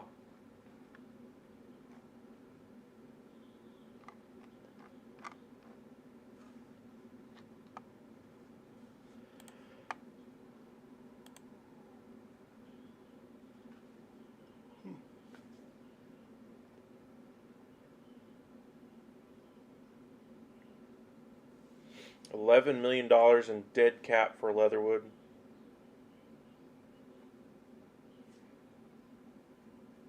Over the next 2 years. Ferrell, I think, was number 4. He was the 4th pick in that draft, I think. But either way, there was a number of defensive ends that were projected ahead of him. I'm trying to remember who was the other defensive end at the top of the board that year. Chiefs are releasing wide receiver Cornell Powell.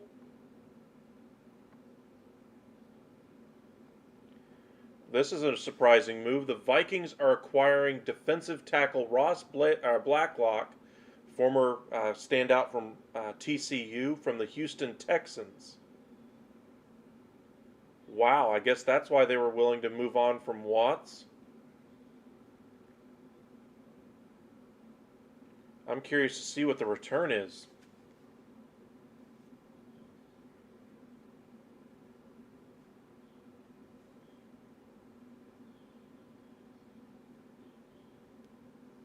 I mean, the Vikings have tried drafting defensive tackles over the past, I don't know, 6 years. I think they've drafted 2 or 3 of them in the first round. None of them have really worked out.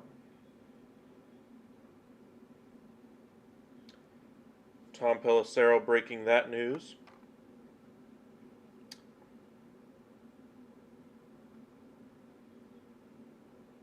All they're going to get is a 6th round pick. Wow.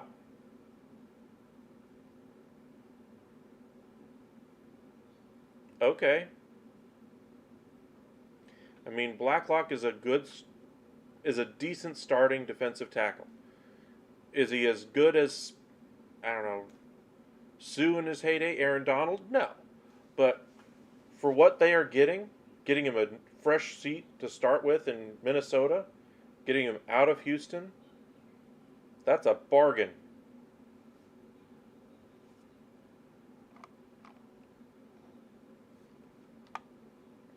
I don't know, maybe Houston's just that deep at defensive tackle. I haven't paid attention to their depth chart on defensive tackle anyway, but I was surprised to see that. Maybe it's a money thing. I don't know. Curious to see the reasoning behind that when it comes out.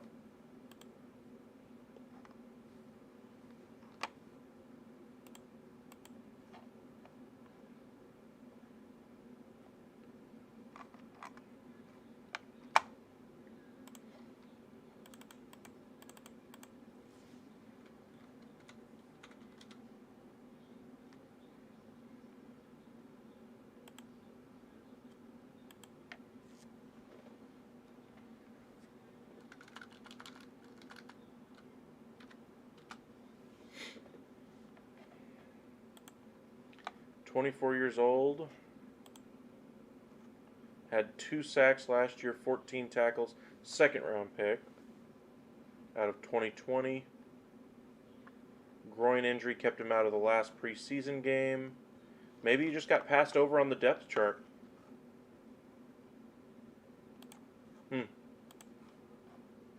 Good move for the Vikings. All right, we're down to under an hour now, 59 minutes until the deadline. We'll see what ends up happening here. Appreciate you guys joining us. If this is your first time joining us, make sure you hit that subscribe button. Appreciate you, Ashton, for subscribing earlier. Thank you very much.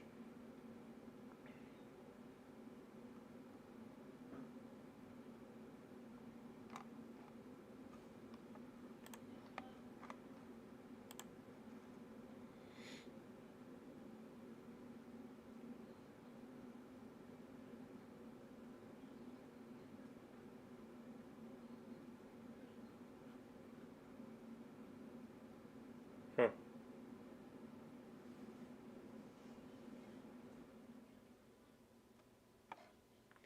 It is a new regime in there for the Houston Texans. Maybe they just didn't value Blacklock as well, or as much as the previous team did. Remember, he was drafted with that 2nd round pick that the Texans got in that DeAndre Hopkins trade a few years back, along with David Johnson, the running back. Suffice to say, it did not work out for Houston. Shocker.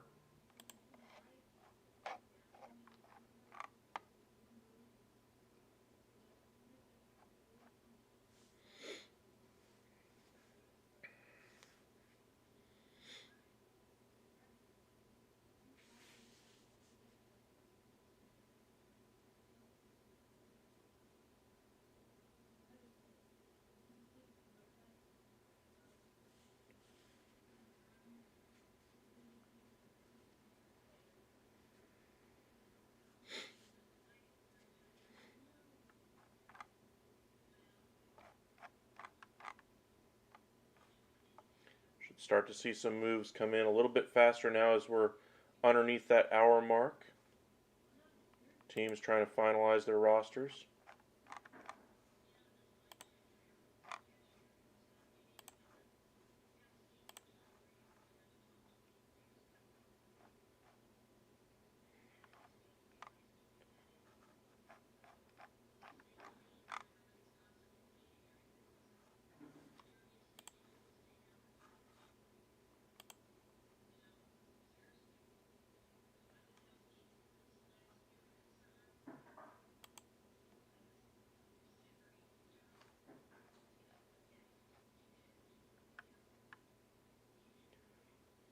Former lacrosse star player Jared Bernhardt has made it in Atlanta. That is the right team to go to if you're trying to make it as a cross-sport athlete.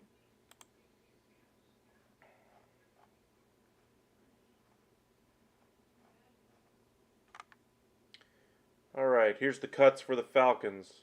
They have released Frank Darby, Keyshawn Johnson, Stanley Berryhill, and Carmen Batson, defensive lineman Derek Tangelo, Abdullah Anderson, Nick Thurman, and Darian Daniels, offensive lineman Justin Schaefer, Jonathan Harrison, Ryan Newsel, Tyler Vrabel, Colby Gossett, and Leroy Watson, defensive back Corey Ballantyne, Matt Hankins, Henry Black, and Tease Tabor. That's a little bit surprising there. You might remember him for being with the Florida Gators. Everybody wasn't sure if he'd make it in the NFL. At one time, he was thought of as one of the top cornerbacks in the draft. Tight ends, Anthony Ferkshire didn't make it. He came over from the Titans, good veteran tight end option. Tucker Fiska, and Michael Pruitt have not made it. Linebackers, Nick Kwiatkowski has not made it as well, another veteran. Jordan Brailford and Dorian Etheridge, running backs Caleb Huntley and Quadre Olison. Looks like they're going with a rookie there. And the fullback John Rain have all been cut by the Atlanta Falcons.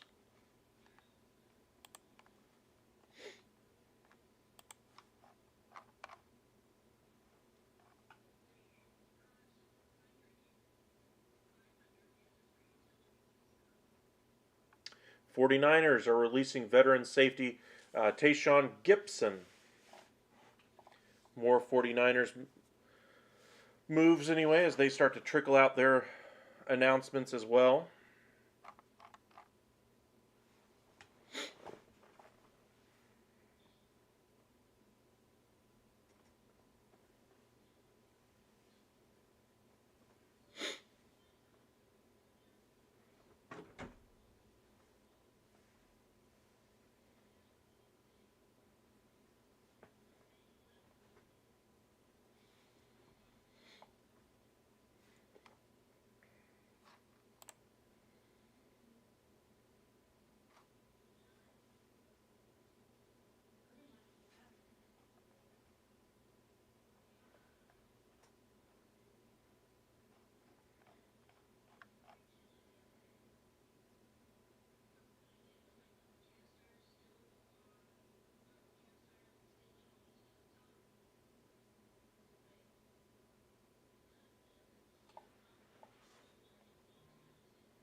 Raiders are trading 2019 second-round pick Trayvon Mullen to the Arizona Cardinals.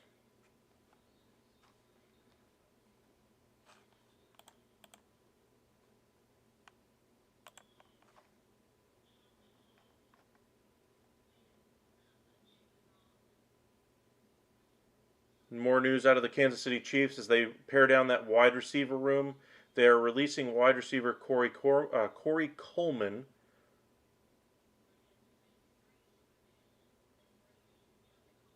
But Kansas City is very deep at receiver. After they did trade away Tyreek Hill, they did bring in a number of different receivers this offseason. Sky Moore, Juju Smith-Schuster.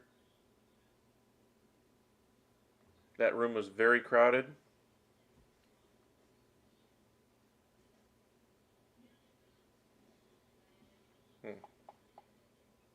former Baylor product. You might remember him from his time with the Giants or the Browns.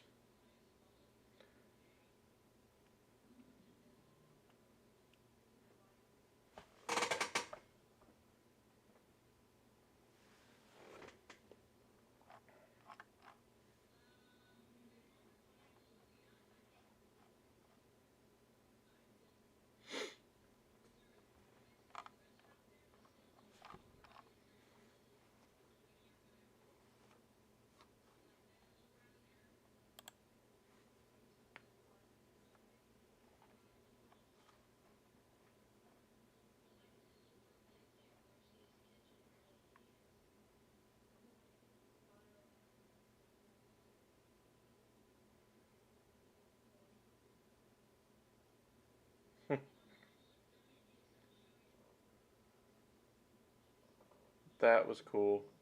Just watched a video. If you guys have Twitter anyway, if you look at NFL on Prime Video, Justin Herbert's got a little Prime ball. It's a very small ball in the shape of like the smile anyway of Amazon.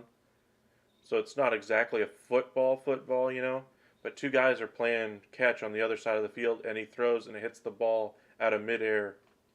Pretty cool. Accurate fella.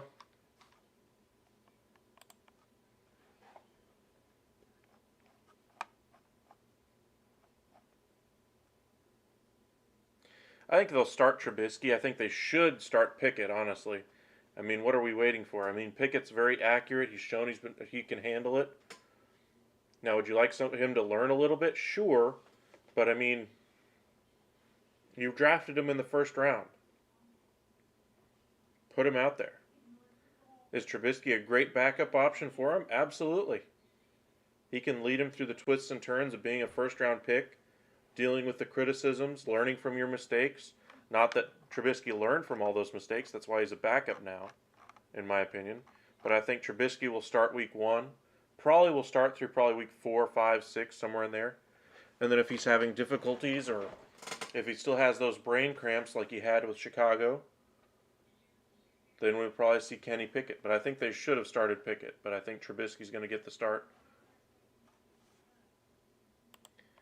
Worst thing you can do, in my opinion, is say, well, we got 2 quarterbacks. We'll start them both. We'll alternate them. They'll both play. When you have 2 quarterbacks, you have none. And I think you need to definitively make a decision and say, Pickett's our guy. He's the guy we just invested a first-round pick in. He fell to us. We're very happy with our selection. He's shown that he can handle the offense. He's accurate. The moment doesn't scare him, all that kind of thing. And just let him go. But we'll see. As I mentioned, Trubisky's probably going to be the starter. Some beat reporters out of Pittsburgh saying Trubisky is going to get the nod.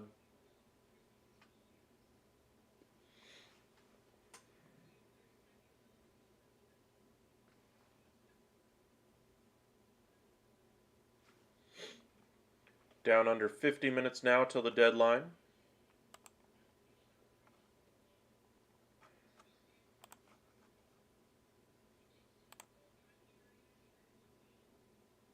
Welcome back, Bernard. Doing pretty good. Just watching all the different transactions come in.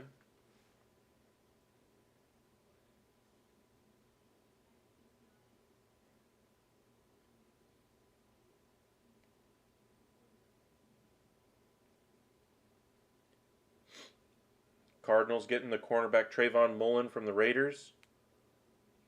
They did just get rid of Josh Jackson. He was brought in after the untimely death of Jeff Gladney. So they needed a corner. This solves that option, or solves that for them, at least for the time being.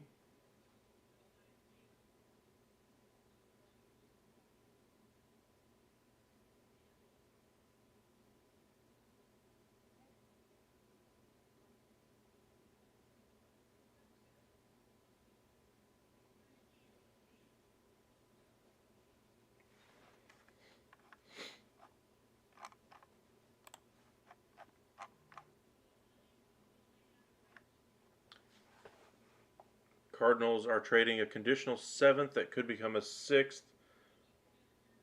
And that's it. It's basically a 7th round pick. And if Mullen sticks around, I imagine that goes to a 6. More bad picks for the Raiders.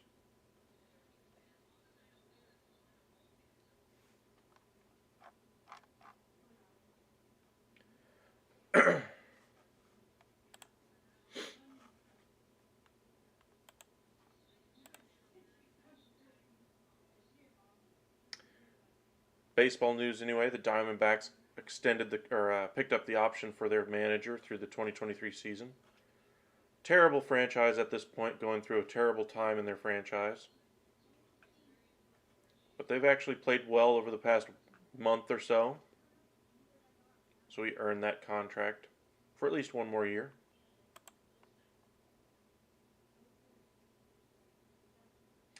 I actually do like the Jets. I like the weapons they have on offense now. I think they have a whole lot more potential on offense compared to what they had last year.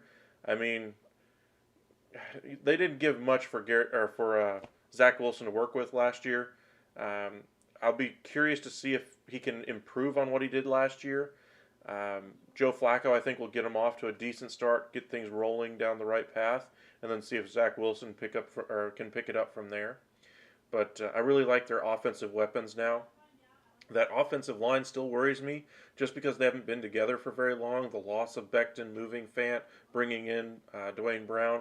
I wonder if it'll hold up, especially early on. So I guess it's a good thing Joe Flacco's back there just in case, the offensive line has holes and sacks the quarterback. You don't have to worry about Wilson getting injured. But that defense is really starting to take shape as well with Saleh. So I really like what they're doing around the quarterback spot, but it's all about whether or not Zach Wilson can complete the pass, stop turning over the ball, keep drives going and not have 3 and outs, those kinds of things. If we can see that out of Zach Wilson, we're talking probably about a 6-10, or 6-11, 8-9 team, something like that would be a really good year for the Jets this year. And then one more year of all those guys getting 1 year better, and then continuing to build off of it, I think is the best case scenario for the Jets. Worst case scenario is that Zach Wilson just can't handle the quarterback spot. Injuries become an issue. The talent doesn't live up to what it should be on paper, and then you're looking at a 3-14 team. I think you're more likely looking for 6-11. If I had to pick their record right now, 6-11.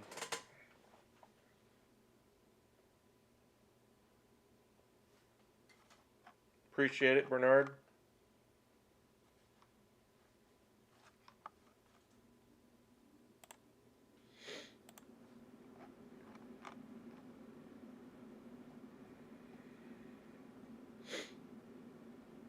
As I mentioned earlier, Ferkshire was indeed released by the Falcons along with Quadre Olson. I think Ferkshire does indeed make it on another team somewhere. Maybe even goes back to Tennessee.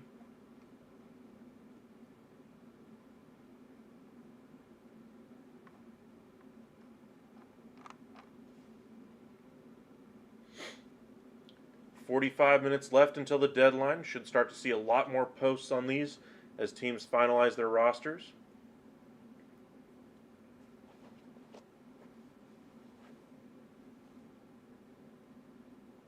The Cardinals are giving up a conditional 7th round pick. My guess is if he ends up staying on this roster the entire year, it'll turn into a 6th. Not much.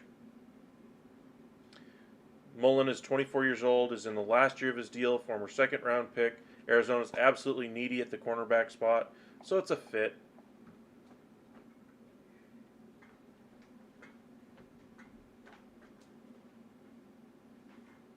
Raiders are going to be an interesting team, though. I wonder about all the changes they've made, how that locker room's going to settle. I mean, you have Derek Carr there. You did bring in Devontae Adams. You still got Josh Jacobs. You brought in a new head coach, Josh McDaniels. I wonder how everything's going to work. We saw how the first go-around with Josh McDaniels worked out with the Denver Broncos. Not so successfully. If things go bad here with the Raiders, might be his final chance to be a head coach in the NFL.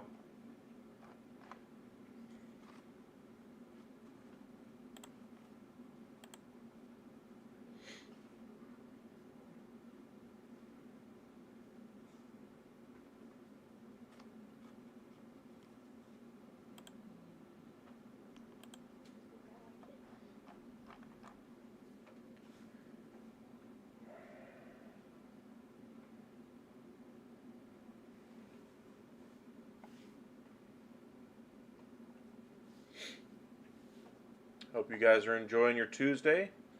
Got the day off of work today, so I thought I'd do a live of all the different transactions that are happening. I think I probably mentioned more players that I've never heard of on some of these back into the roster, roster spots 54 through 80, than I think I've ever mentioned on any live ever.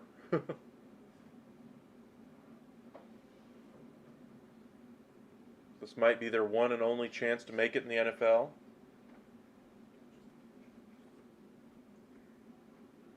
They deserve their due. Appreciate you guys joining us. Got 24 of y'all right now. Thank you very much.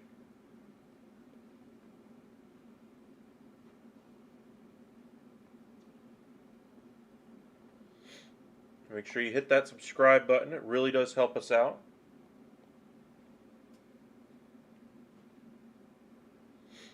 The more of y'all that subscribe, the more I can get better content for you guys. You can see I've already started making some changes to the way we do our lives. Little ticker down at the bottom. Animations are a little better as well. The more time I can commit to it, the better it will be. So, thank you guys who have subscribed already. I appreciate it. Why did the Chiefs trade Hill, their best receiver? Because they didn't want to invest so much money in Tyreek Hill. They already have Patrick Mahomes' money tied up. They got Travis Kelce's money. Plus, they have so many receiving options that are similar to Tyreek Hill. The other thing I think they weren't really sure about with Tyreek Hill is they were willing to pay him, but not necessarily at that money. But also just the way things worked on the field with Tyreek Hill. He was explosive. He was dynamic. Really took the cover off the defense. You could give him on a quick wide receiver screen, and he could take it to the house for you. All that's great. But the one thing you saw last year from the Kansas City Chiefs, even the year before, is that offense sometimes gets a little home run dependent anyway. Like they're always trying to make that home run play instead of getting the 5 yards and living for second down, or 4 yards and living for third down, things like that, trying to make the first down play instead of going for the touchdown.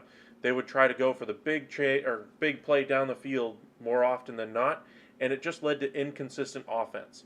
And so you see them put up 28 points in one quarter, yet they don't score at all the rest of the game.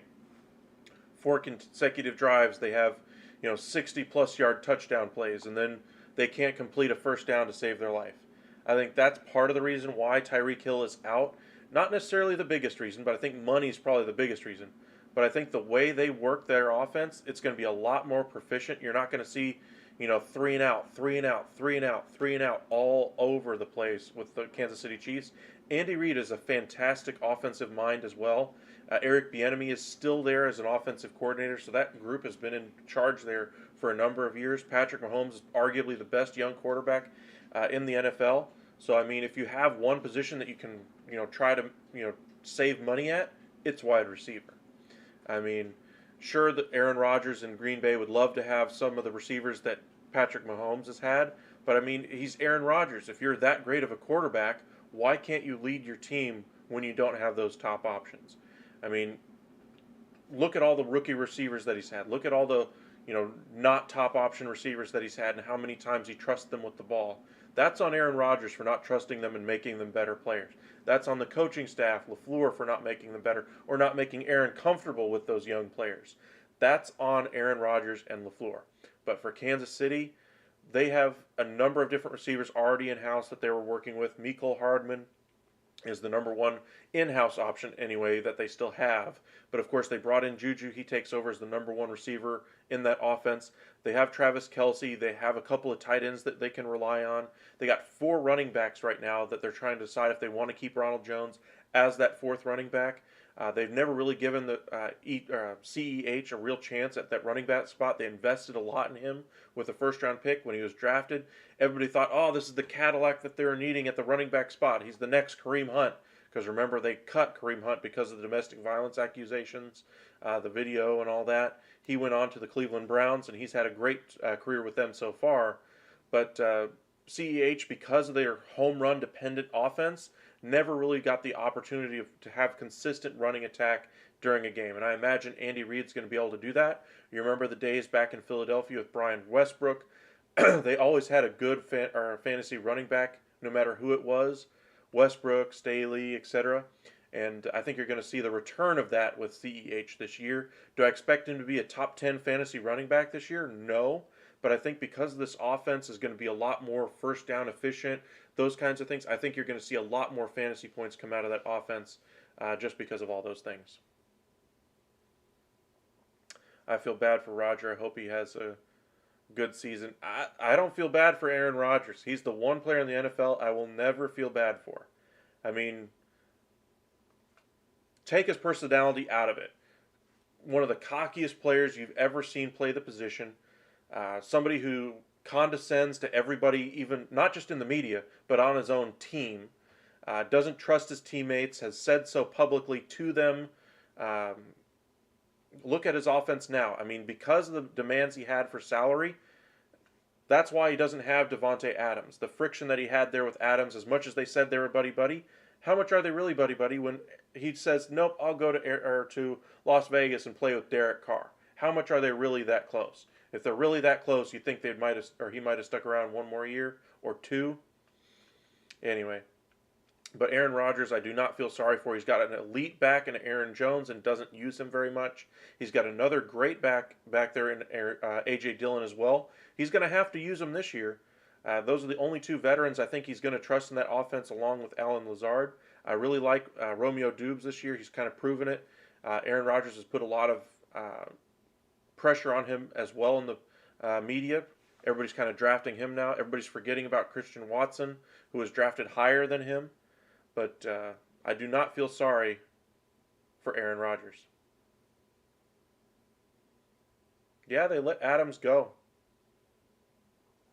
I mean, if they really wanted to keep him, they could have. But, yeah.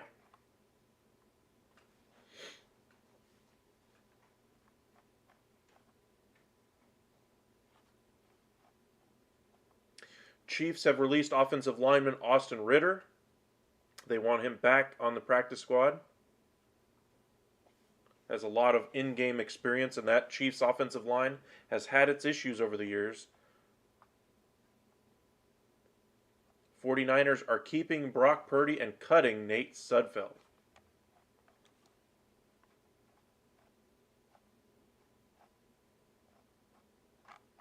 Who do you think's crazy, Bernard? Green Bay for getting rid of Adams? I don't think it was necessarily up to them. I think it was the decision of Aaron Rodgers to get the salary that he did, and then that kind of hamstringed him, tied him up, and they had to make the move. I mean, they're not going to give him $30 million a year to stay in Green Bay with Aaron Rodgers. I mean, what else are they going to have on that team? Nothing? Their defense is finally turned around. They don't want to lose those pieces back there.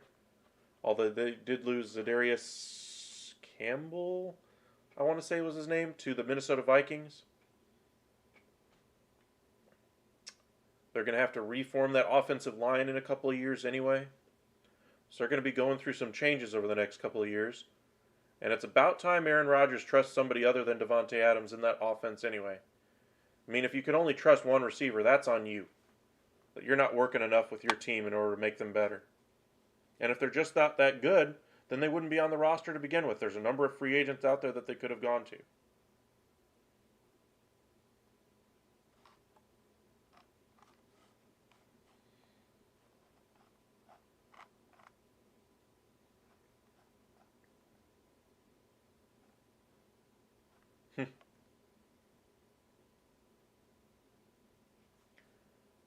Thank you guys for subscribing. Appreciate that. One of the reporters saying, it's not final yet, but the Chiefs are expected to retain Patrick Mahomes on the 53-man roster. You think? What about them Eagles? I think for fantasy purposes, Jalen Hurts is going to be a great quarterback. I think in real life, Jalen Hurts is not a great quarterback. I don't think he's going to be able to spread that ball around enough. I think the weapons that they have they're good weapons. A.J. Brown, Devontae Smith, Dallas Goedert, Miles Sanders. You got some good options there in Philadelphia. I just don't think Jalen Hurts is the guy to be able to get him the ball. Their defense is much improved as well. They did cut what's his name? Jared Davis, anyway, the former first round pick from them. They cut him last year as well.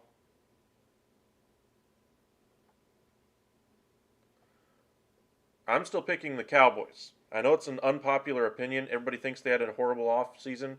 I think they just retooled their roster. They're going to be better next year than they will this year. Don't get me wrong, but I still think the Cowboys, because of Dak Prescott, that's the biggest reason why I think they're going to beat the Eagles in that division.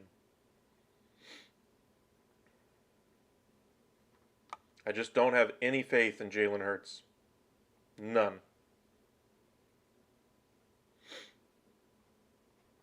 I mean, I'm not against running quarterbacks. There are running quarterbacks in this league that are fantastic. But I think he's going to be ducking and covering way too often. I think that offensive line is still going through a little bit of a influx anyway, getting some younger pieces mixed in with some of their older veterans.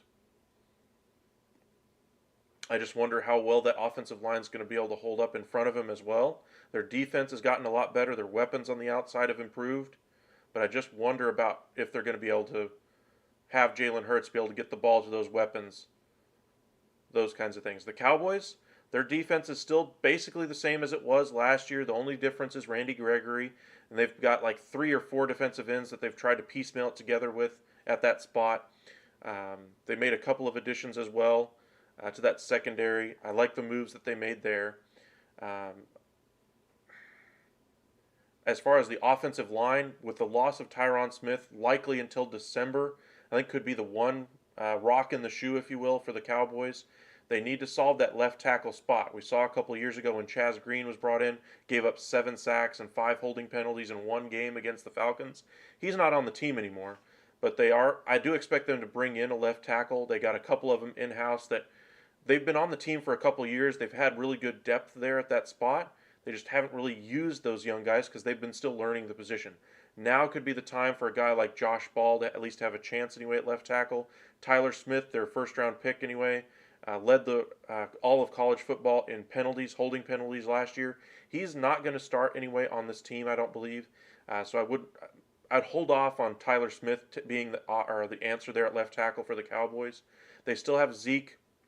I know a lot of you guys think he's washed up, doesn't do anything, yet he's still a top 15 fantasy running back every year, gives you 3-4 yards in a pile of dust. Last year he played with a broken something since week 4. I can't remember off the top of my head, but he still was able to hold down the job and keep Tony Pollard as the backup in a year when he was injured all year round. That tells you just how good of a running back Zeke is, how tough he is at least. Do I think he's still an elite running back? No. Do I still think he can get you enough to be able to get the job done? Absolutely. And Tony Pollard should have a much bigger role in this offense. I like the addition of Jalen Tolbert as well. But I still think the Cowboys end up taking the division. Do I think it'll be close? Sure. Maybe another 9-7 finish for the Eagles, or 9-8 finish anyway for the Eagles. Cowboys, I think, are probably an 11-win team this year.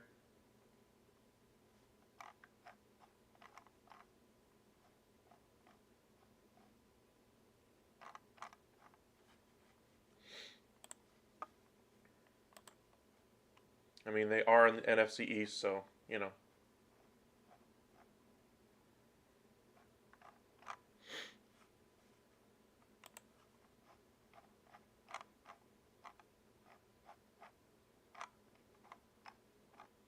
Waiting for some more news to come out.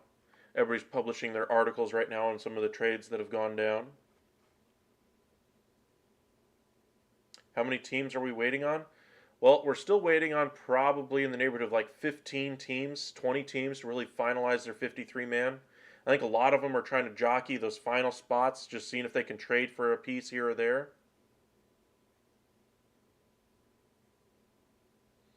But thank you for joining us, T. Who are your 3 teams anyway?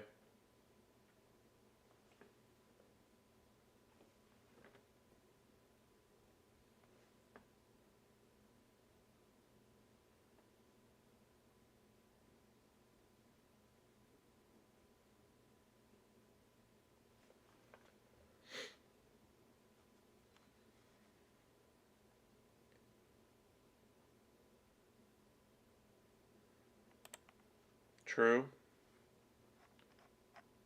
Dodgers bats have started to come alive over the past month. Curious to see if they can still be hot coming down the stretch anyway. Mets laid an egg against the Yankees. What was it, a week ago now?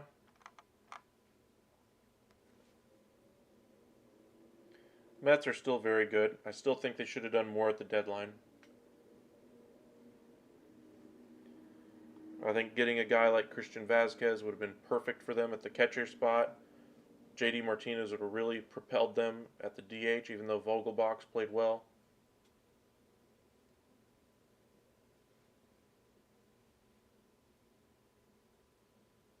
Still think they could have done more, just like the Yankees. Yankees, I think, don't even make it to the ALCS.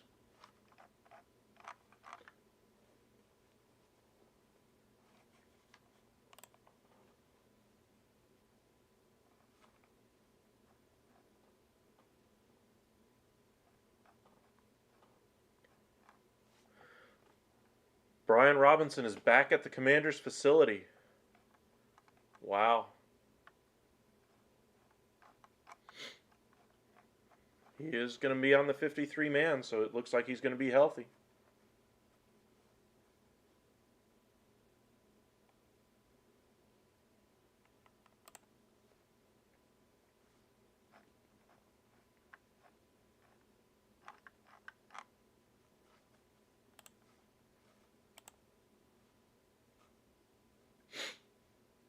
Got about 25 minutes here until the deadline.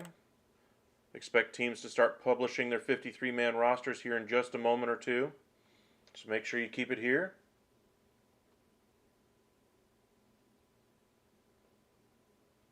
Cowboys, Vikings, and Cardinals. I'm a fan of two of those. Vikings have pretty much set their roster at this point. They've made a lot of transactions already. Cardinals they've finally made the trade for their cornerback. I expect they're about to finalize theirs. The Cowboys, I think they made a lot of moves to position themselves to be available to be a player tomorrow, or later on today and tomorrow, for free agents that are released by other teams and in trade as we get close to the deadline here. So I think the Cowboys roster is not going to look anything like what it does at 3 o'clock this afternoon. By 3 o'clock tomorrow afternoon, I expect it to look very different. At least on the back end.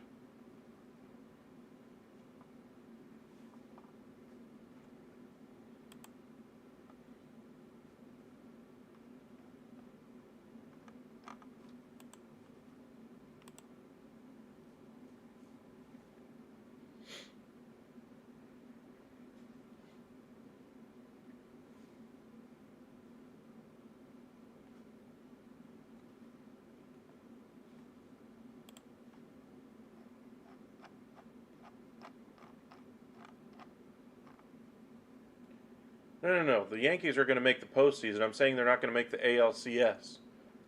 I think the Yankees are going to win the division. I just don't think they're going to make it. They're not even going to make it to the World Series, obviously. I don't even think they're going to make it to the championship series either. They're going to be a divisional round team, and that's it. They're going to get bounced by one of the wild cards.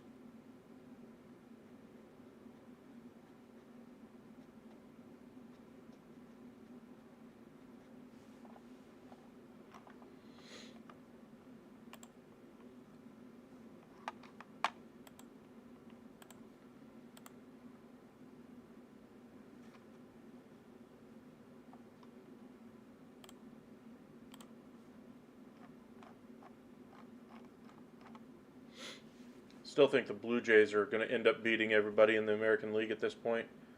I like what Seattle's been doing. I like the momentum they have. But I still think Toronto ends up going to the World Series this year.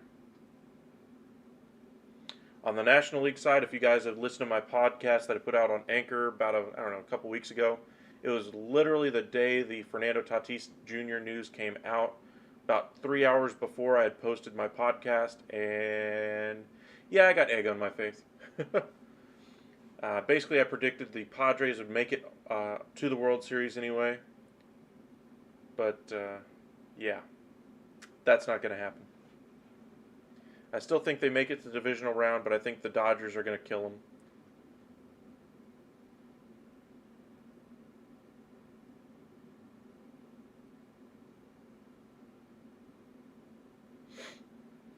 Neville Gallimore, yeah, he's safe on the Cowboys roster.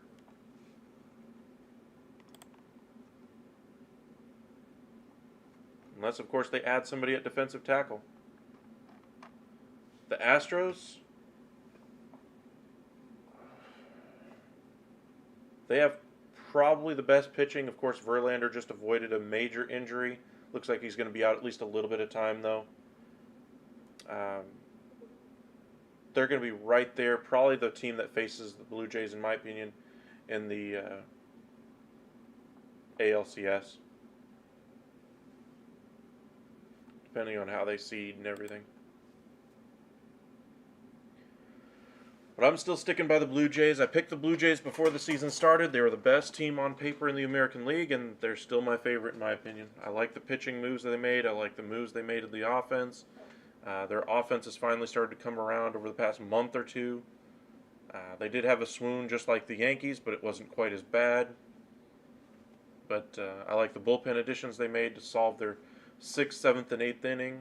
I like the addition of Mitch White to that rotation.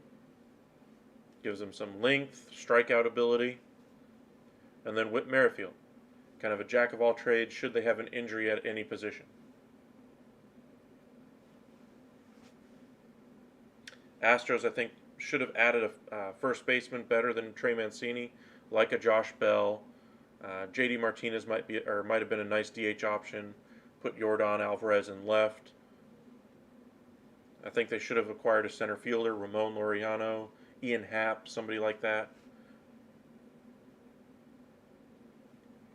Mets bullpen before Diaz is horrible.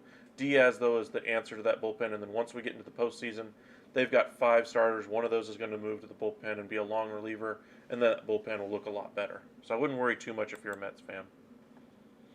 19 minutes here. Steelers are releasing veteran offensive lineman Joe Haeg.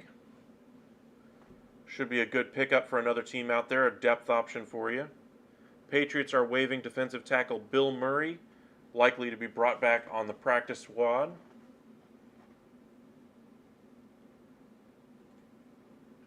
"19 minutes here until the deadline.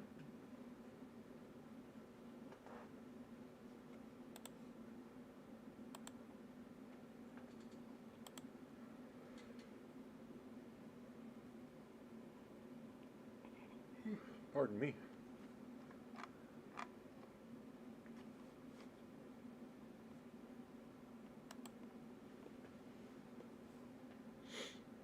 Chiefs are waiving rookie linebacker Jack Cochran.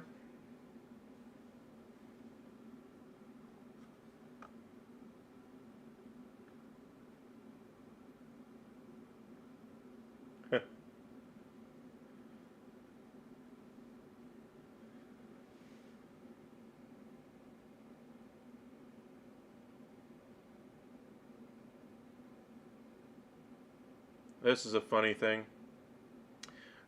Darius Slayton was going to be on the 53-man roster for the Giants, it sounds like. Source says Aaron Donald was not offered for him.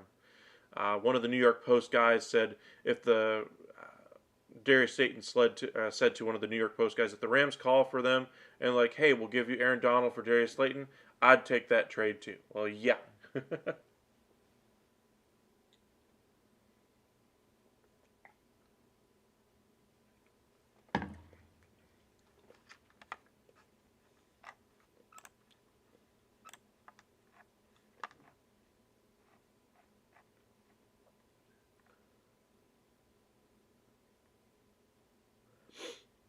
Well, Joe Haeg was initially expected to be kept, so it'll be interesting to see who they go after.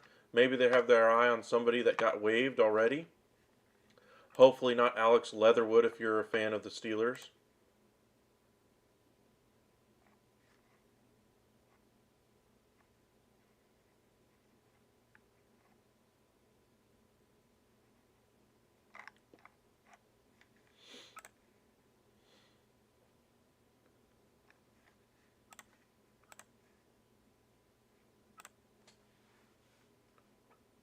I think he's still a free agent, yeah. There's a lot of swing tackle options out there on free agency right now. I think you're going to have to wait until probably tomorrow to find out which way they're going to go.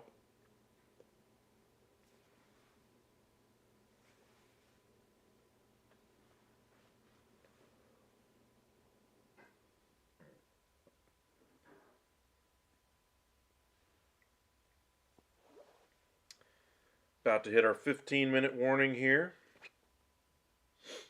for the deadline, and then we'll see all the different transactions that happen. We'll stick with you guys for probably about another 15 minutes afterward, just kind of going over everything.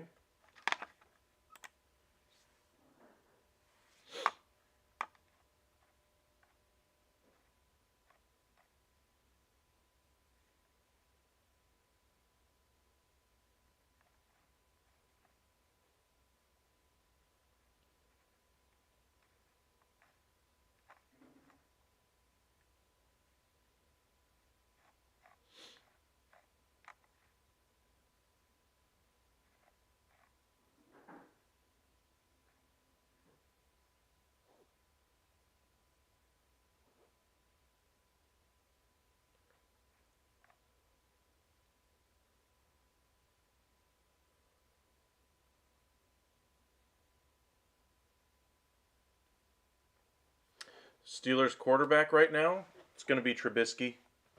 Trubisky's going to be the starter there for him.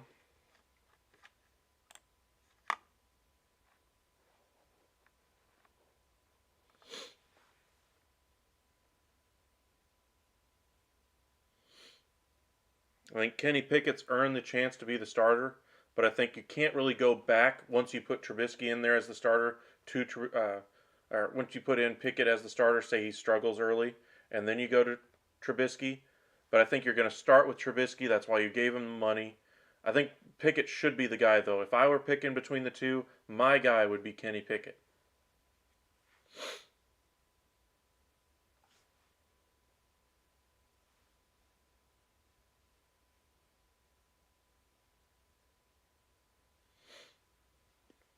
I mean, the days of quarterbacks holding a clipboard for a year and learning are gone, if they can handle the position. Now, Pickett's shown he can handle the position, accurate. But I think they're going to go with Trubisky, and then probably, right around week 4, they're going to have Pickett take over. Week 4, week 6, somewhere in there. But Pickett will be your starter by season's end for sure.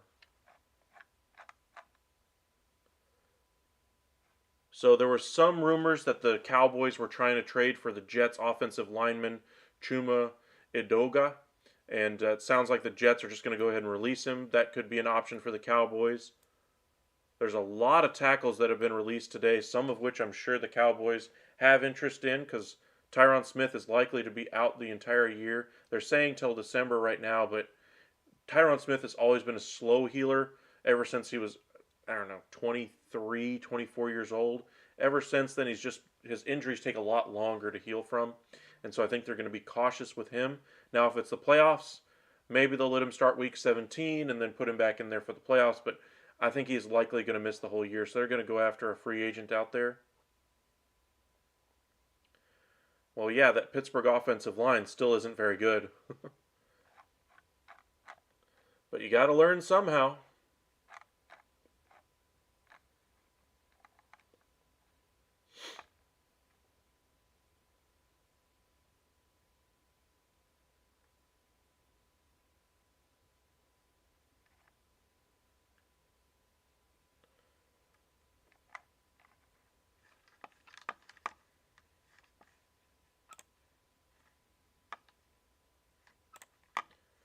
Curious to see if after making that move they're going to go ahead and get him now. Texans are going to waive Max Sharping, number 2019 second round pick.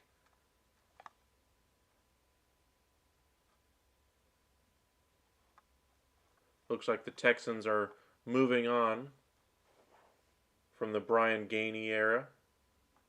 Nick Caserio's fully in control of the Texans now.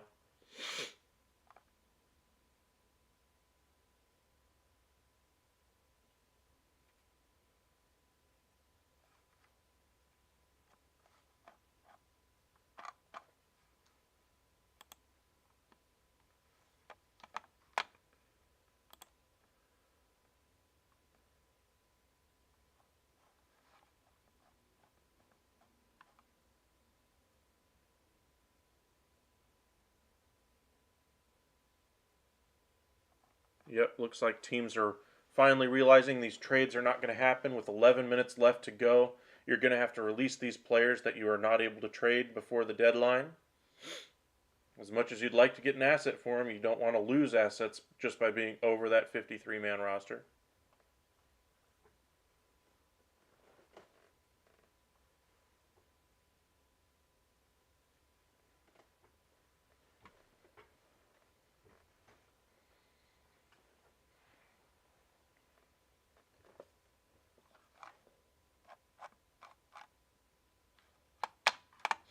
Still waiting for some announcements here.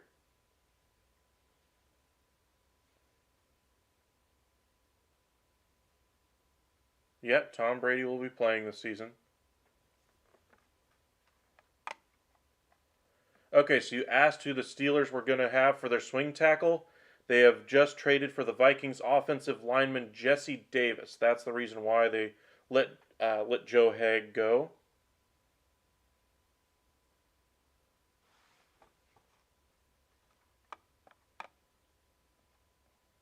Haeg, H-A-E-G, Haeg. Joe Haeg. I want to say he was brought to, was it Indy? Along with Andrew Luck, years and years and years ago. I could be wrong, but that sounds familiar to me. The 49ers officially released Tayshaun Gibson.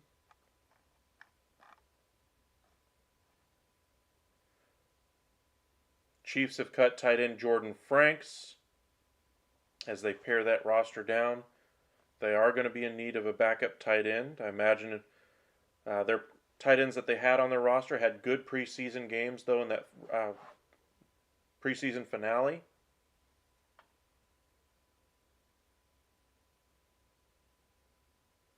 About who? Jesse Davis?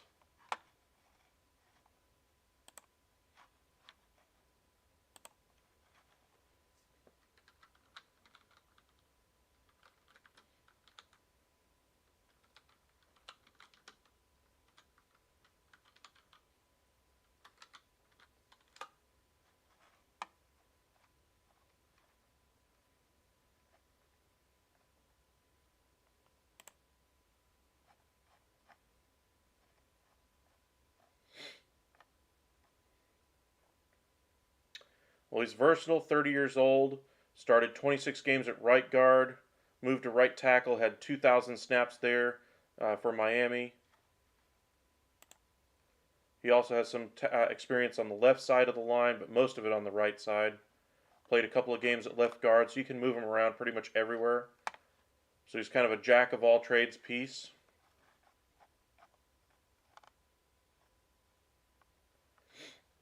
More of a developmental guy when he got into the league anyway, but he's kind of moved around a little bit. It's kind of a 6-year, 7-year veteran, something like that.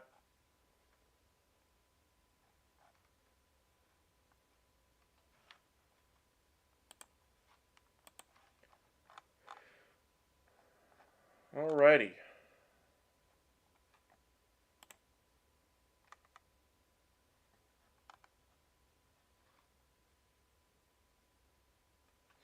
Moves from the LA Chargers anyway. It's going to be tough to read. It's very small print here. In fact, I think it's better print the other way. Zach Bailey, Michael Bandy, Tevin Bradford, Andrew Brown, Letty Brown, Cole Christensen, Jamal Davis, Ben LaDuca, Emiki Ogbule, Joe Gaziano, Keenan Hall, Ryan Hunter, Michael Jaquat, Hunter Kempoyer, Carlo Kemp, Eric Comenhawk, I can't see the name anyway, Raheem Lane, Tyreek Maddox Williams, Kevin Marks, Jason Moore, Gabe Neighbors, Joe Reed, something Serville, Brandon Sebastian, and Mark Webb have all been released by the LA Chargers.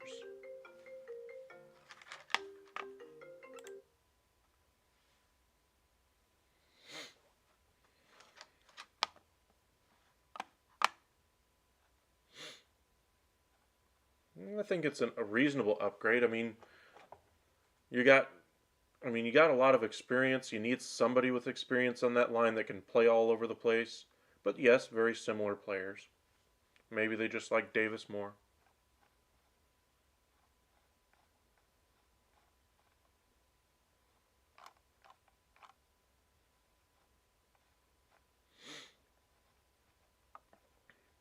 Okay, Cowboys cuts are official.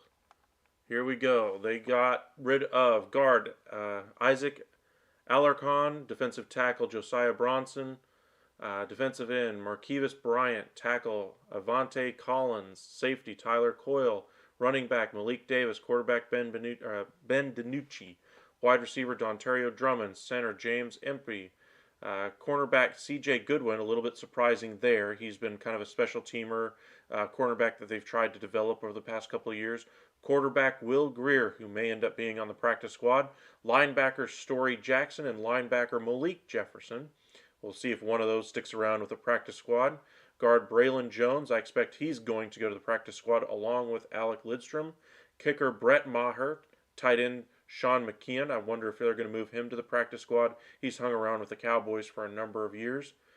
Quarterback Cooper Rush, I expect him to be brought back as the backup quarterback once they settle all of this at the quarterback position in their roster. They also cut tackle Ammon Simon, wide receiver Brandon Smith, defensive end Micah Tafua, safety Wanye Thomas, wide receiver T.J. Vassar, and a little bit surprising here, veteran defensive tackle Carlos Watkins. He had a good year for them.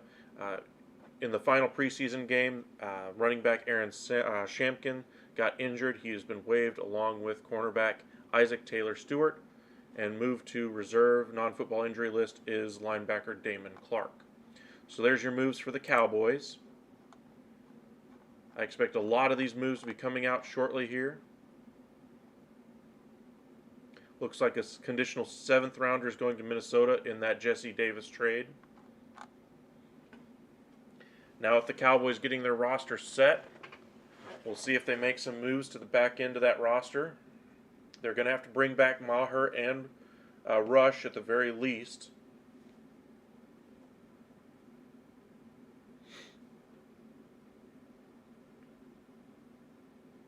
Three minutes to go here till the deadline. Appreciate you guys joining us. If you're just joining us for the first time, we cover the MLB, NFL, NBA, and the NHL. We'll touch a little bit on other sports, but not much. But if you're with us, we did the MLB trade deadline at the beginning of the month. Got a bunch of you guys with us then, and gained a few today as well, as NFL rosters are cut down to 53.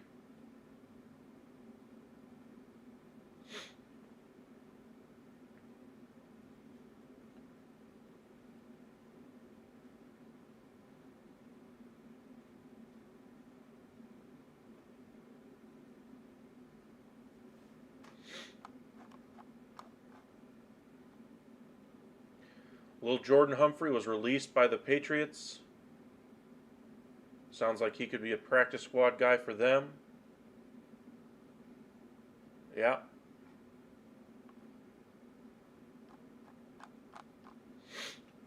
He'll be there for week 1. I just wonder how much he's going to play. Thank you, Bernard.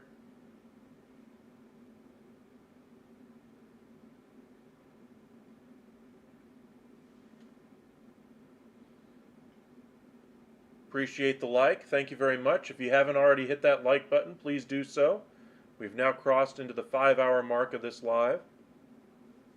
Just a couple of minutes here before the deadline, as teams have to finalize their 53-man rosters, at least to start the season. Expect a lot of jockeying as far as IR availability, those kinds of things, especially with the Tampa Bay Buccaneers, who will promptly re-sign Logan Ryan tomorrow once that Ryan Jensen is moved to IR.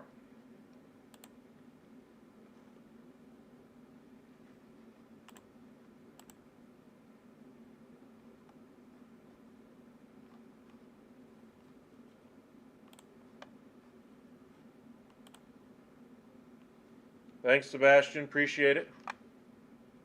We'll stick with you guys here for probably another 15 minutes as we finally see the final moves that are made by each team. See if any surprising cuts come out. Each year there's usually one or two that kind of go, what? The one today would probably be the Houston Texans getting rid of Marlon Mack anyway.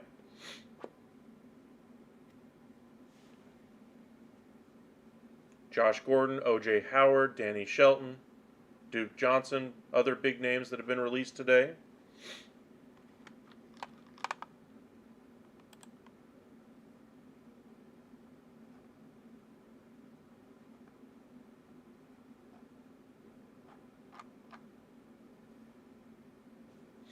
And it's officially 3 o'clock. Deadline is here. Time for the teams to announce their 53-man. Should see a flurry of tweets right now from teams posting their 53-man initial rosters.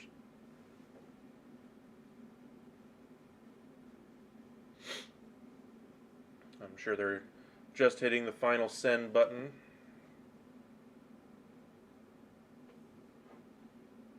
Yeah, Logan Ryan, they will definitely bring back. I'm just curious with teams like the Cowboys, who created a lot of roster availability at the back end by cutting their kicker and their backup quarterback, to see if they could get other pieces in there. But Marlon Mack is going to be one of the sought-after names in free agency now. Teams that could use a backup running back: Pittsburgh Steelers. Dallas Cowboys already have 2 running backs, but they need weapons on that offense still after losing Amari Cooper, and I think he could be one of those, dynamic backs out of the backfield, especially if Zeke goes down at some point.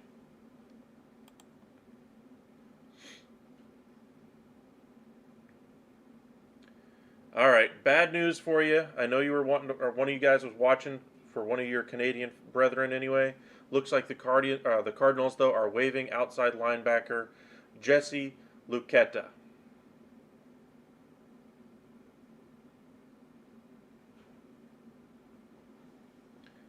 Wow.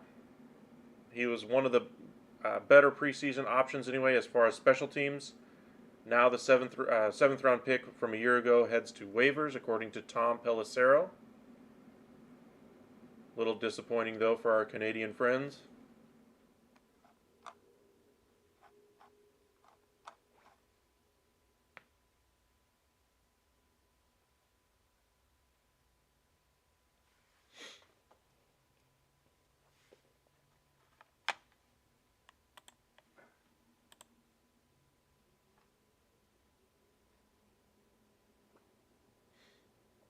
Bengals have released safety Trayvon Henderson, defensive end Noah Spence. Interesting there. Wide receiver Mike D. Thomas. So not Michael Thomas from the Saints, obviously.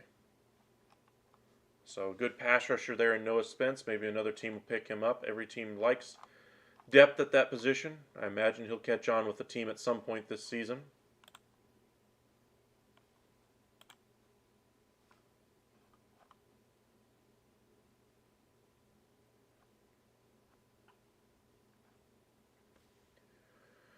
The Eagles have kept 2 former first-round picks on their roster, Jalen Reagor and offensive lineman Andre Dillard. Interesting moves for both. Both were expected to be were at least dangled in rumors.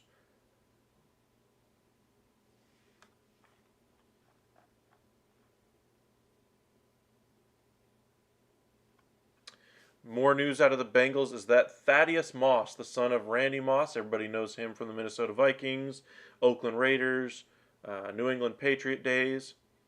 His son Thaddeus Moss, the tight end from the Bengals, had a costly penalty in the final preseason game anyway that cost them a touchdown.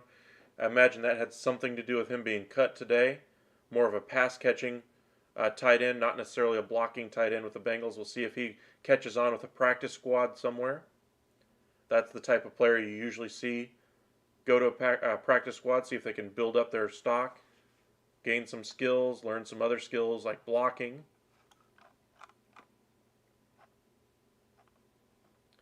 Zane Gonzalez placed on injured reserve, ending his season. Not that surprising.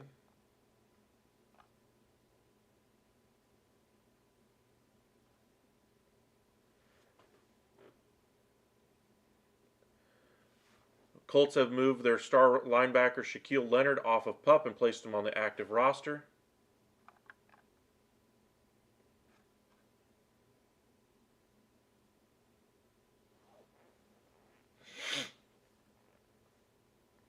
Rieger's a little bit of a surprise, but I mean, it's a first-round pick they invested in him.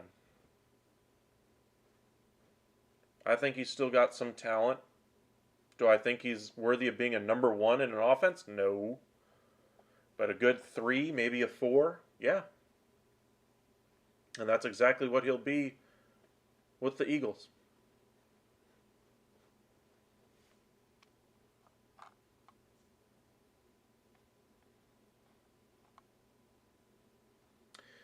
Lions have cut veteran quarterback Tim Doyle, linebacker Jared Davis, tight end Devin Funchess, defensive lineman Bruce Hector, running back Justin Jackson. You might remember him from the San Diego, well, formerly San Diego Chargers, now Los Angeles Chargers. Tight end Kendall Lamb and tackle Dan Skipper.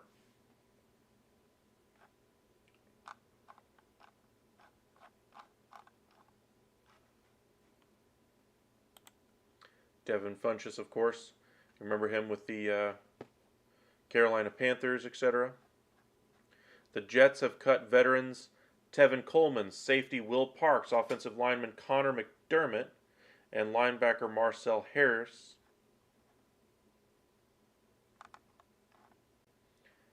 You're going to see a bunch of moves come out here.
Quez Watkins? I'd still rather have Jalen Reagor as my number 3. I mean, to me, Jalen Reagor's ability already for his speed alone, I think fits better as a number 3 receiver than Watkins anyway. And that's part of the reason why I think they ultimately decided not to trade him, because I think they want to have that speed as that number 3 option. I mean, they already have the big play wide receiver, big body in A.J. Brown. They have more speed, very slight stature in Devontae Smith. Jalen Reagor brings a different element to that offense than Quez Watkins. Bears have cut veteran quarterback Nathan Peterman, offensive lineman Michael Schofield, offensive tackle Sean Coleman, defensive tackle Trevin Coley, defensive end Mario Edwards, cornerback Greg Stroman, safety Devontae Harris, and tight end James O'Shaughnessy.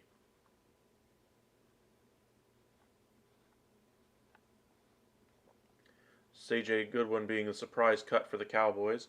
Is Denzel Mims still on the roster for the Jets? Haven't seen it yet.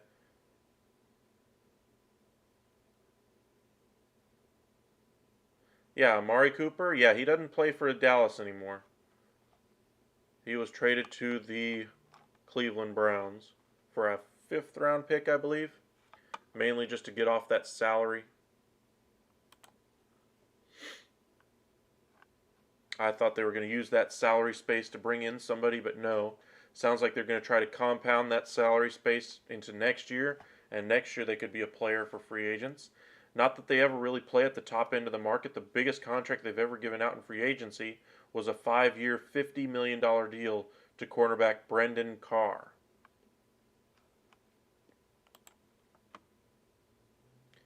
They usually like to pay their own players.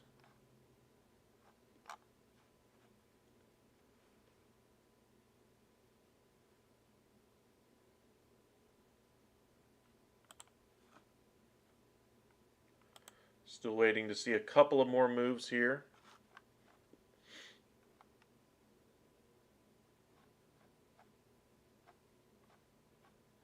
Curious about Mims to see if he ended up staying. Curious to see if Rudolph actually made the final roster for the Steelers. I think he did, but I just want to make sure.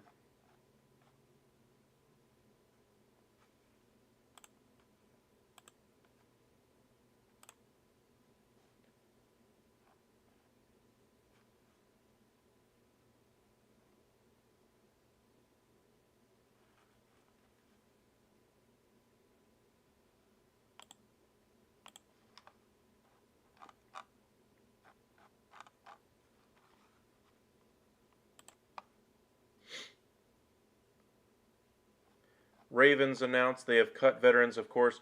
Tony Jefferson, we already mentioned that one. Guard Reginald McKenzie, outside linebacker Stephen Means, cornerback Kevin Seymour, offensive tackle David Sharp, defensive end Brent Urban, a little bit surprising, you might have heard of him before, and cornerback Darrell Worley. You might remember him from his time with the Carolina Panthers and Dallas Cowboys last year.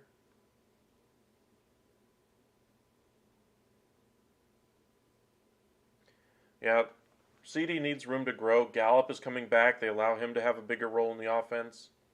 They did give him a big contract, but not huge. I mean, for $10 million, you saw all the contracts that we saw this offseason. Just look at Christian Kirk, 4 years at $24 million per year. That's a big contract, and I understand the way they're going to use him in the offense. He's going to be dynamic for them. For those of you wondering, Christian Kirk's likely to catch 8 balls a game in Jacksonville as kind of that slot receiver. That's the role they're going to have for him. But that's a lot of money to pay for him. I think it was 4 at 80, 4 at 84, or something like that.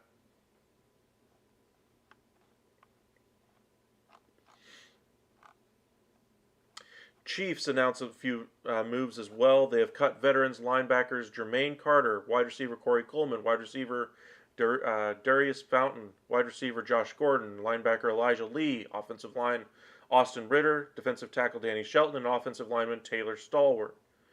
The Ravens are waiving Chuck Wiley, but would like to get him on the practice squad.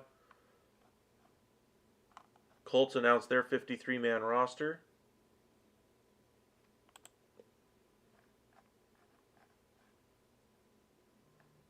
They do indeed keep Sam Ehlinger. He went 24 of 29 with 289 yards, 5 touchdowns, and a 147 passer rating. They're going to go with 3 running backs, it looks like. Jonathan Taylor, Naheem Hines, and Deion Jackson does indeed make it after beating out Philip Lindsay. Going to go with 6 wide receivers. Paris Campbell, Ashton Dulin, Alec Pierce, Desmond Patton, Michael Pittman Jr., and Mike Scratton. Tight ends, Mo Alley Cox, Kalen Granson, Jalen Woods. Offensive line, Wesley French, Will Fries, Ryan Kelly, Quentin Nelson, Danny Pinter, Matt Pryor, Bernhardt Raymond, and Braden Smith. Defensive line, Ben Benogu, DeForest Buckner, Byron Cowart, Eric Johnson II, Taquan Lewis, Yannick Ngakoue, Efedi Odnihedu, Dayu. I'm just going to say Dayu. I can't pronounce the last name. Kwity Paye and Grover Stewart. Linebackers, they're going to go with JoJo Dorman, Zaire Franklin, Shaquille Leonard, Bobby Okereke, EJ Speed, and Grant Stewart. Corner, they're going to go with Tony Brown, Braden Faxon, Dallas Flowers, Stephon Gilmore, Kenny Moore, and Isaiah Rogers. Safeties, they're going to go Julian Blackman, Nick Cross, Trevor Denbo, Rodney McLeod, and Rodney Thomas II, and specialists Rodrigo Blankenship, Matt Hack, and Luke Rhodes. So that's kind of your Colts lineup there.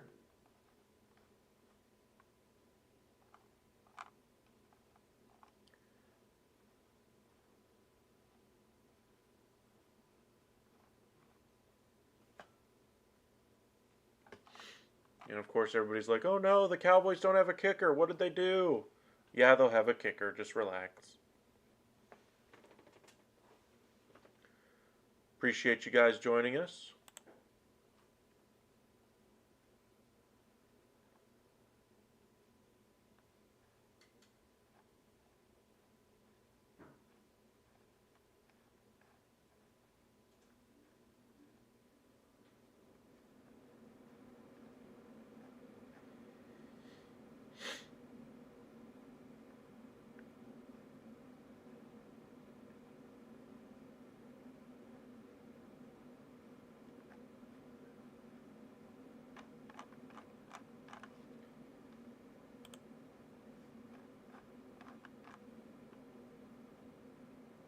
Saints have released center Nick Martin.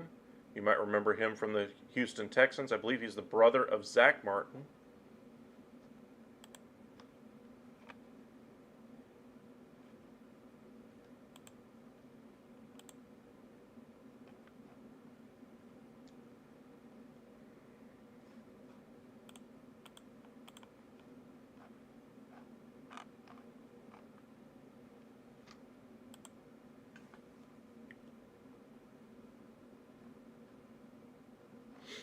Alrighty, we're officially 16 minutes past the deadline now. More and more teams are going to announce them, but Jacksonville did overpay big time for Christian Kirk, I agree. But I think you're going to see him have a big role on that offense. I don't think it's going to be worth $20 million a year on that offense, but he's still going to have a big role.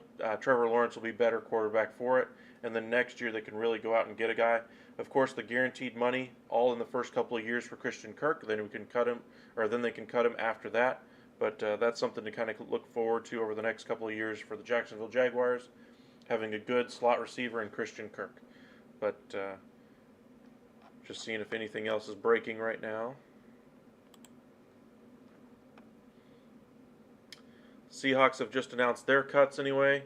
They have cut cornerback Justin Coleman, recently acquired wide receiver from the Philadelphia Eagles, J.J. Arcega-Whiteside, safety Marquise Blair, quarterback Jacob Eason, wide receiver Freddie Swain, and running back Darwin Thompson.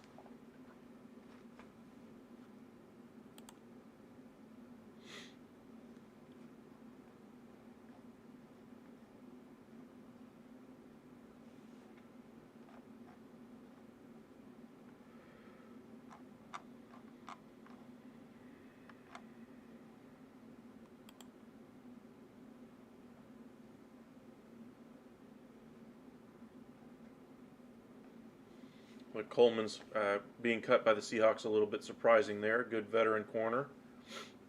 Look for the Cardinals to express some interest in him, as I still think they're going to go after a corner at some point.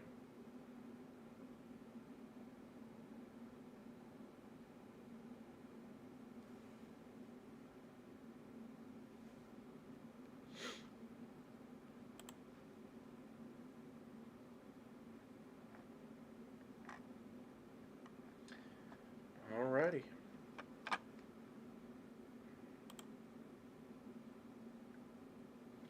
Appreciate you guys joining us today. If you're just joining us for the first time, or if you've been with us for a little while, make sure you hit that subscribe button. It really does help us out. Thank you to those of you who have subscribed. Ashton, you subscribed today while we were on our live. Thank you for that.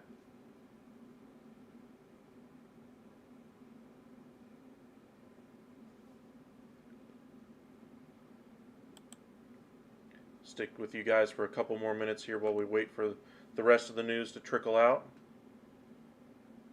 Yeah, some of them are pretty hard to pronounce, not gonna lie.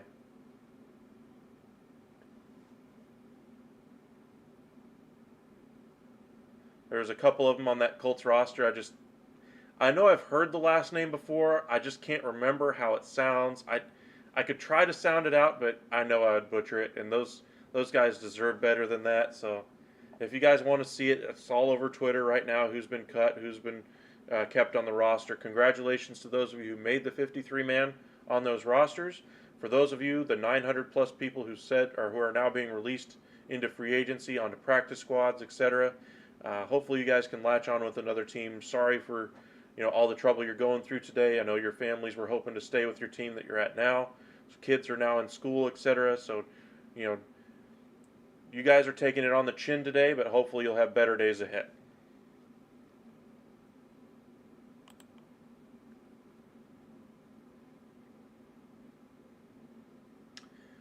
A little bit of news out of the Dolphins, a little bit surprising here.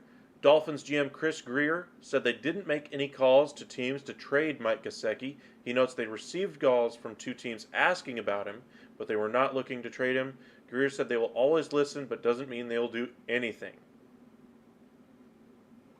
Sounds like Denzel Mims has indeed made the roster for the New York Jets. That's one of the pieces of news we were waiting for. Anyway. Denzel Mims and Jalen Reagor both stay with their teams.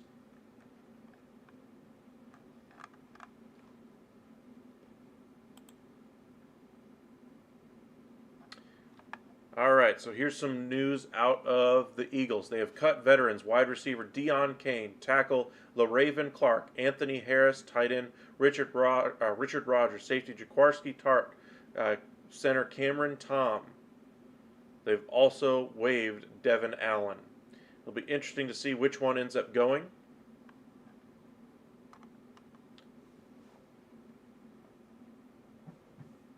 The Jets, of course, got rid of Tevin Coleman, LaMichael Pirine, and Chris Streveler.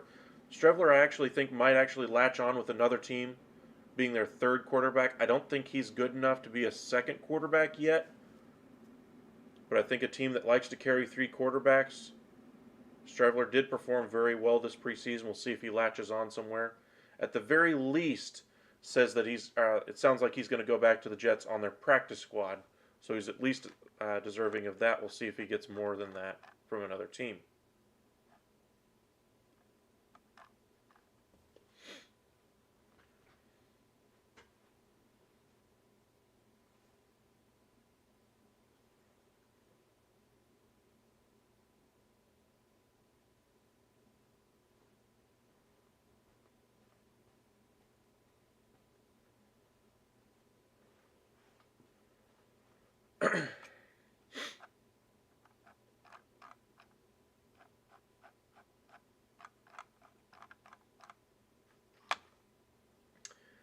Alrighty, thank you guys for joining us today. I think we're about to wrap it up here as we get the final bits of news trickling in.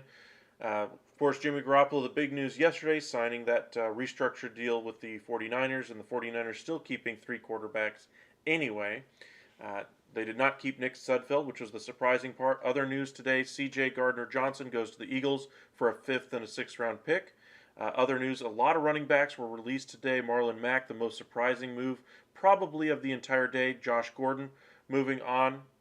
Mullen, was traded to the Minnesota Vikings. Nick Mullens is now a member of the Minnesota Vikings. The Vikings cut both of their backup quarterbacks for Nick Mullens. They got rid of Kellen Mond. He just wasn't very accurate, wasn't able to stick with that roster. As a guy who's a fan of the Texas A&M Aggies, if I have to root for a college team, I was hoping for him to have some success. He just wasn't deserving of the roster spot, and I'm a fan of the Vikings, so, if he was a player that was worthy of keeping on an active roster right now, they would have. Now, they may move him to the practice squad and see if they can catch lightning in a bottle and see if he could develop as the season goes on, but for now, it'll be Cousins and Nick Mullens for the Vikings. Other moves that we've seen, of course, Ian Book for the New Orleans Saints was waived, a little bit surprising after they carried 4 quarterbacks last year because they liked Ian Book so much they wanted to keep him around. Now they're exposing him to waivers. We'll see if he sticks and if he goes to the practice squad there. The Dallas Cowboys, in more of a logistical move, cut both of their backup quarterbacks and their kicker. They're still going to have one of those backup quarterbacks come back and Brett Maher. It's just more of a logistical thing, trying to make players fit on the active roster, getting players moved to IR, etc. So we'll see what ends up happening. I imagine they'll move Tyron Smith to IR as soon as as soon as everything's announced anyway. But we'll see if he actually makes it back for the season. I'm very curious to see how the Cowboys handle him because I think they should be cautious with Tyron Smith. I think, in all honesty, they should probably keep Tyron Smith out for the entire year just for his own health. I think they're going to have to add some bodies anyway at that tackle spot. They're going to need a receiver, and I think they could use a running back at some point. I'm still not happy with their running back rotation with it just being Elliott and Pollard. They don't really have anybody else behind them that has any juice at all. So we'll see if they go out there and get somebody for that. Maybe a Marlon Mack, maybe a guy like Philip Lindsay or any of the other running backs that have been released over the last 24 hours. But thank you guys for joining us. Let's just do one last check to see if any other moves have been made. Bengals announced their moves. Everything we've already seen before. One last check. Mason Rudolph, I still haven't seen if he's moved, but we would have seen it by now if he was traded. If I had to guess, he's still on the roster right now for the Pittsburgh Steelers. I haven't seen anything about him being moved. But it sounds like the Pittsburgh Steelers are going to carry 3 quarterbacks going into the season. Pickett, Trubisky, and Rudolph. Maybe the Cowboys will be able to work out a trade here over the next couple of days for Mason Rudolph. Maybe for like a 5th round pick. We'll see. But as of right now, he's still a member of the Pittsburgh Steelers. But thank you guys again for joining us. Really appreciate all the support.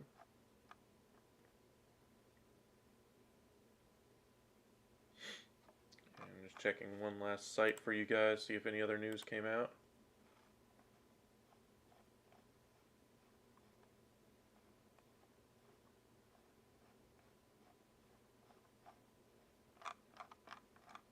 Nope, that looks like about it. Oh, there we go. News out of Buffalo is that their star cornerback Tre'Davious White, quite possibly the best corner in all of football, will start the season on the PUP list, so he will be out at least the first 4 games. That's a tough blow to the Bills, but they have a lot of depth there. That defense is a lot better.